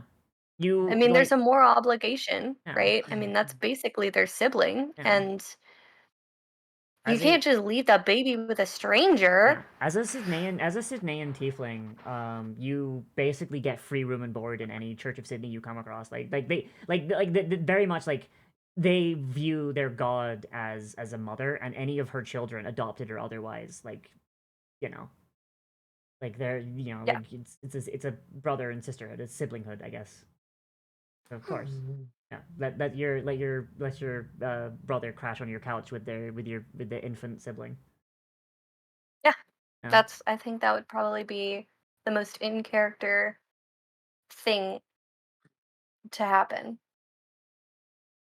So, upon returning and everything calming down, you all receive your reward. Uh, you receive land in Karranyr. Karranyr being a it used to be very highly settled. Like there's kind of ruins all over the goddamn place. You're basically bequeathed land. Like wherever in the thing you want. You are now landed gentry, like minor nobles, and you're also granted 2,000 gold each to set yourselves up in however way you want. Or if you want to go back to being wall guardians, that's also fine.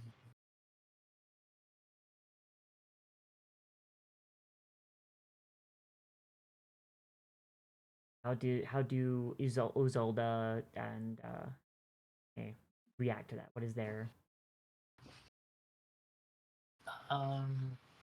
Well, Uzi still wants to be probably still wants to be a wall guardian because she just likes helping people, but she is going to use part of the reward to fund creating a laboratory.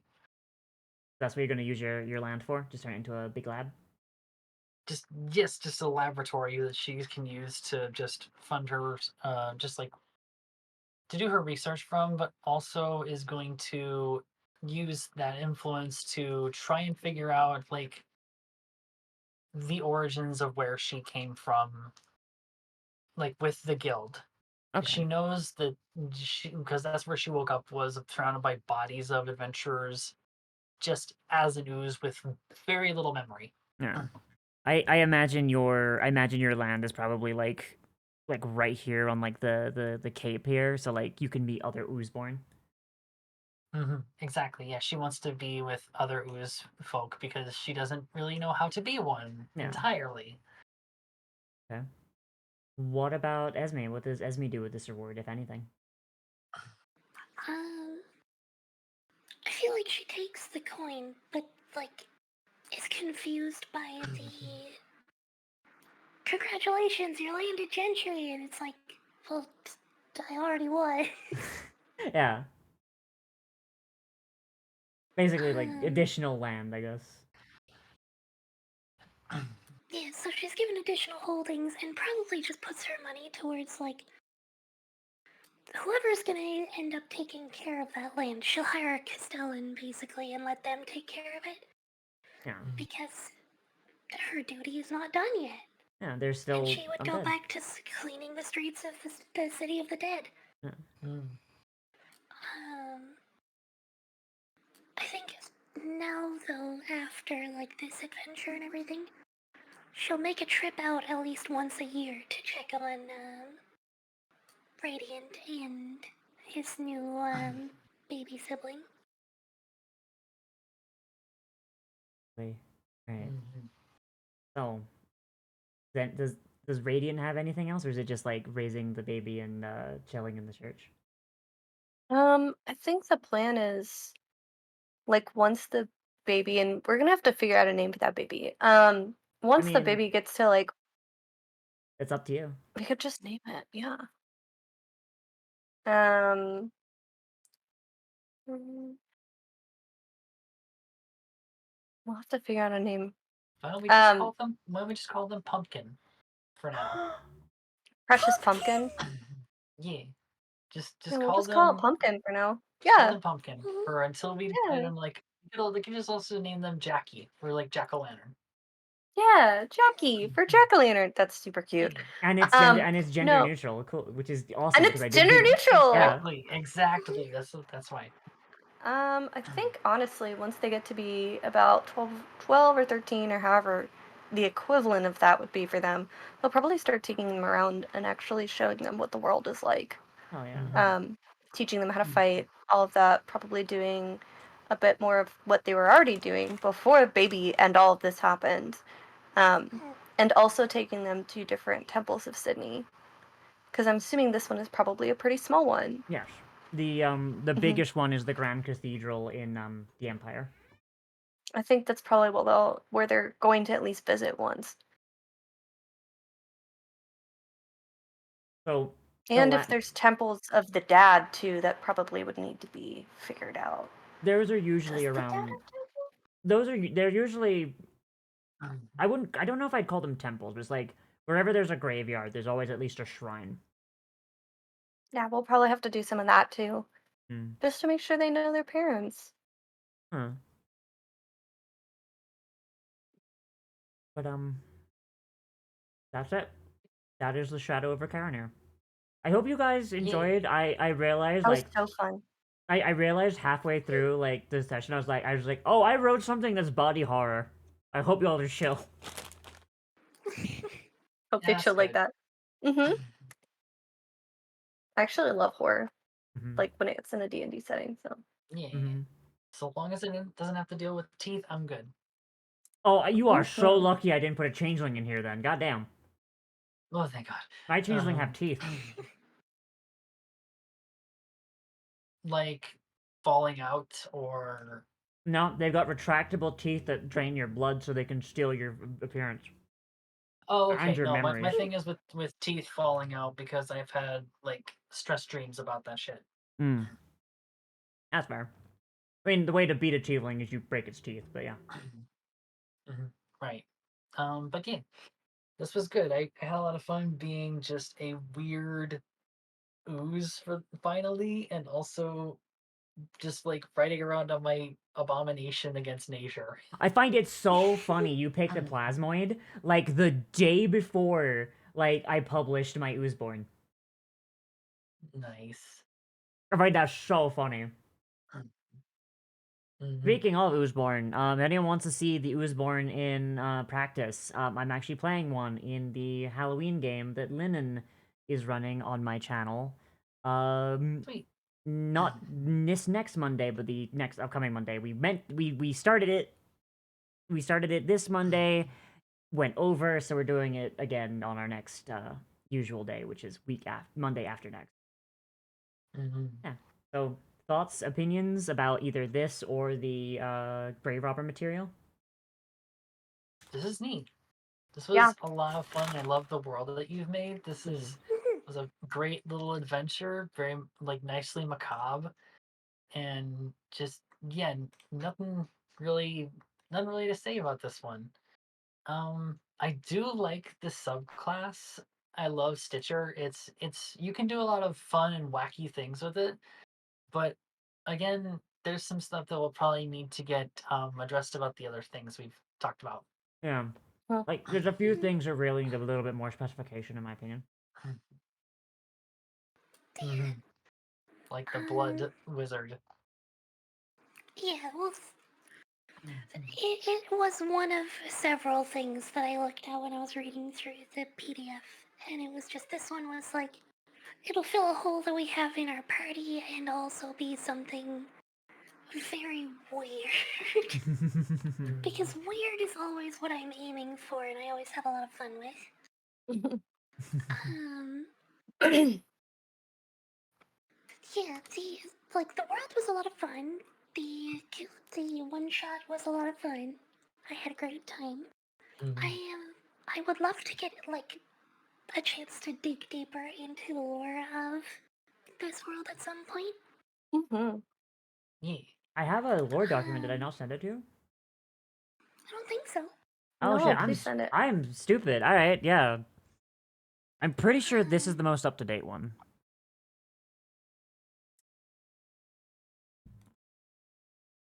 But yeah, sorry. Continue.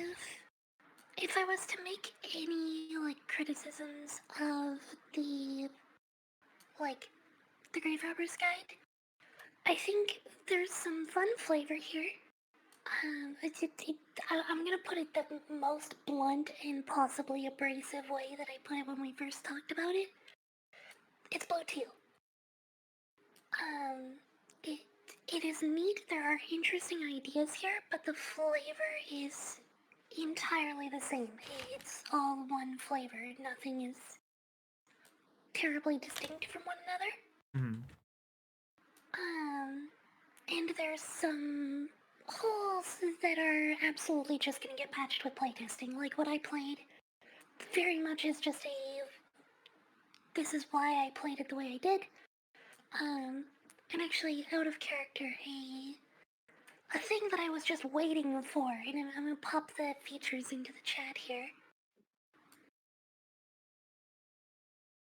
The reason I took the 5th level spell that I did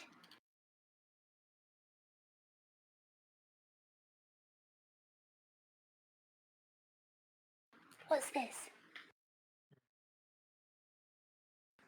Oh, With God. Warcaster, if a creature provokes an opportunity attack, I can cast a spell on them as long as it takes one action and only targets one creature. I cast Immolation on that creature, then I use Blood Magic to multi-target. That's a fucking yikes. Oh my god.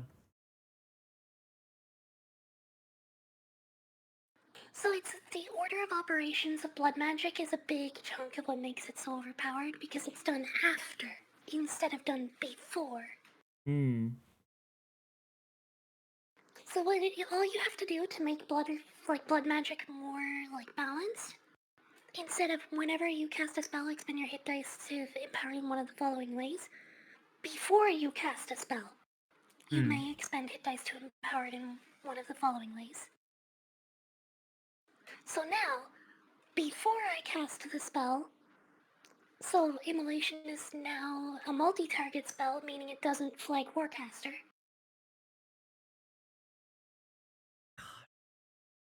Fucking. Ugh. It's just something that's gonna come up in playtesting. I've had it happen with several of the things I've written too. And that was just like, that is one place where one word breaks the whole feature. Just absolutely annihilates it. Yeah, whenever changed to before, and it completely transforms the function of the spell. Like the function of the feature.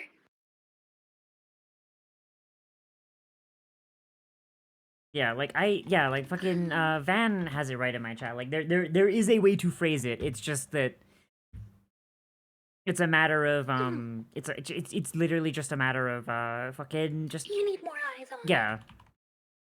But like because it's not something that you're going to discover completely individually. You need other people to look at it to give you extra perspectives. yeah. And this is being made by like one person, like as far as the writing is concerned, apparently. So like I can see why that would break. Yeah. So my main criticism that I have for the writer of it is that everything is one flavor instead of drawing inspiration from multiple different flavors centered on one concept. Mm-hmm. Because we talked about when we were internally discussing when we were setting up the theme of sorry, Spanish is not Dia de los something Muertos. I'm used to. Dia de los Muertos. Dia de los de Muertos. Is another death theme that would fit with a bard so well and give a really like exciting and vibrant flavor to a subclass. I'm not gonna lie. Without being go ahead. completely different. Sorry. No, it's good. I was just gonna say, I'm not gonna lie, I would love to see a Calaveras like themed bard. especially if you're playing something that could be undead. For the record, calaveras are they're the really like pretty skeletons you see. That's kind of what I it is. absolutely adore those. Yes. Yeah. And I think it would just be really, really cool. But it would have to be done in like a respectful manner. Mm-hmm. You know what I mean? Agreed. But I think that would be really cool. Totally agree with you, Sprig. Yeah, it's very much a flavor concern that I have. That is a criticism Yeah. to help grow on like future homebrew projects. Yeah. Like, and like that is like a big thing. Like, when you're making homebrew, is if you do want to draw, if you do want to draw from other cultures, you do need to be very, very respectful. So here, I have pulled from other cultures, but it's either cultures that I have like firsthand experience with, or it's stuff that's like so like fantastical that it's like not even, right? There's a group of people that I wanted to add that were kind of inspired by Romani, but my Romani friends refused. They're like, no, I am not comfortable translating my culture into this setting. So I'm just like, all right, cool. So I just didn't do it, and I just created a whole new thing that fills that niche without having any of the cultural baggage. And I'm gonna be honest, I hate to say it, but like, I kind of like what I came up with better, like, because I came up with the Kushi, which is adapting an Irish piece of Irish folklore, which I am. So yeah, they're little traveling lizard dog people, and I love them. Neat. But I don't have anything else to say. If do y'all have anything you want to shill, talk about, etc.? Not much that I can think of. Only thing I can consider is the next stream I've got is Sunday. Okay. Tomorrow is medication and self-care day, and then Saturday is Beast World D&D. I want to do Beast World so badly. Oh, Beast World's so much fun. I'm playing a wild card. Like I said, I'm playing a wild card druid, and she's so much fun. Hang on, Sprig was talking. Yeah, sorry, Spring. I'm doing Extra Life right now. Oh, I'm going yeah. to be doing the 24-hour charity stream on Saturday nice. night. We've already hit our first 2 milestones, I believe. Ooh, 3 congrats. milestones, actually. Nice. So every $50 is going to be a game giveaway on Saturday during the 24-hour stream. And if we raise $500 or more is the like big target goal. I will also be doing a redub of Samuel L. Jackson in Pulp Fiction. I don't know specific scenes because I've never watched the movie. Oh, well, I mean, you're gonna be saying motherfucker a lot. Yeah, I already did the Go the Heck to Sleep on my YouTube channel too. I did that for Extra Life last year. So I'm assuming you're keeping going, yes? Yeah, I'll still be going. I've got about 4 more hours on my stream tonight. I'll just raid into you then. But my chat.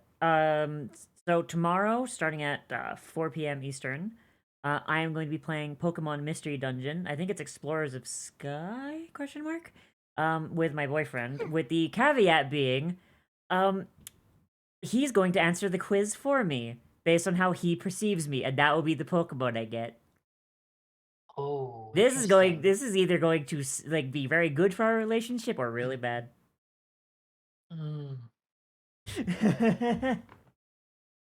But that's gonna be a lot of fun. I absolutely adore Pokemon Mystery. I played the absolute shit out of it when I was a kid, and I can't wait to play it again with hopefully a different Pokemon than what I usually get. Because when I was a kid, I always answered those quizzes like as truthfully as I could.